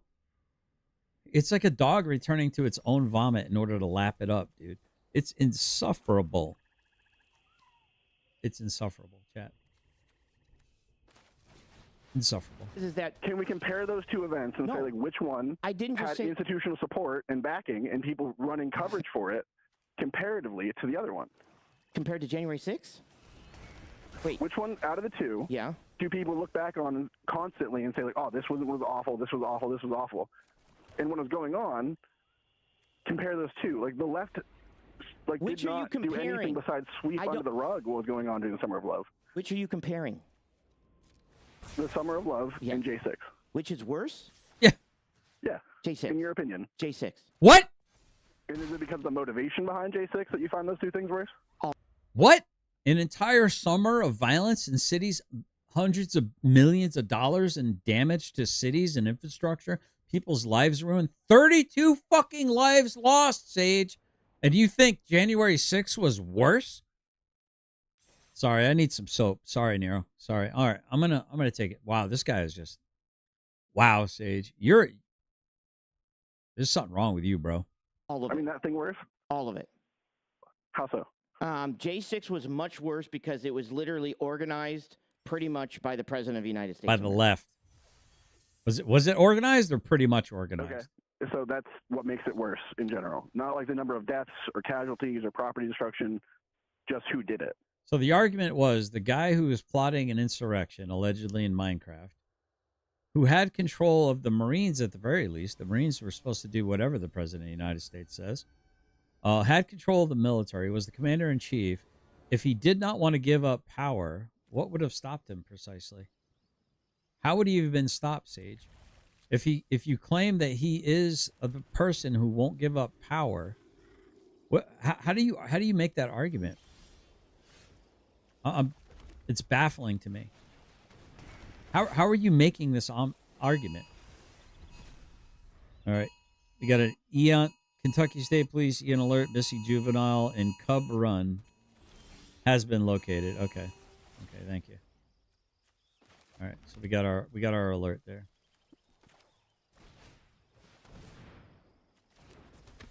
Probably should have killed that, but let's see. I mean, this guy is insufferable, dude. No, the fact that what actually happened, President Donald Trump didn't like that he lost the election and tried to basically exactly, Nero. with how he wanted to handle things. What's your reason and evidence of that statement? Subverted democracy and how he handled things, right? 100%. Yeah, I can see where you're coming from that. Yeah. See, it's hard for me because like I'm not trying to sway anyone's opinion here, including yours. It's just fun to talk to you. I'm being honest with you. If you asked me which one was worse, I would say it's hard for me because I'm someone who is more politically radical than the average. Doesn't mean that I want my policies to happen because I think that like there's no real clear road. I'm guessing he's a bit of a libertarian. For the stuff that I think and believe, and I've come to my terms with that. Yeah, but I think so, like, for January 6th for me, I was supposed to be there, and my wife at the time completely shot that down with basically, I'll leave you if you go, etc. I was excited. I wanted. Sounds like you're married to a feminist. Them to do something. To me, it was a nothing burger because they didn't do what like people were saying they were going to do. See, that's a problem. So it's hard for me to like condemn it. Wait, how is that a problem precisely? Precisely, how is that a problem? That's a problem. How? How's that a problem? I mean, isn't that the same thing with like the left when it comes to Summer of Love? Like they accept that too. They're like, yeah, what we did was justified because X, Y, and Z. So okay. So we've both acknowledged that both sides are violent. Now where do we go from here? Come on, buddy. I mean, I'm happy with that. I know. I'm just asking. Like, this is the same conversation he was trying to have with me, and it's just think that like I still think that like in aggregate, like in terms of just pure numbers, the left have been more violent. They also get more coverage from mainstream media. How do you measure more violence? I just gave you examples of I don't. How are you measuring more violent? What's your measurement? I mean, if you just do like pure numbers of like deaths, like you can Google that right now, like death J6, death that. Okay. Mass shootings this, mass shootings that. Okay, like I just told you that the guy at the concert was a Republican. What was it? A politically You're alleging that he was a Republican. motivated thing? We don't even know. I mean, even then, you said he's possibly a Republican. No. We don't know. And this is years See, ago versus what's there he is. He's moving the goalpost again. This caller is good, man. happening right now. Okay, so this is where you keep measuring. Sage, dude, you keep taking L's, bro. You're taking way too many L's, man. You don't want to be convinced of how you're in error, bro. You don't. You're stuck on stupid, bro. You're stuck on stupid. Violence, and I don't understand where you're measuring violent. Because hang on. Right now, it's happening like in the last few years versus years ago. Okay, so basically, right now, the President of the United States of America basically states he hates Democrats. Okay. He basically will destroy you if you don't vote with him. He's literally done that. And he has the power to do that. Wait, what's your reason and evidence of any of that? If you vote against his bill, he will come out and try to destroy you. Is that not violent? I'm sorry, I don't know. My phone cut out there. Is that not violent? If the President of the United States, if you don't do what he says, he will try to come out and politically destroy you as a person. He will try to destroy you. I mean, that's not, you're talking about like political rhetoric versus like physical violence. No. or That's actual not destruction. political rhetoric. No. That's exactly right. Dude, this caller's based, man. Who is this caller? That caller's based. Has this guy never heard of? Yeah, rhinos. Yeah, Republicans in name only. Exactly. Anyone who broadcasts left propaganda is knowingly willing deceiving people. They use J6 as though it's some kind of I mean, the J6 thing was planned. I don't trust Donald Trump at all. I mean, that was the most inept insurrection I've ever seen in my entire life. That was the most flaccid insurrection I've ever heard of in my entire life, which lets me know it was just propaganda. It was kabuki. It was just a play. But Massey says they have good relations. Yep. He does call Massey a grandstander. Isn't that a strategy of all political parties? Yeah, you want to destroy your enemies. No, that's not political I agree. rhetoric. Who is he destroyed? Can you give me an example of that? I'm not saying you're wrong. I would just like an example. He's trying to destroy what's the congressman that voted against him on the bill. I can't remember his name. I'm bad. So he's not allowed to do that if somebody's being disloyal to what he considers to be the party? You're not allowed to put pressure on them? What do you mean destroy? Is the guy destroyed? You know what define destroy? Because broken, you can be put back together. According to the Bible, the definition of destroyed is there's no putting it back together. Are you okay, buddy? What are you doing? You all right, Shadow? Or I mean, Finn? I mean, he keeps moving the goalpost so dramatically. And how is he trying to destroy him? By bringing is he trying to get him out of office? He's just trying to jail him? Is he threatening to I don't know. violate He's literally telling people that he will revoke your citizenship, like Rosie O'Donnell. He has gone after people Good. Good. That fat cow. That fat cow, Rosie O'Donnell. Doesn't matter. Is that not destroying somebody? Wait, how? I know you What? laugh, but is that not... What do you mean? Is that not destroying? What about the sanctity of citizens of the United States of America? If anyone could just walk across the border and say asylum and then they get granted citizenship, then how valuable is citizenship? Why shouldn't it be retracted too? I mean, this guy's argument, it's bad. So bad faith, dude. You're so bad faith. So bad faith, chat. No, it's just because Rosie O'Donnell. That's all. That's me laughing. He's literally His beef with Rosie O'Donnell is hilarious. Like, it's so petty. It's so unbecoming of a president. We can agree on that one. Okay, so when the president of the United States of America is doing this, what do you expect the people, how do you expect these things to get fueled? Like let me ask a question. Is it possible? Possible, plausible, probable. Donald Trump right now, if in office, if he's found out that Donald Trump, that he's in the Epstein files, what do you think his people will do? I mean, some of them, like, because this already has lost him a lot of support, which... Yeah, some of them what? Hold on. Remember when he said that he could shoot someone in Times Square and he wouldn't lose a single vote? Yeah, I said that just a second ago, yeah. Sounds pretty violent, right? Yeah. Well, hang on. Let's go with that. My followers are so loyal, you know? That sounds pretty violent, right? There's a lot of like cult-like behavior there. I'm not saying there isn't. Wait a minute. That sounds pretty violent. I would measure that as a pretty high level of volume. Okay. In nature, but it's like a metaphor. Like, he could have easily said, like, I could flash my penis and I wouldn't lose a single vote. Like, it's the same idea. You're just trying to prove that your people are loyal. Okay, so he has loyal people. So if his loyal people are told to go do something, or if his loyal people are told that this whole thing has been rigged, and then they go and storm the thing, is he not responsible? Think about that. I got to take another call. What do you mean by his people? We're not fucking subjects, you idiot. What do you even mean, his people? Speaking. What you got? Hey, how you doing, Sage?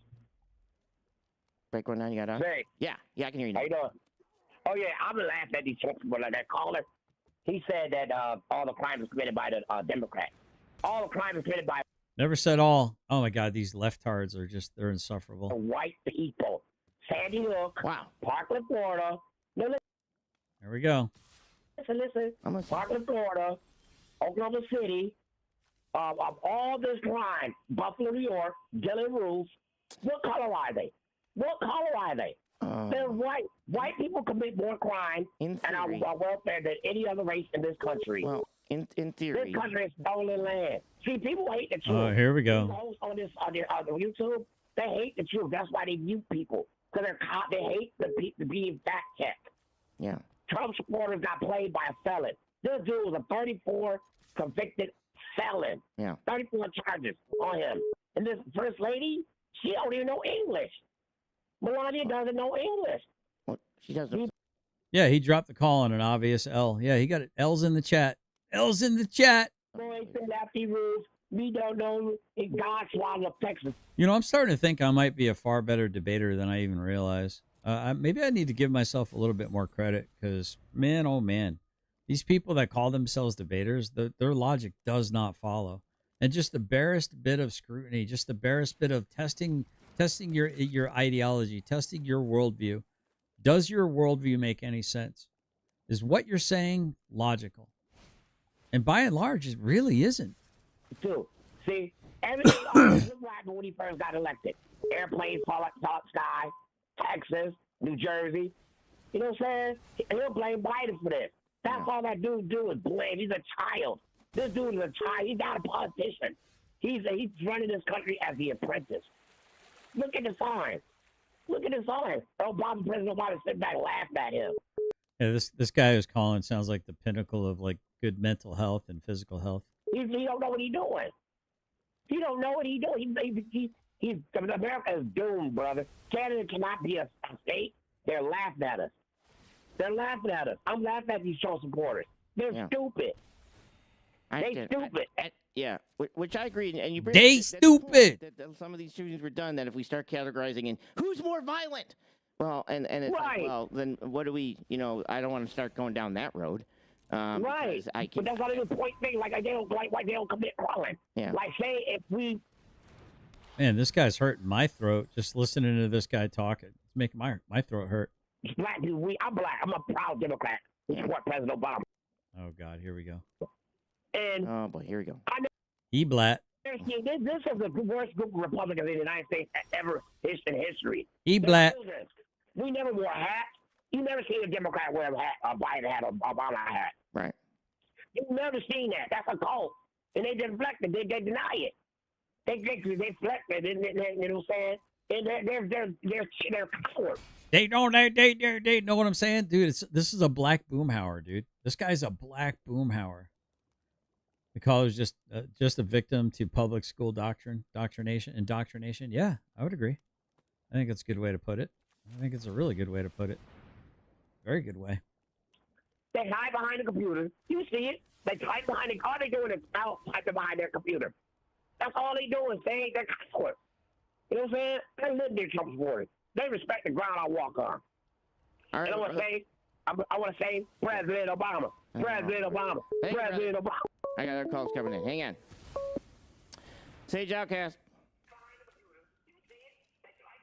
You got to turn off your YouTube. There's a time delay. You hear me? Yeah, I got it. Yeah. Okay. Yeah, I turned it down. Yeah. What's going on, brother? Yeah, it's just I hear that I used to be a Democrat and I used to be a Republican. Now I'm neither. Okay. Independent, baby. I do believe that if we're measuring the volume of violence on either side of the fence, which is obvious there is, I believe that the Democrats. Annoying. You can hear that beep beeps. More emotional. Sure, I can say that. And when you have more of an emotional platform in your thinking, rather than critical thinking, measured thinking, and logic. So far, I like where this guy's head's at. Then you will have a tendency to resort to the lowest form of communication, which is violence. And so, fact. I think that's the issue with when you're measuring the two. Now, whether there's violence on both sides, there actually is violence on both sides. When you look at the Antifa and the Proud Boys, well, the Antifa was created before the Proud Boys, and the Proud Boys became an answer to Antifa. Not that their behavior was better, but the behavior was the same. But unfortunately, it was an answer to Antifa's creation.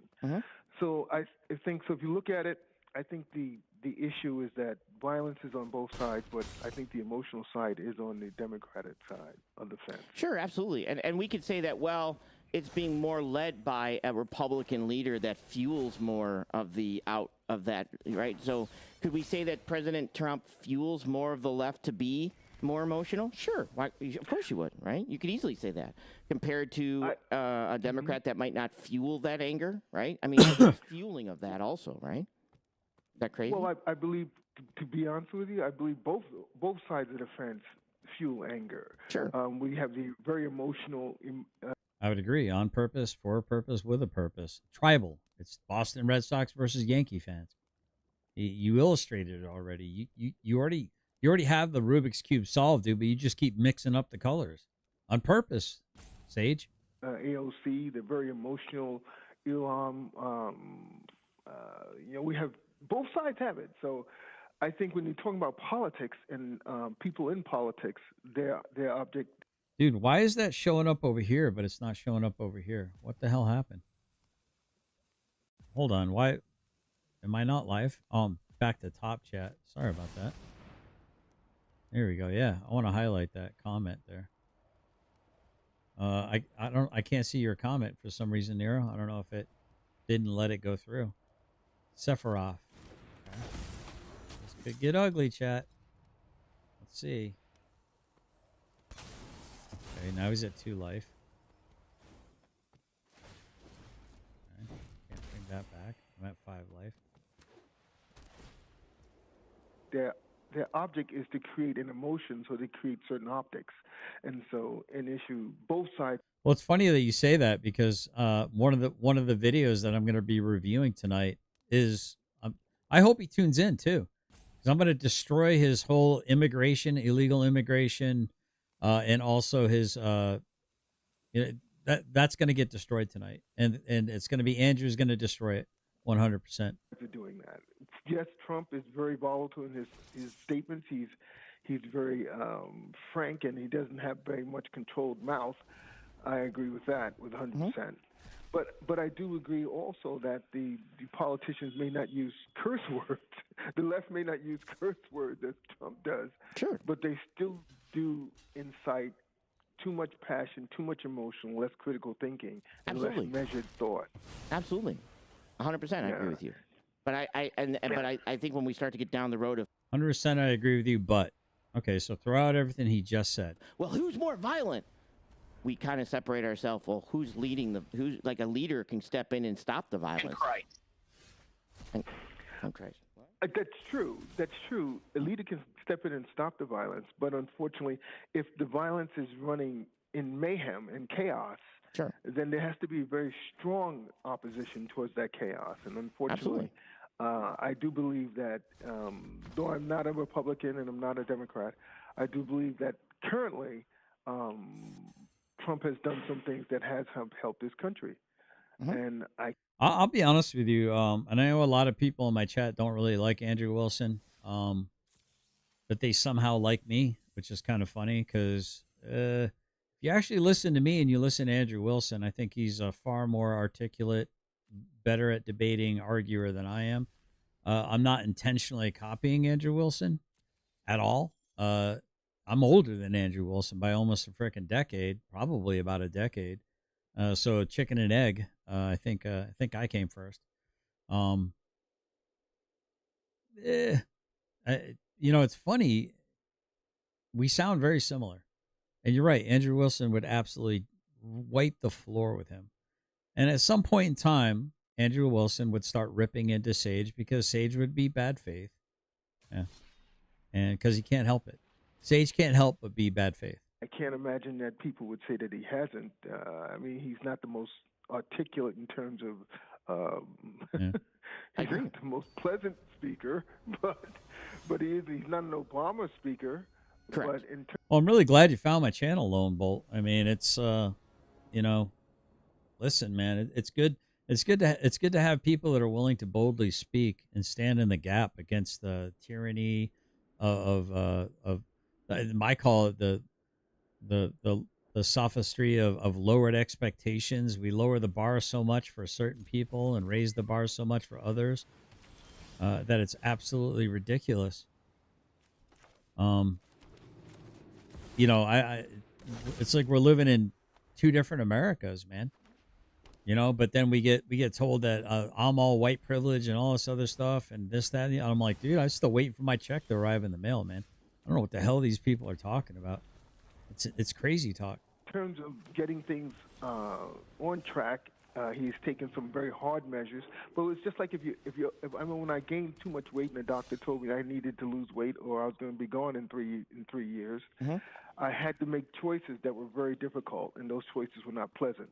But the result was great. And I think this is the case here in case of tariffs and things like that. The choice of it was harsh, but the result was great. And I think oftentimes, even during the Republican era and during the Democrat era, we've had presidents who would make decisions predicated on the idea of making the people happy, but not fixing the country. I agree. And sometimes fixing the country requires decisions that are uncomfortable in the onset, but the long term is the cure. And so I think that's why we can't get. I mean, God said a long time ago that anything created in division will eventually fall. Yeah. And we've had a system of government that was created in division: Democrat against Republican, liberal against conservative. And yet still the clash is going on, and now the clash has reached chaos. We're looking to blame each other, but we all have a piece of the problem.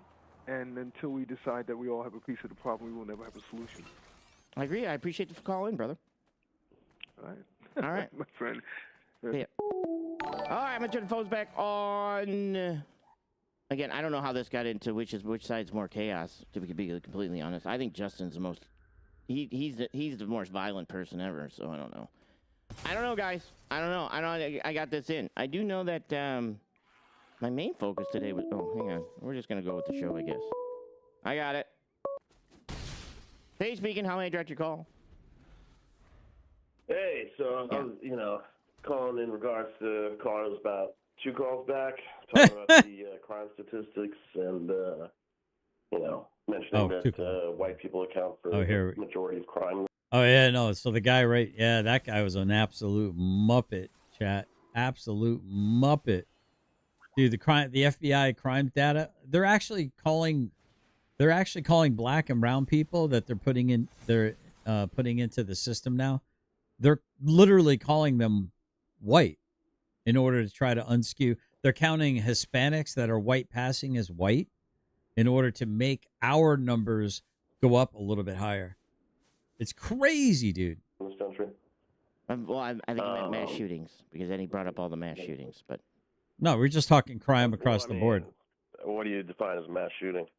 I think I think 3 or more is what the government defines as a mass shooting.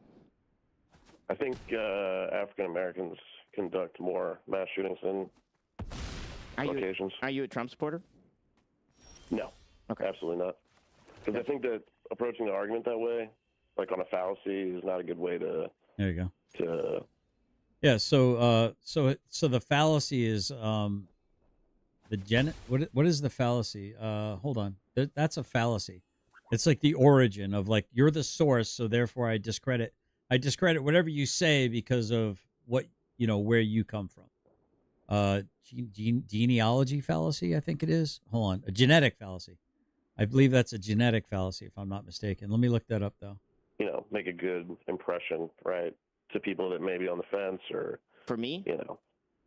No, not for you, but for just anybody in general. Like, you don't want to approach it that way. You didn't say anything in regards to that, but he was, and I just wanted to kind of mention the fact that, there's a reason. Okay, so your logic fallacy is genetic. You judge something as either good or bad on the basis of where it comes from or from whom it came. This fallacy avoids the argument by shifting focus onto something or someone's origins. It's similar to ad hominem fallacy, i.e., calling me MAGA in an ad hominem attack kind of way. Stuff like that. You know what I mean? You know how it goes. I try to be done with the left, but they just won't let me. Let's see. Fallacy in that it leverages existing negative perceptions to make someone's argument look bad without actually presenting a case for why the argument itself lacks merit. Bingo. Good stuff, huh? Why African Americans account for the majority of violent crime, and it's not something that Not bad for a low IQ, low whatever information voter that I am, right? Allegedly. I can walk circles around these people, and I don't even know a lot of this stuff, dude. is, necessarily their fault, right? It's something that is baked into, what this country is and what it was founded on. And I don't think I'm beating this at all. After years and years and years of slavery and segregation and redlining, you've kind of, forced a lot of families into this corner, which is why they resort to violence. So I think it's better to start the argument there, right? Because then you can kind of maybe get to a better spot and kind of understand the reason behind it, right? As opposed to just coming in.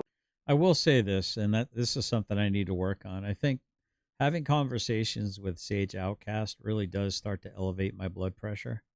And I think it's because he's really insufferably bad faith. He acts like he's good faith, but at the end of it all, he really is bad faith. He's a bad faith actor. I've come to that conclusion. I don't know that there's good faith in the man. I don't think there is. Let's see. I want to do. Let's try this. With some kind of fallacy that white people conduct more crime. I think white people conduct more white collar crime, and I think that the violent statistics are there. Well, I don't know that he's savage per se. I think he just gish gallops. He just throws a lot of stuff at you rapid fire. I think he's got meth mouth. I don't know. I think either Destiny. Yeah, I think Destiny is either going to be right or he's going to be wrong. It doesn't matter how savage he is, right? Either what he says is correct or it's not correct. It's logical and it follows, or it's not logical and it doesn't follow. I don't have to speak faster than him. I don't have to do anything really at the end of the day other than have a good logical argument. That's it. That's all I really need to do at the end of the day. That's it. They're close. I know. I can't give you specifics off the top of my head, but I did look at them recently, and I appreciate the compliment, though. Most people know that it's not that African Americans account for more. I agree, Nero. Than Caucasians, and it's because of those reasons that I mentioned earlier that is the case. And I think that something definitely needs to be done about it, but it needs to be approached in a more nuanced fashion, right? Like education, gun reform. There's I'm not going to get into everything, but there's a litany of things that you can do to kind of solve those problems. And it doesn't really start with making. I knew it. False equivalency. I agree. I agree. I knew it. I should have. I knew it. I knew he was going to do that. Yeah, I appreciate the call, brother. Votes are open. Flippin' knew it, chat. Yeah, see, I'm having a problem here with Dynamite, guys. Just so you know. I got to go around here. Phones are open, Sonia. His number, 856-600-4654. Sage Outcast. I have questions. Sage Outcast, I have questions. Yeah. This is in reference to the idea that violence is... Can you turn down your YouTube? Can you turn down your YouTube? Oh, I'm sorry about that. Yeah, this is in reference to the idea that violence is heavy-handed on the white side of the spectrum. That's not true. I believe. Uh-oh. We got a what appears to be a man who would probably identify as a black man is going to be objective, Sage. Uh-oh. Want it, Sage? Make sure that you correct him on his lived experience. Make sure that you tell him, as the good libtard that you are, yeah. Make sure you correct that black man on his own lived experience and tell him how he's oppressed. I believe that there is more violence if you look at per capita. Black people make up 13% of America. There we go. We produce over 50% of the violence, crime, and things like that. I think his focal point was Yeah, I mean, sorry, I didn't mean to interrupt you right in the middle of you making a very salient argument, a very germane argument, a very unobjectable argument based on reason, evidence, and data, empirical data, mind you. Mass shootings, right or wrong, I think that was his. Oh well, way to really move the goalpost. That was his was because that's what he then described was the mass shootings. No, that's what you threw into the mix, buddy. Oh, okay. If you're going for mass shootings, yes, I would find that you'll probably find that there will be more whites who commit mass shootings than blacks. I could be wrong, but that's what he then brought up was a bunch of the mass shootings. All of them were mass shootings. Oh, yeah. Well, yeah, you are wrong. You are wrong, Sage. But if you're talking about overall violence or killings in general, you're going to... I think if you rewind, you'll actually find out that Sage was the one that brought up mass shootings from the caller after the second caller. Have it more, you're going to have more killings done by blacks than you would have by whites. Okay. Yeah, and I think that's, and that could be just in their particular. I am black, and that could be just in the urban communities. The volume of violence is outrageous, and I believe it's all supported. It's also supported by news media, because news media. If you look at blacks, when you look at the news, if there's some issue about violence, it's usually a good place to find some is in those urban communities, and that makes for good news. And so that perpetuates the idea that blacks are more violent, and then if blacks are watching, I agree, Nero. Then they're impacted by what they see also. Oh, I love the art on that card. And being that gentleman who I used to live in a neighborhood like that in the South Bronx, and I remember when the South Bronx was a beautiful neighborhood and manicured grass. It was like Connecticut. There it is. Soundview. Connecticut, baby. That's where I grew up. Yep. The Bronx used to be nice. Now it's a fucking shithole. I wonder what happened. Must be all that sweet, sweet diversity. Housing development. It was for the military and for federal workers. And at that time, when I was a child, it was a very beautiful environment and a very rich environment. Then probably by the age of 10 and 11, it turned into a hell zone and a war zone. There was 21 gangs, and war, buses were destroyed, people being killed, urine in the hallways, feces in the hallways, garbage left all over the place, the food supply turned to rats. And it's kind of like what I said to him the other day about everywhere that these fucking diversity makes us strong people are, is just mountains of fucking trash everywhere. Pardon my French. Yeah, it has become the Middle East. Yeah, I agree. Graveyard, yeah. I need something that's gonna... Oh, come on. That is not good. All right. Go here. Boom. Oh, wait. Oh, I needed one more. Dang it. All right, here we go. It became a devastated environment, and the fact of the matter is that the neighborhood, when it was a beneficial neighborhood, it was blacks, whites, and Hispanics. It was blacks were the major group there in terms of per capita. Then it was Hispanics, then it was whites, and we all played football together. Blacks played basketball, whites played roller hockey, and the Spanish guys were playing baseball. But we all played football together. And it was a nice neighborhood. Then when the neighborhood changed is when blacks and Hispanics moved in. They brought in the gangs and the wars and the destruction. And the whites were able to move out. Some blacks moved out. Some Spanish moved out. Those who were economically in position to do so. My parents were not. And so we had to stay in the mess. Uh-oh, Sage. You better listen to his lived experience. Make sure you correct them, though. Make sure you let him know how it's he's being racist. And it was blacks and Hispanics that destroyed that community. Uh-oh. And so I think the violence does stem from the black and Hispanic community. It just does. And it's because it could be because of so-called disenfranchisement, but that disenfranchisement is also predicated on the fact that they don't believe in intergrowth. They're looking for someone else to come in and change their Intragrowth, situation. yeah. Some government or some plan. And that doesn't. Yeah, difference between internet and intranet, right? They don't have the capacity from an intra, right?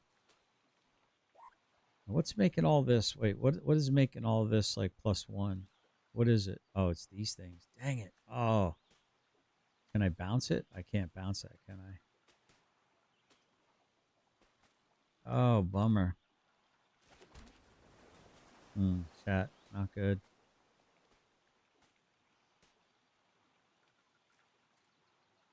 What are you doing, Ellie? You need to go outside.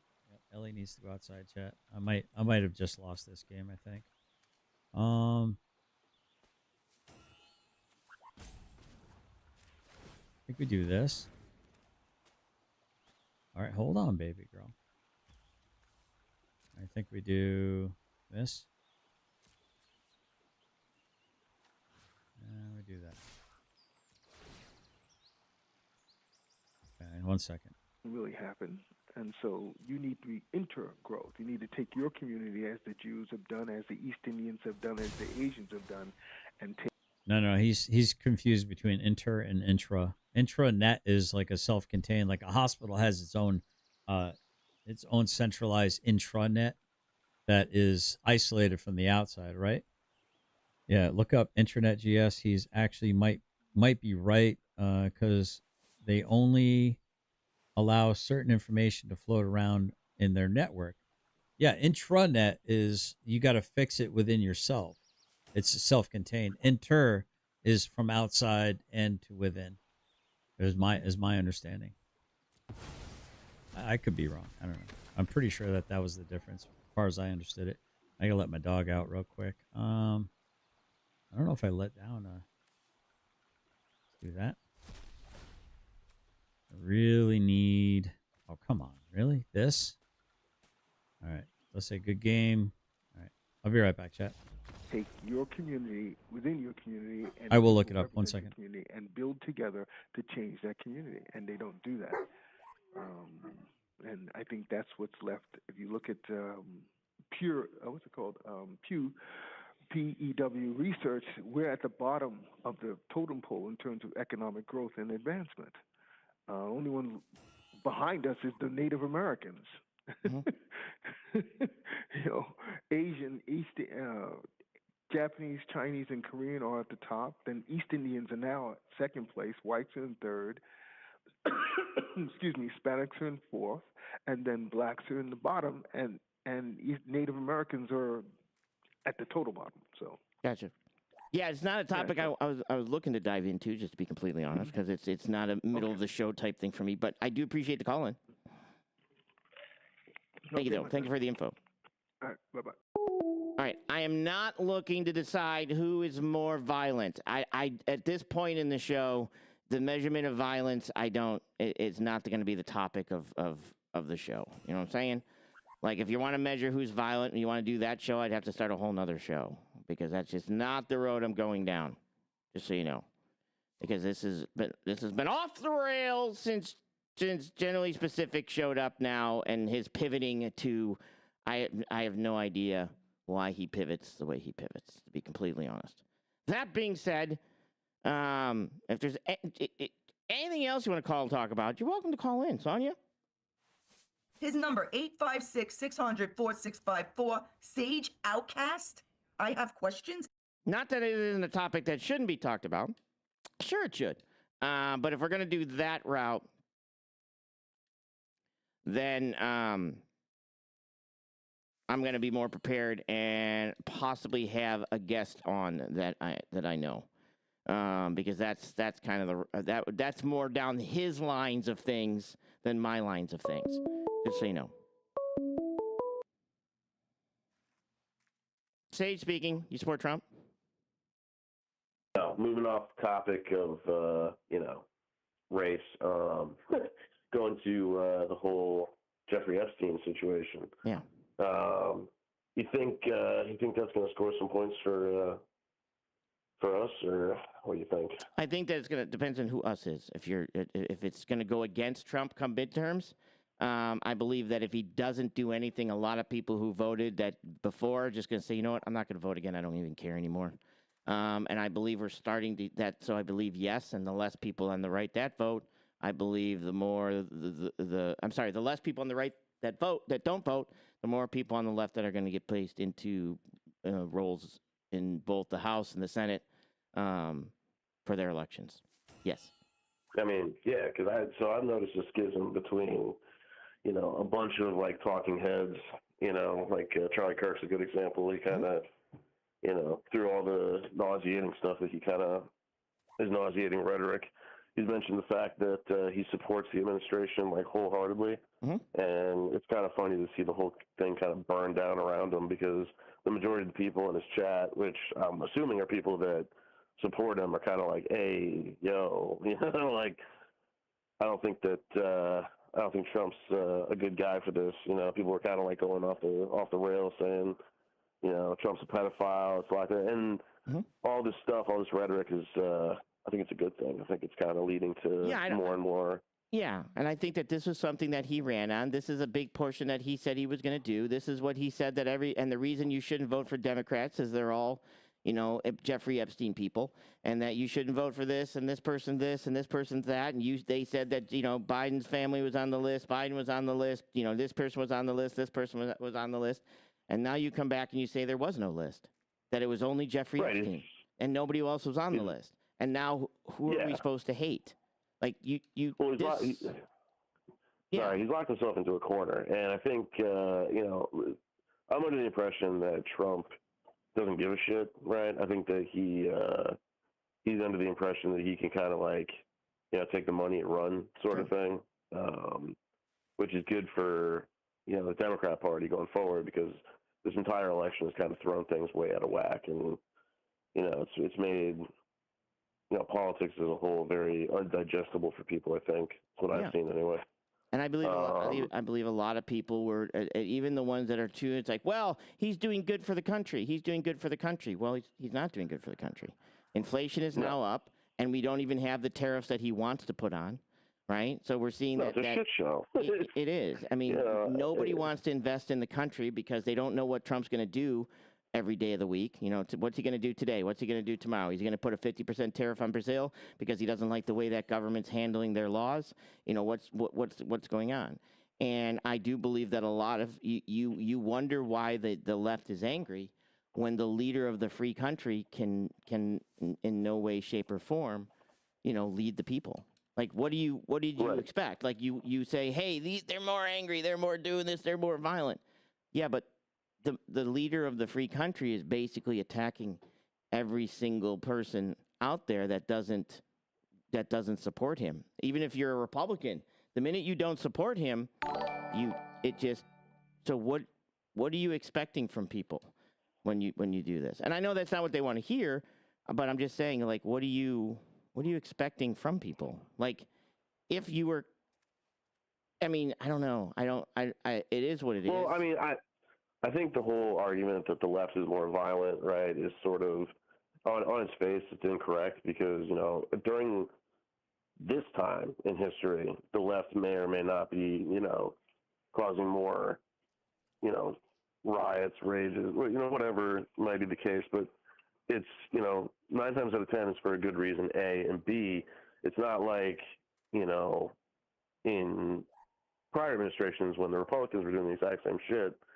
You know, it was for things that were a lot less catastrophic, right? I mean, we're talking about the future of the country. We're talking about, you know, whether or not families are going to get ripped apart and deported. You know, people that have been here for like, you know, 20, 30 years. It's like insane.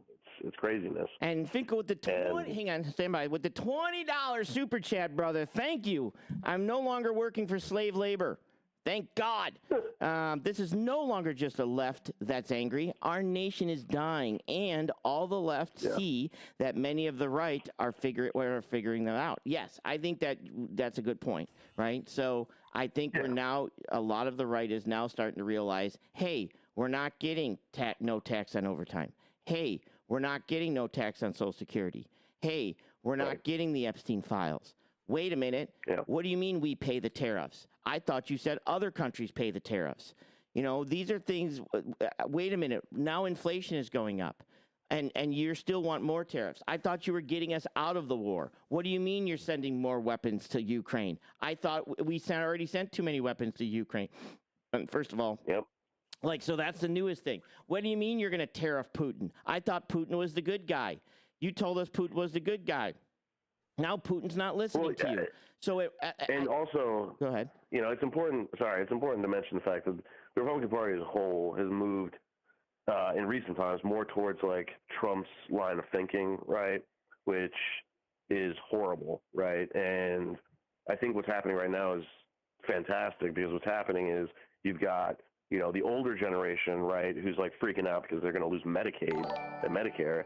And you've got the younger generation that was sort of captivated by this whole, like I mentioned earlier, Charlie Kirk and all these talking heads that are really good at making, you know, a handful of TikToks that kind of like catch your eye. And, you know, they're starting to see that it's all a bunch of shit. It's all a crock of shit, you know, and that's really good. And I'm glad that Trump's faltering and falling apart because, you know, I mean, if you were smart, you knew this was going to happen, you know, because he doesn't give a fuck. I really don't think he does. I think he only cares about himself. And he might care about his family, but I don't even know if that's the case, right? So, you know, if he leaves the Republican Party in ruins, if he leaves the country in ruins. Hey, one more time. Hang on, stand by. Warning! Tips include super chats. Are you ready? Still text. Shut up, Finkel. Shut up! I'm not claiming that. Brother, I do have to jump off here. It's 10 o'clock. I jump off here a little bit earlier on Tuesdays. I appreciate everybody calling in. I will be back tomorrow, and we will not talk about which side is more violent. See ya. I forgot I had a meeting.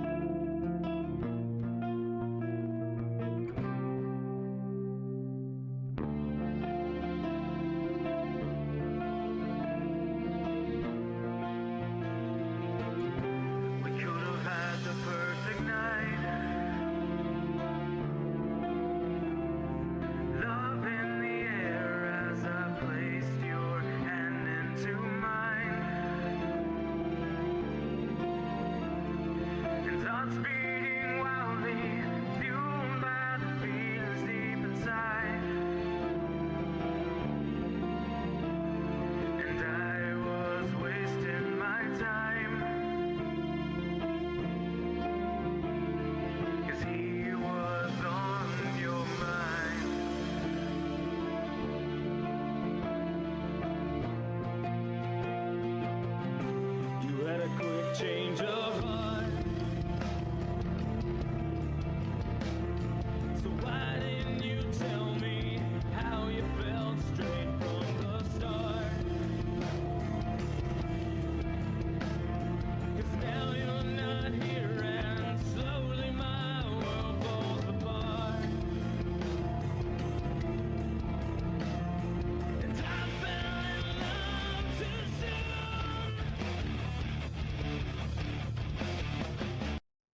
Alrighty, chat. Whew, that was an ordeal. That was what I would call an ordeal, my friends.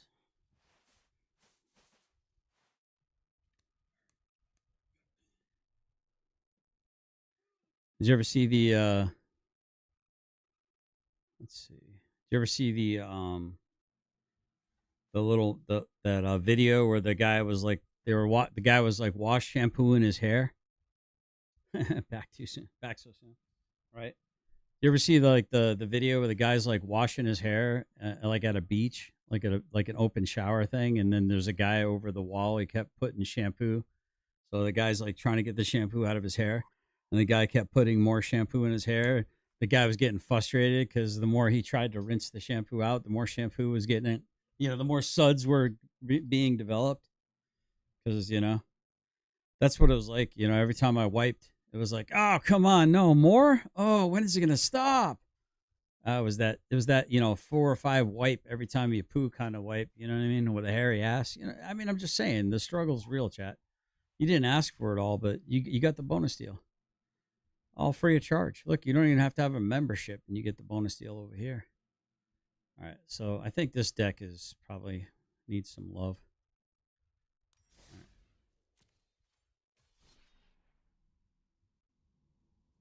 What is this? What is this?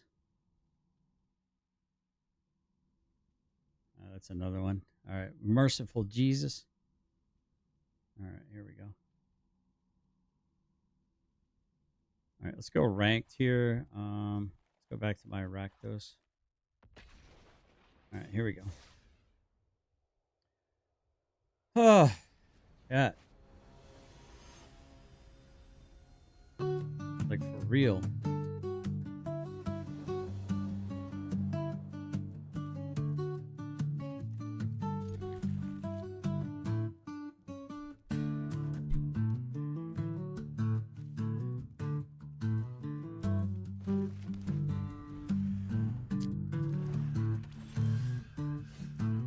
So you like legit prairie dogging, or you like pedal to the metal, trying to get to your next destination before you release the hounds, and you're just expecting to get pulled over? Oh, that's funny, dude.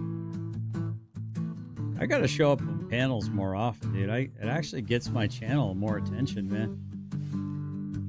Kind of a good thing. Let's see, what does he got here? That?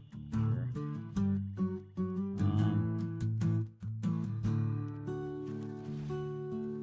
Let's do that.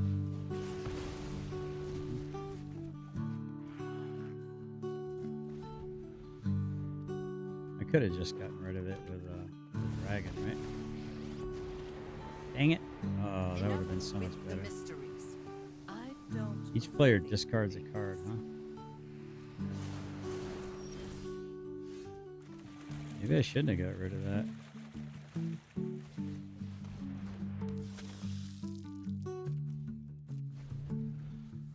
Exile's a creature they control and their graveyard. Okay, fine. Looks like I'm at my match here, chat. Yeah, we'll get rid of that. Yeah, Liliana would be perfect in this deck, but being that I want it to be rotation proof. Say good game. Yeah, opponent's got me, dude. Ain't shit I could do at this point in time. That was unfortunate.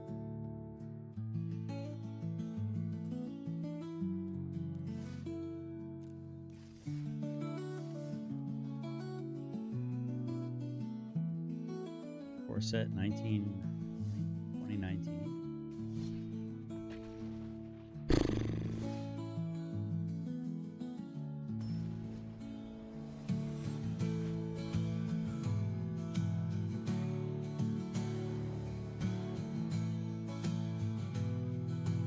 Come on.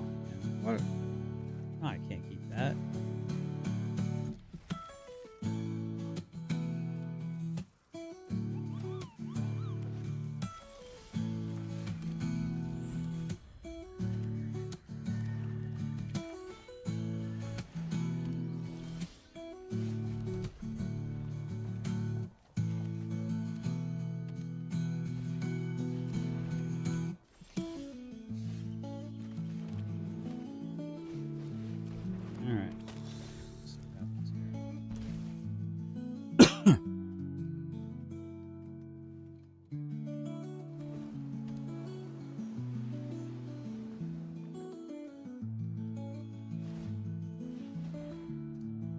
Ugin, maybe? Or some kind of recursion.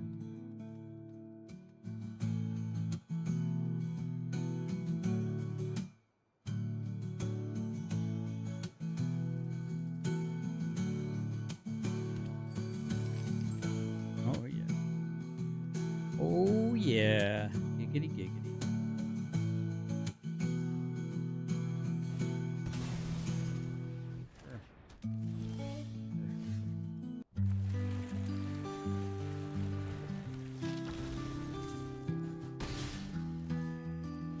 What happens here? We're gonna zombify? We're gonna cast a zombify, my friend? 'Cause I will sacrifice my revenant.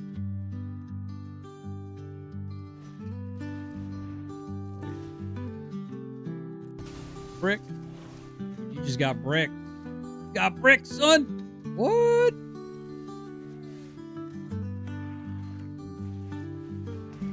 You got brick. Nice. Let's go.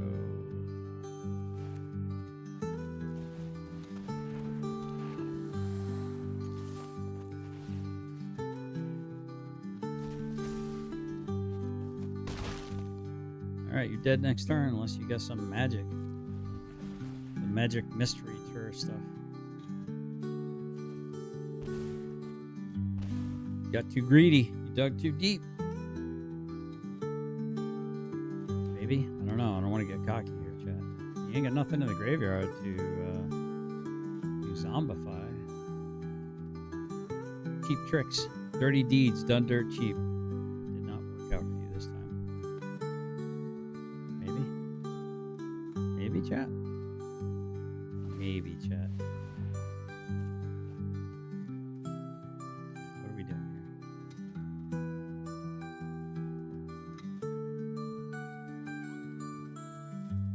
Oh. Comes the yawns. Opponent read the writing on the wall. Got our victory.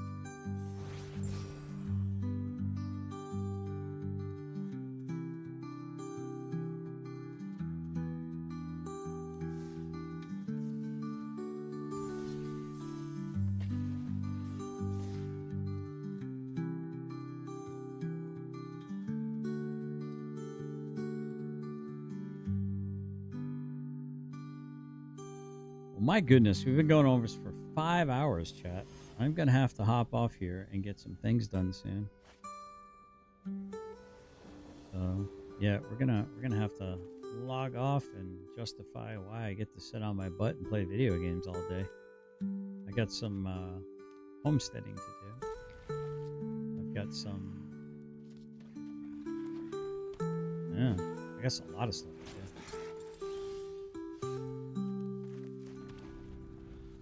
Lots of stuff to do. Things and stuff and such.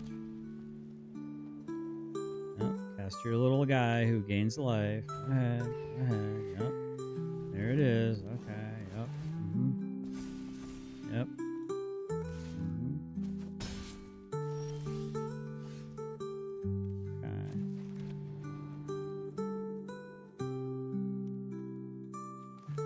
Do this, chat. Hopefully I can get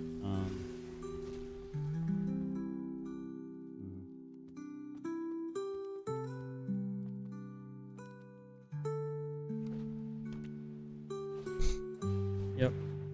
Oh yeah, we're gonna have to deal with that, I think. I hope.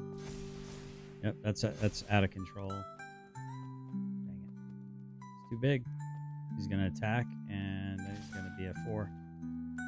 Oh my goodness, chat. Oh, this is too much. Dang it. Yep.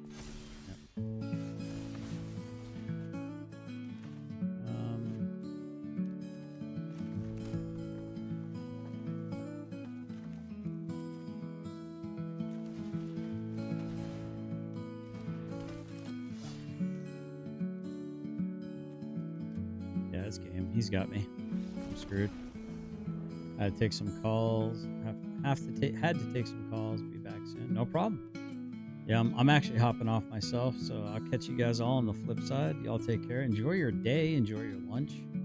I think the next time I come on, I'll probably be playing State of Decay 2, the zombie movie or zombie video. That'll probably be in about, I don't know, 4 or 5 hours, maybe a little bit longer. But I'll catch you guys all on the flip side. Thanks for hanging out, and I rather enjoyed it.